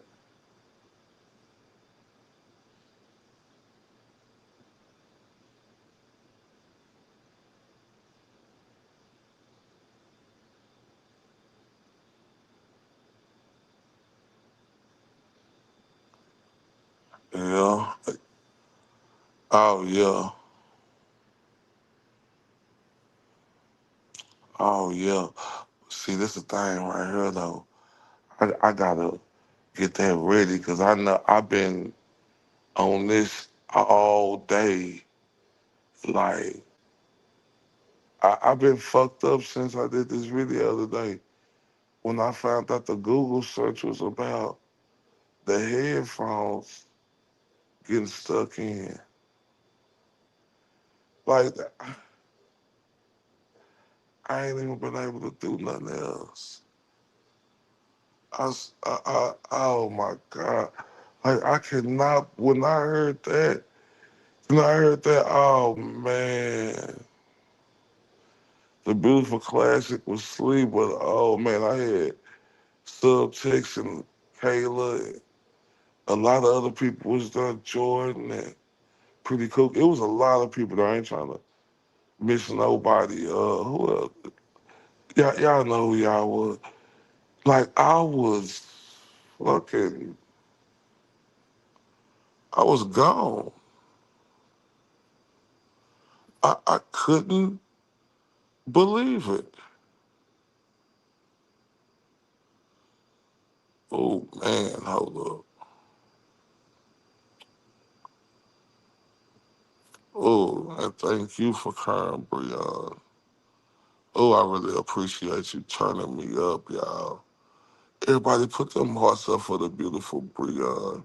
She just turned me up on the Venmo, and I appreciate that so much. Thank you for curring that, too, and everybody else, too. You know, for rocking with me. I mean, everything to me, but Breon, I gotta turn it up for you a couple of times. Here you go first, sweetheart.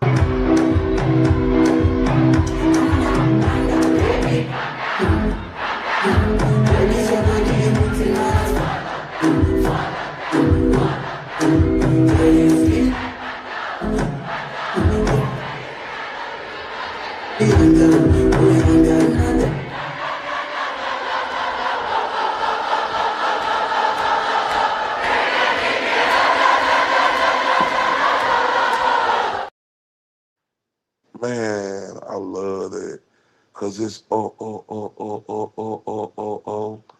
Man, Richard Allen and everybody who getting injustice and corruption done to them. They need us more. Man, Breon, we ain't through. Thought we was through. Now, hold up. Let's turn up for you again.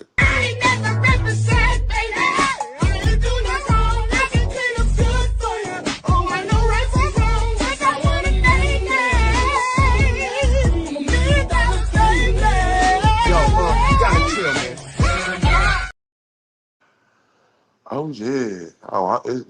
It's very much appreciated, and we're not done, sweetheart. Now let's do that gangsters.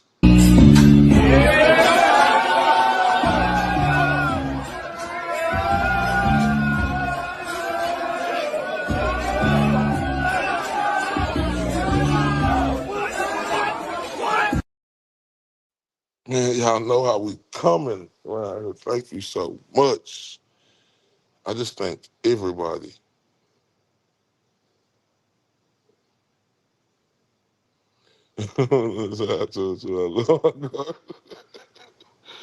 Oh man. Like for real though. Man, shit, like I'm just man, I like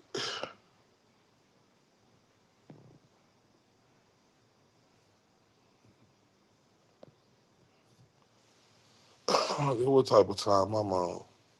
For real. Like this.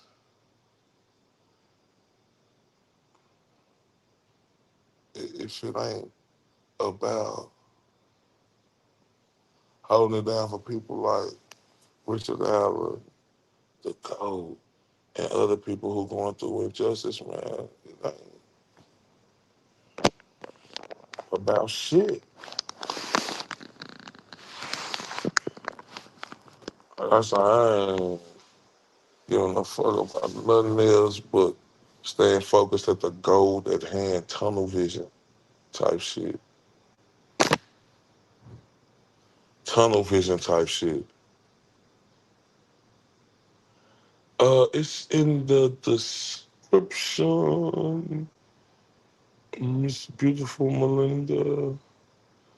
Let me see if it's in the description.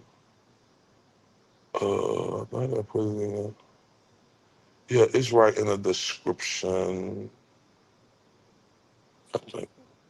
But yeah, man, this is what type of time I'm on. I don't know other time, because like I say, man, understanding what Richard Allen and a lot of the people going through, man. My classic, thank you for real, classic. Classic, thank you.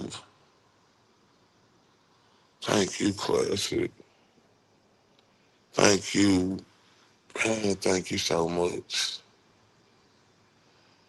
Man, classic is sharp, bro. I'm telling you, precise. Answer any question. Need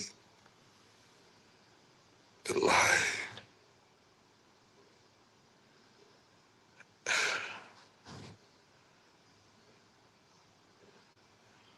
Man, that's classic, bro. I got so much love for you, like I do everybody, girl. Like, and I got so, it's just, I just appreciate it. I really do appreciate it because I understand now, right? You know, it's just like when you get in something like this, you understand like shit like this more bigger than bullshit the way fucking people feel, right? Like all my people on here, like I want y'all to know y'all entitled to have y'all own opinion and feel how y'all want to feel, right? Y'all entitled to that. I would never ever get mad at y'all for y'all opinion, right? Because we are entitled to our own opinion, right?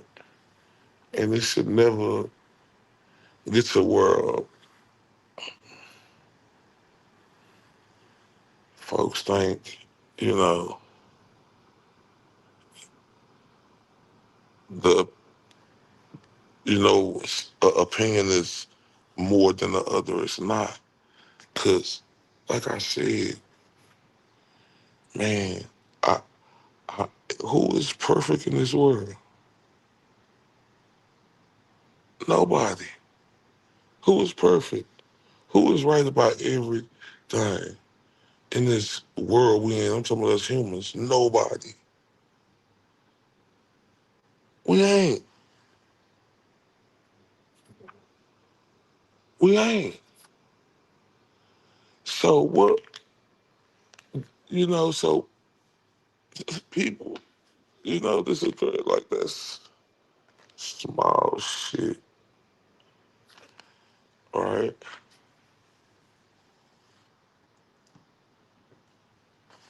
But I just want my people to know who come over here and rock with me, and please don't ever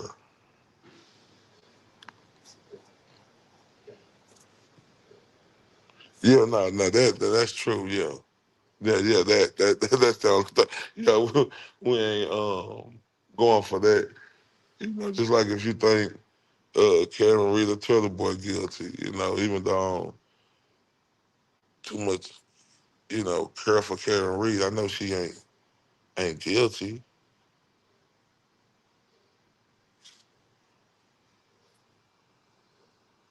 Oh, hold up. Oh man, Melinda just turned me up, y'all. So y'all know how we do when we get turned up over here. Melinda, let's turn up You beautiful woman, you turn up with me.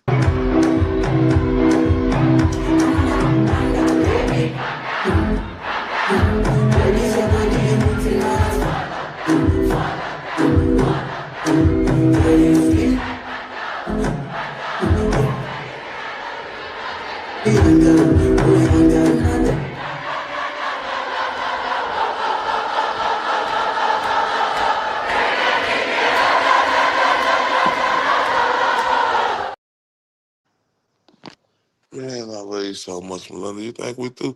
Oh, hold on, I gotta bring that back for you.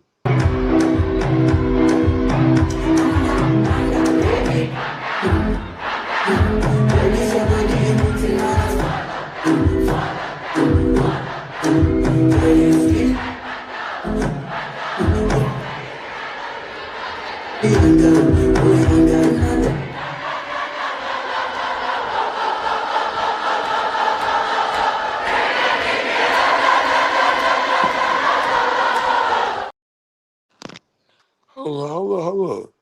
We ain't through, beautiful Melinda. Turn up with me one more time.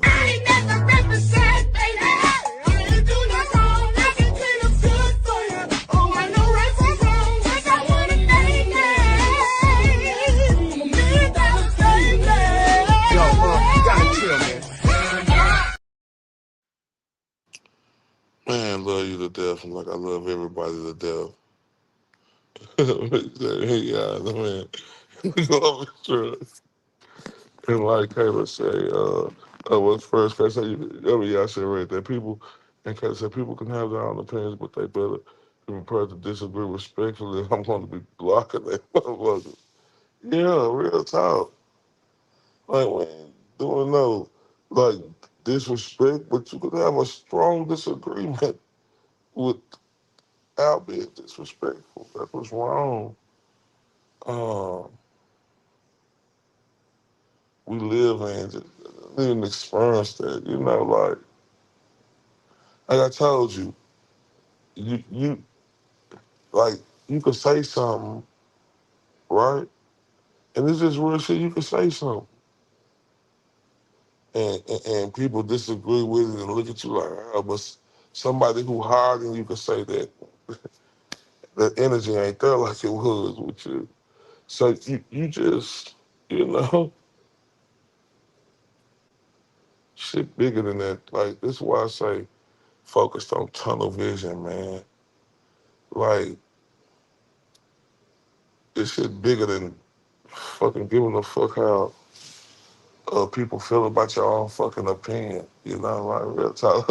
Like, a lot of people got mad when I said shit. I didn't like Dice. I liked it Perkins better. That's my opinion. Oh, nah, for real. She said I'm late for yesterday, but early for tomorrow. God, that's a ridiculous. Like, so, and I was being respectful. I said it's just the first one. But like I said, my opinion, I didn't like how he ran around the Turtle Boy question. So, and it's like I said, that's just me.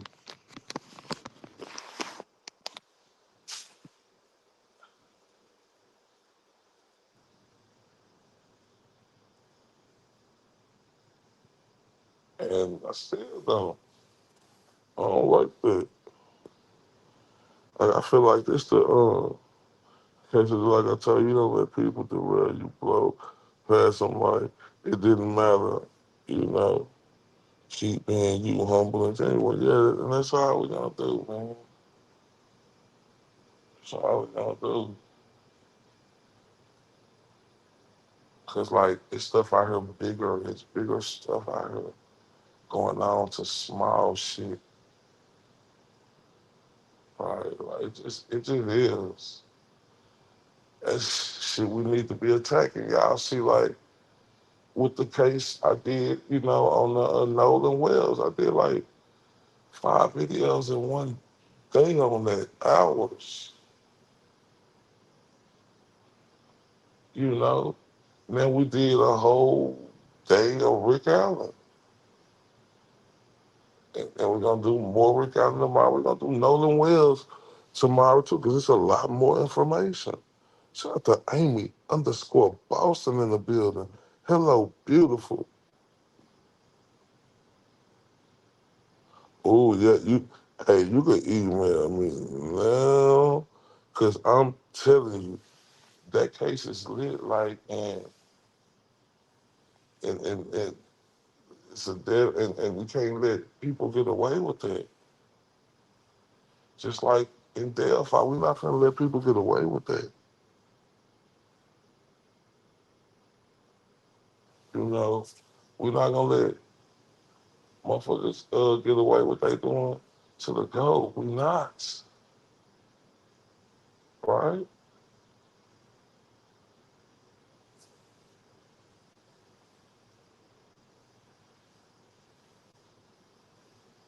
I let go. Oh, for real.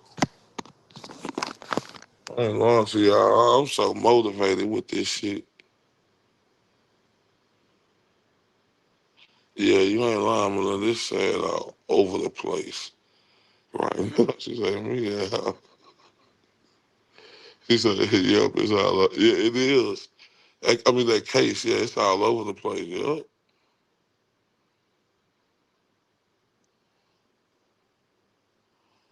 Good morning to the beautiful Amy_Boston. I surely appreciate you coming through. When I say, I still be in people chats. I just don't be typing no more really, unless it's the OG go. Like now I know a lot of people got this. Mm-mm. Mm-mm.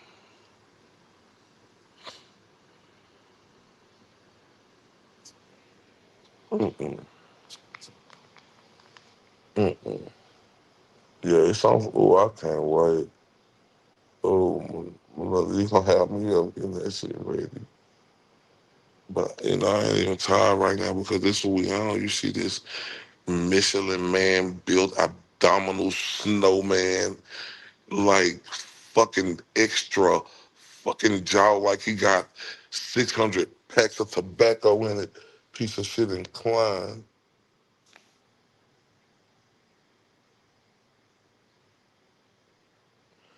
Yeah, I don't do with the chats, man. Really, like some chats, some chats, some chats. Too beautiful, Amy. Some chats.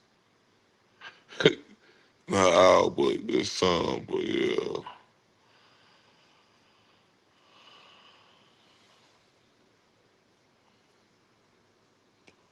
And reason why I say that is because it's like,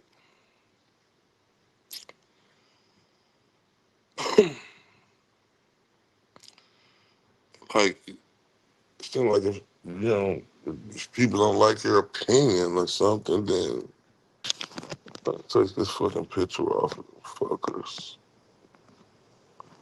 It's like, if people don't like your opinion or something, it's a problem. I thought this was America. How people believe in freedom of speech. Like, when people say freedom of speech and country, like, but then, they act like freedom of speech, like, freedom of speech, like, people get offended by freedom of speech. Shit crazy, ain't it? Yeah, it's just crazy, so I just really don't give a shit, because I ain't got time for that shit, man. Like, you supposed to respect everybody's opinion. You just do. Like, you ain't got to agree with it. Get mad at somebody because their opinion, man, that's nasty work. And like I said, it's just too much bigger things going on, man.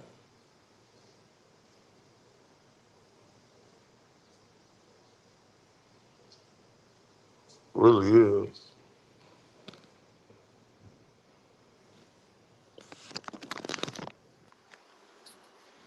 Like, man, if it ain't about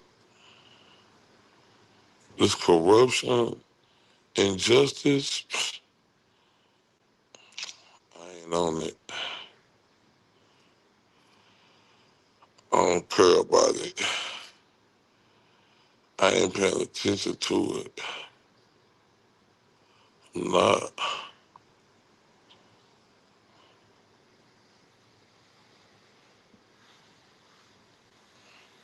Because that's easy to do. You know, if you know me, I've proven that that's easy to do. But what's more important now?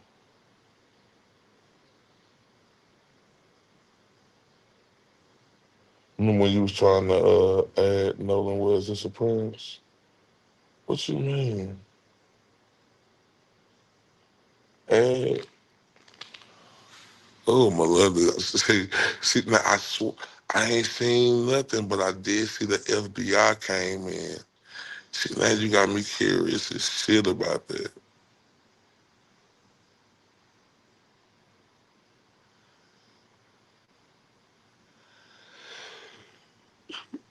For real, because,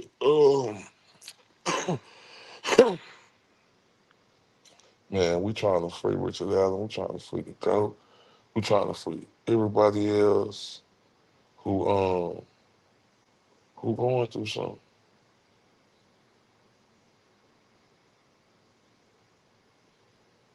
Oh, shout out to the beautiful Laura Orlando in the building.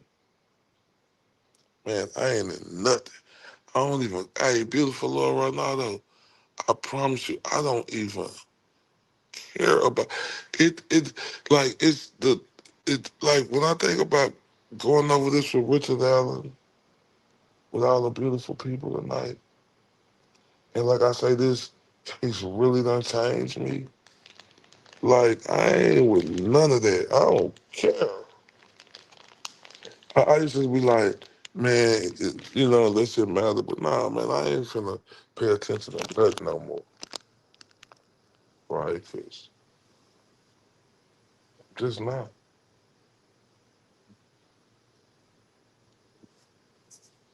With my neck of the woods and the illest terror. I was trying to,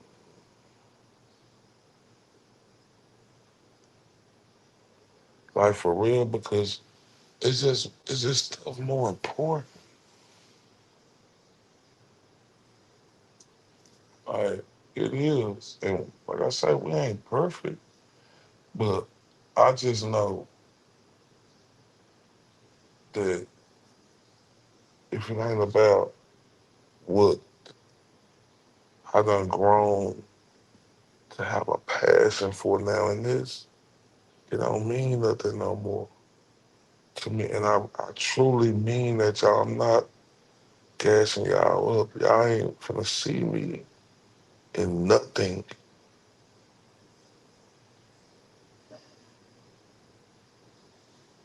I don't know, Laura. It's just,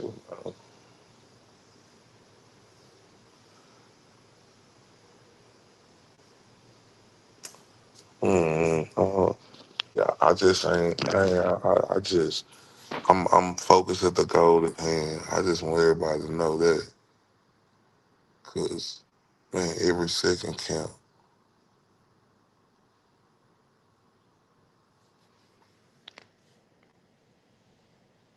Every second.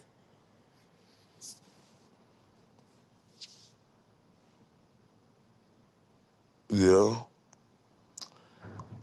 exactly. And like with the drama, like it was for a reason. Like I wasn't. It was for a reason because I didn't like what was happening to the GOAT and the OG, right? And you right. It's like, damn, they could get shared. People come, their membership, they support your channel, like with stuff like that. But when you get on real topics like the way Richard Allen is, this is like heartbreaking. You ask people to share it if they got any other social medias, and people they don't even share it. And that's why, I'm just focused now on injustice and corruption, making sure I do that right. Because, like I say, this is what's more important, like, and I done showed that, like, even when my name got put in the mix, I said, it's not a problem. Let's just whoop-de-whoop, you know?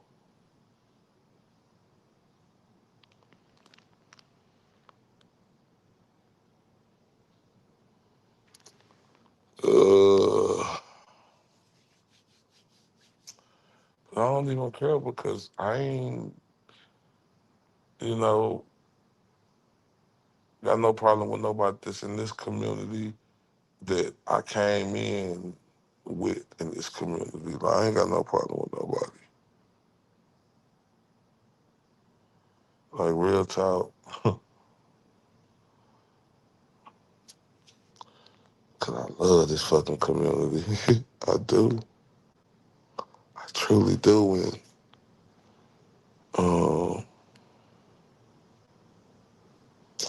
yeah. Oh, man. It's like, ooh, we boy. But with other people who bigger than you have an opinion of that, you right though. But with other people bigger than you have an opinion, I know, Lord, I know the people who, yeah, I know y'all really rock with me, and I know I love y'all too. I know y'all do. But like with other people who bigger than you have an opinion of that, you don't hear the noise, but people look at you a certain way, like it's. But I don't care about that no more though. Cause when you put in the effort to show like whoop-de-whoop, when you ain't really, like, and it's just, and then like, whatever.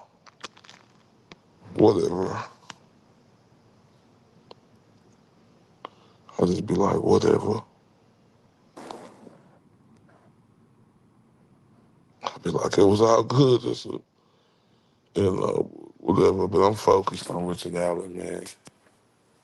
I'm focused on the GOAT. I'm focused on shit that matters, right? I love everybody to have their own opinion, but it's like when I have my opinion, people like what the fuck am I like a fucking do I got a honey on me? The bees just coming to stay. Like, God. Oh my. Yeah. That's how it be.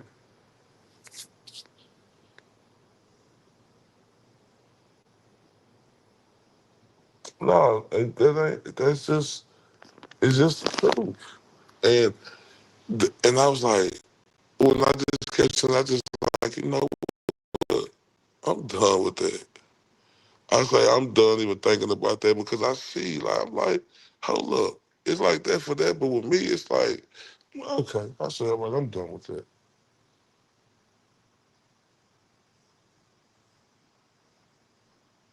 I'm already on when I'm looking.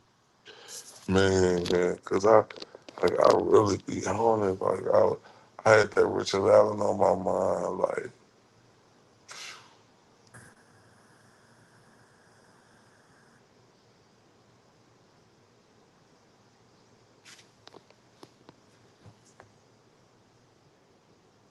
yeah, I am a beautiful Lord right now. I promise I am. I just got to the point, like, who cares anymore? Like, And I just got to that point now because I got tired of acting a certain type of way for nothing, trying, and like, no, man, down now. I don't, want the fake, from people like when I'm like, no, I ain't talking about nobody in her. I'm just talking about people. Like, I was, extend, you be trying, like, man, I was saying it last night, like when it came out with the drama, like they tried to come like it was me and they was giving that drama-free badge. It's drama week for a week or 2 weeks. Like, I've been drama-free for months. Where my badge? I've been staying away from it. I've been trying to tell people I'm cool.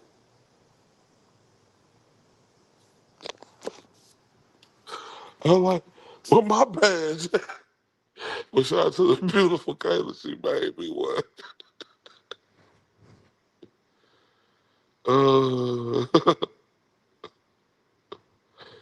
Oh man. I was like, damn. Oh man. And like I said, who's getting blamed for it, do you see? And I ain't mad at what people do, right? But I said, when I was doing, like, a lot of people started blaming me, right? A lot. And then I see people just going on and going on and going on with something and it ain't that same energy. I'm like, huh?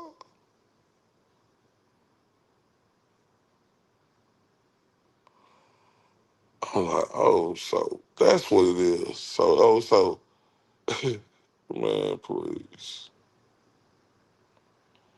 Mm-mm. That's why I say, the game has changed. Like, damn, that sound good.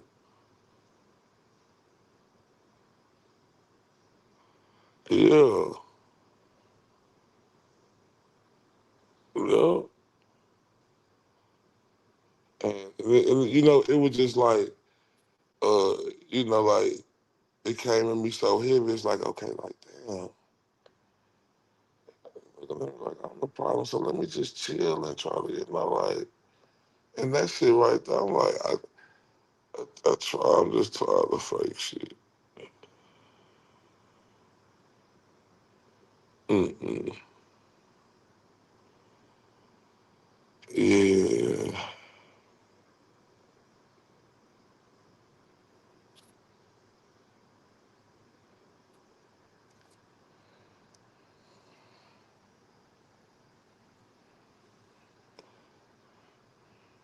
Shout out to my dog Grant, man. Grant doing great things, man.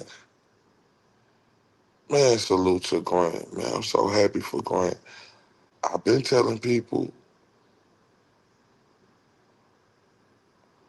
that he was one of the smartest people I know.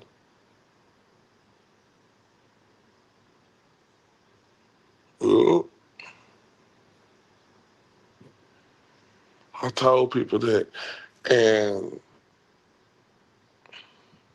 when I was interviewing, a lot of people didn't like, a lot of people turned.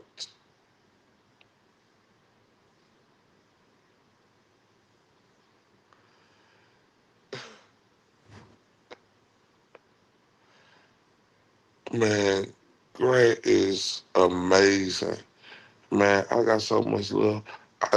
But you know what's crazy? When I first interviewed him, a lot of people was turning on me because of that job, because Grant wasn't, on the free, read thing at the time.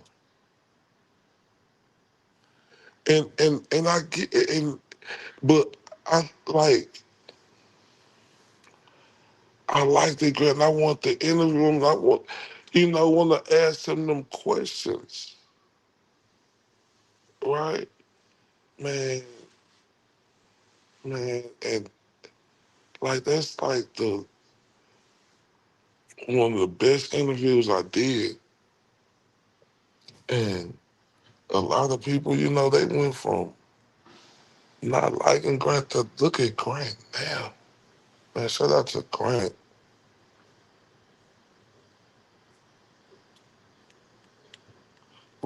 Shout out to Grant. Yeah, and y'all did. And I get it. And I get it.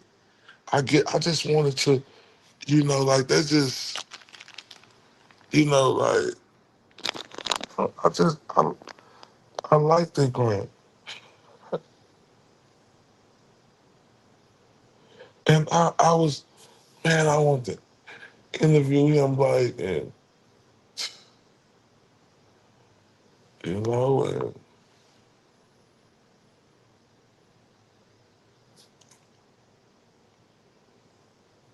and but look how Grant shining now, man. Man, I love what Grant doing, bro.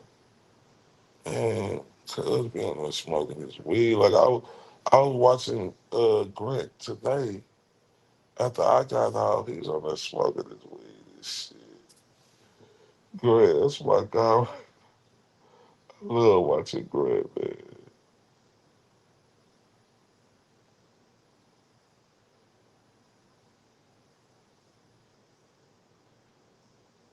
Yeah.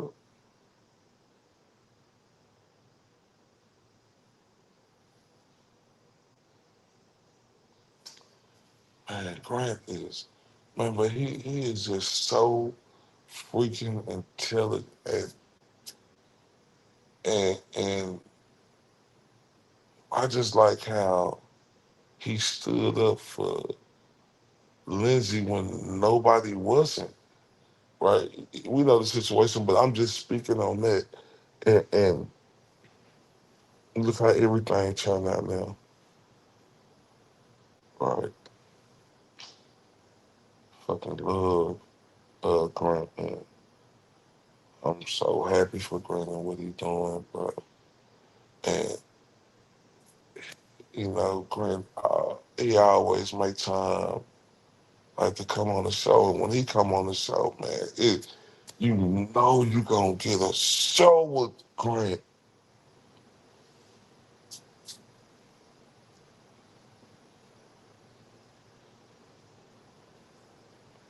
Man, Grant is good, y'all. Now he ain't good. In my Tony the Tiger voice, he's great. For real. With Towel Gang. Early, like for real. Like I was in this chat today watching Grant put in work.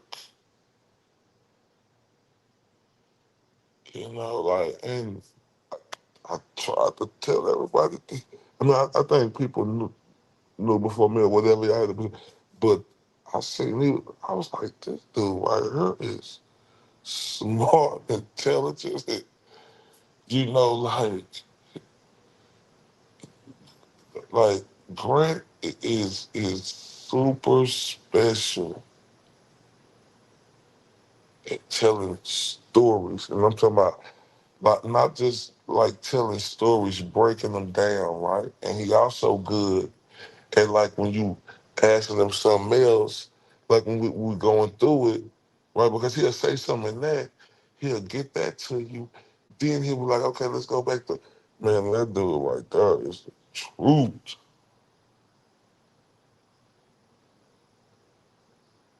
And I'm so happy um, for Grant. Like real talk, I'm glad people can see that G and it's okay. It's okay to get mad at people, but like look at Grant now. That's all I'm saying. Look at him now. Cuz had like 3.3 thousand watching him today. Man, Grant is the shit. I told y'all. Like, for real. Man, man, or go right back to explaining man, listen, I, I truly believe Grant on the road to like where his numbers, y'all, are finna be fucking boom. Yeah, he had 4,000. See what I'm saying? Like, I'm telling y'all, Grant is on his way to like really taking over some shit. I'm telling y'all, that dude right there, man, sharp as they come. Telling y'all, Grant is on his way to taking over some shit. And he deserves it because Grant works his ass out. Shout out to the beautiful Laura. Hey, she done turned me up. She said, time for me to get back to work, love. You have a beautiful day. You the bestest, man. You the bestest too, Laura. I'm gonna turn you up with this beautiful, my beautiful nude. Turn up this for you. Beautiful Laura. Not I love you so much. And thank you for and a lot of the people for accepting me for me.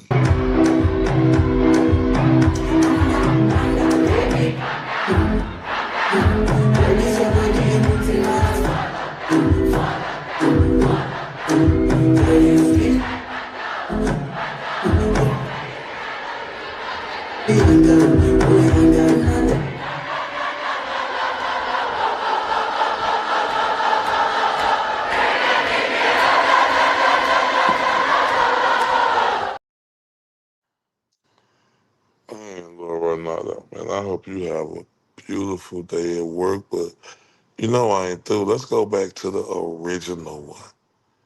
Me and you.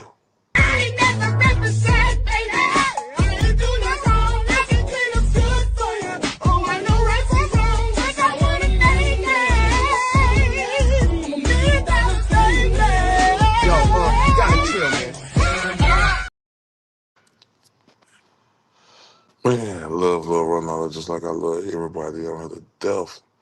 I'm telling y'all. Man, old school, yo.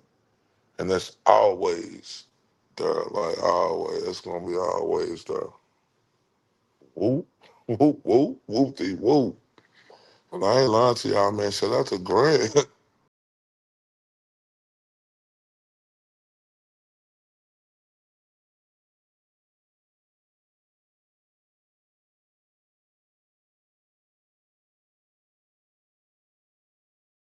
My bad, y'all. Blunder at his finest. I kicked my damn self out. How the hell you do that? It's like whoop, whoop.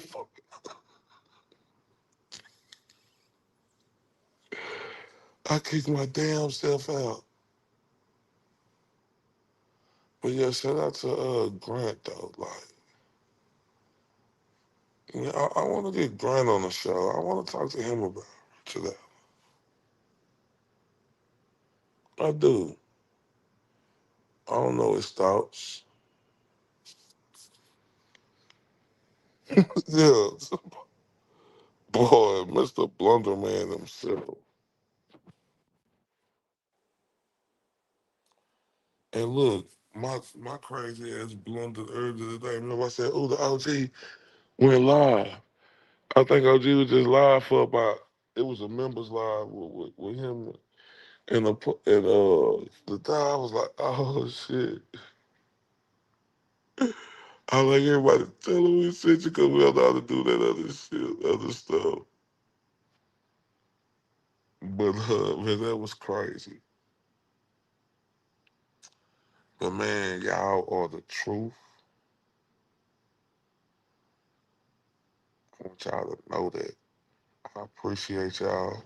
Shout out to the beautiful Laura Marie in the building. Hello, beauty. Appreciate y'all to death. Y'all know what type of time we on. It's injustice and corruption. Yeah, it was like Kayla. Oh, Kayla. Oh, man. Hey, Kayla. I couldn't do nothing but laugh at my damn. I was like, oh, I was like, damn. I thought he was lying, but he was. But it was just for that little bit. Oh, man, that was so funny. Oh, that was so funny, man. Man, that was funny. Oh, I laughed my ass off. I thought that video of Grant on the courthouse steps was an Arrested Development skit.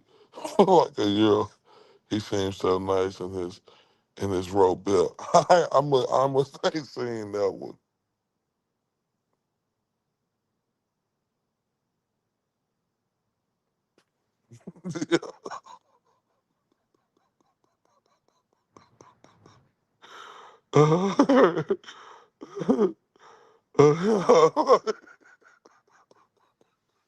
No.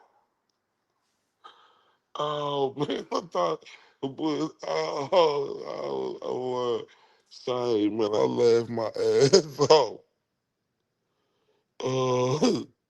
Yeah, I slept a little, but you know, like I be when I'm on it, I'm on it. You know, cause we got to work hard around here. You know, like got to work hard. You know, our people don't share our videos no more like they used to. I mean, I guess my opinion hurt a lot of people feelings sometimes. I guess it do. I mean, that's what it seems like. I guess my opinion hurt a lot of people feelings sometimes, right? And I guess they don't want to be around here no more. It's funny, but this is things that make you say, like, you know. And I ain't never been number cool with everybody. People know that.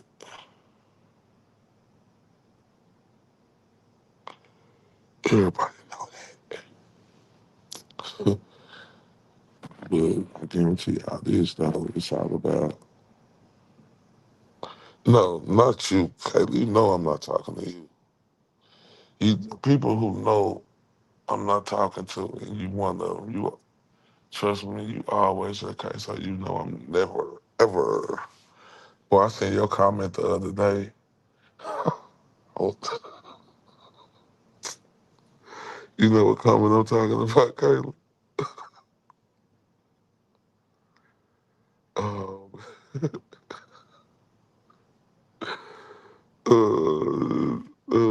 yeah, but never ever. Oh man. Mm-mm. Oh man, I love everybody. Boy, I ain't gonna lie to y'all, man. I ain't gonna lie, 'cause it's good to laugh at your goddamn self. Yeah. Oh, Kayla, I was, oh my God. Oh, that shit was funny. And it's about, like,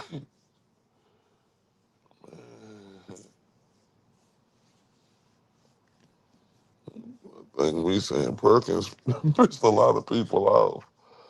I said, I think Perkins did a better job than Thanks. Oh, man. That personal, just my fucking opinion. Just my opinion, right, y'all? What? I promise it wasn't that personal. Like, I just can't not, I just can't do that. I can't just go for what, like, and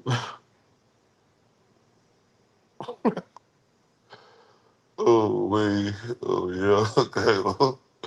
I caught that one. Oh, it was so funny because it was pertaining to this. And I was like, I never talked to you like ever. Man, I pissed a lot. I think I pissed a lot of people off saying Perkins did a way better job than Dyson. I stand on that. Like, imagine, I'm not in Massachusetts. It's up to y'all to go vote, right?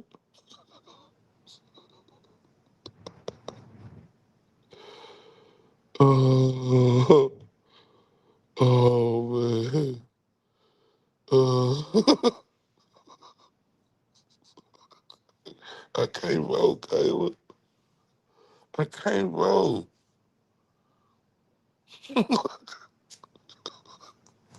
Yeah. Oh man. Yeah. Oh, like, like, it's just, oh, shit. I'd rather for people to get pissed off than get pissed off. I love you too, Melinda. Good night. Hey, Melinda, I'm telling you. So it's 1:52 where you at? LA time, 3:52 here. So yeah, look, Melinda. Um, be asleep by 5, 6 hours. Oh, I'm gonna be up on it. So when you wake up, like I'm telling you, I'm gonna be on. Like that case getting did. Like I got to go over the new information. Yeah, and I appreciate everybody who do. And remember, everybody, you got the right to your own opinion. You don't have to agree with everybody. All we gotta do is just be respectful. Right? That's it. You ain't got to. This world ain't about agreeing with everything. Yeah, we ain't a cult. It's just not. Well, I know I've been. Oh man, it's over. I know I'm pissing people off saying dykes, but hey, get out there and push the word for them. They made a lot of money. Yeah, right. Yeah. Uh, uh, okay, yeah.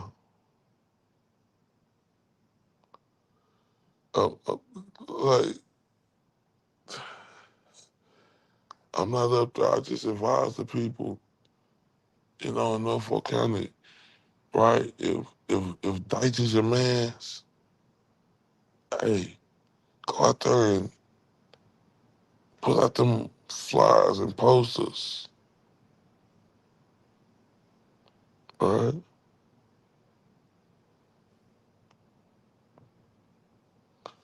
Kisses, Miss Melinda. And make sure you email me, Melinda.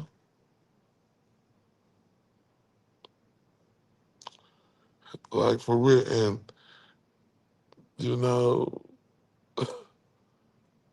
yeah, I'm just, like, for real, like, it just,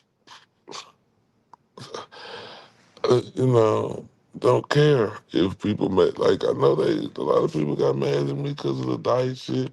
People got mad at me probably because I said I still want to interview Jessica Machado.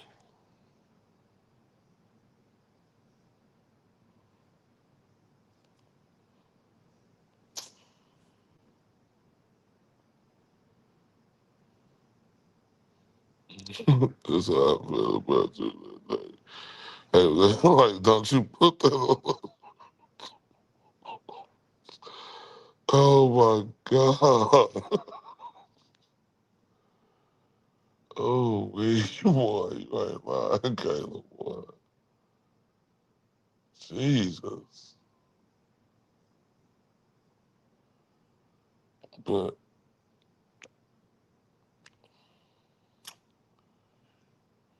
it is what it is. It is what it is.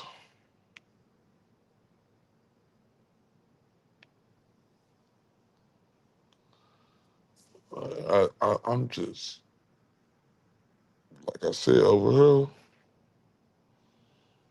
worry about nobody dancing in the videos.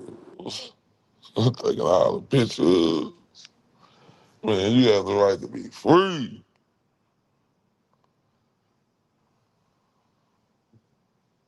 That real talk, but look, and I love y'all to death, and I just appreciate everybody so much for always rocking with me. Man, I see y'all soon. First thing we're doing, we're going over the new information on Nolan Wells, right? And we might mix that in with some Richard Allen, too. I think that's right what we're going to do. Love y'all to death. Y'all got to know that, right? And guess what? I see y'all soon, right? And everybody, like when the video upload, if you don't upload tonight, tomorrow, please hype the video. You know, please, please. Love you, beautiful people. See y'all soon.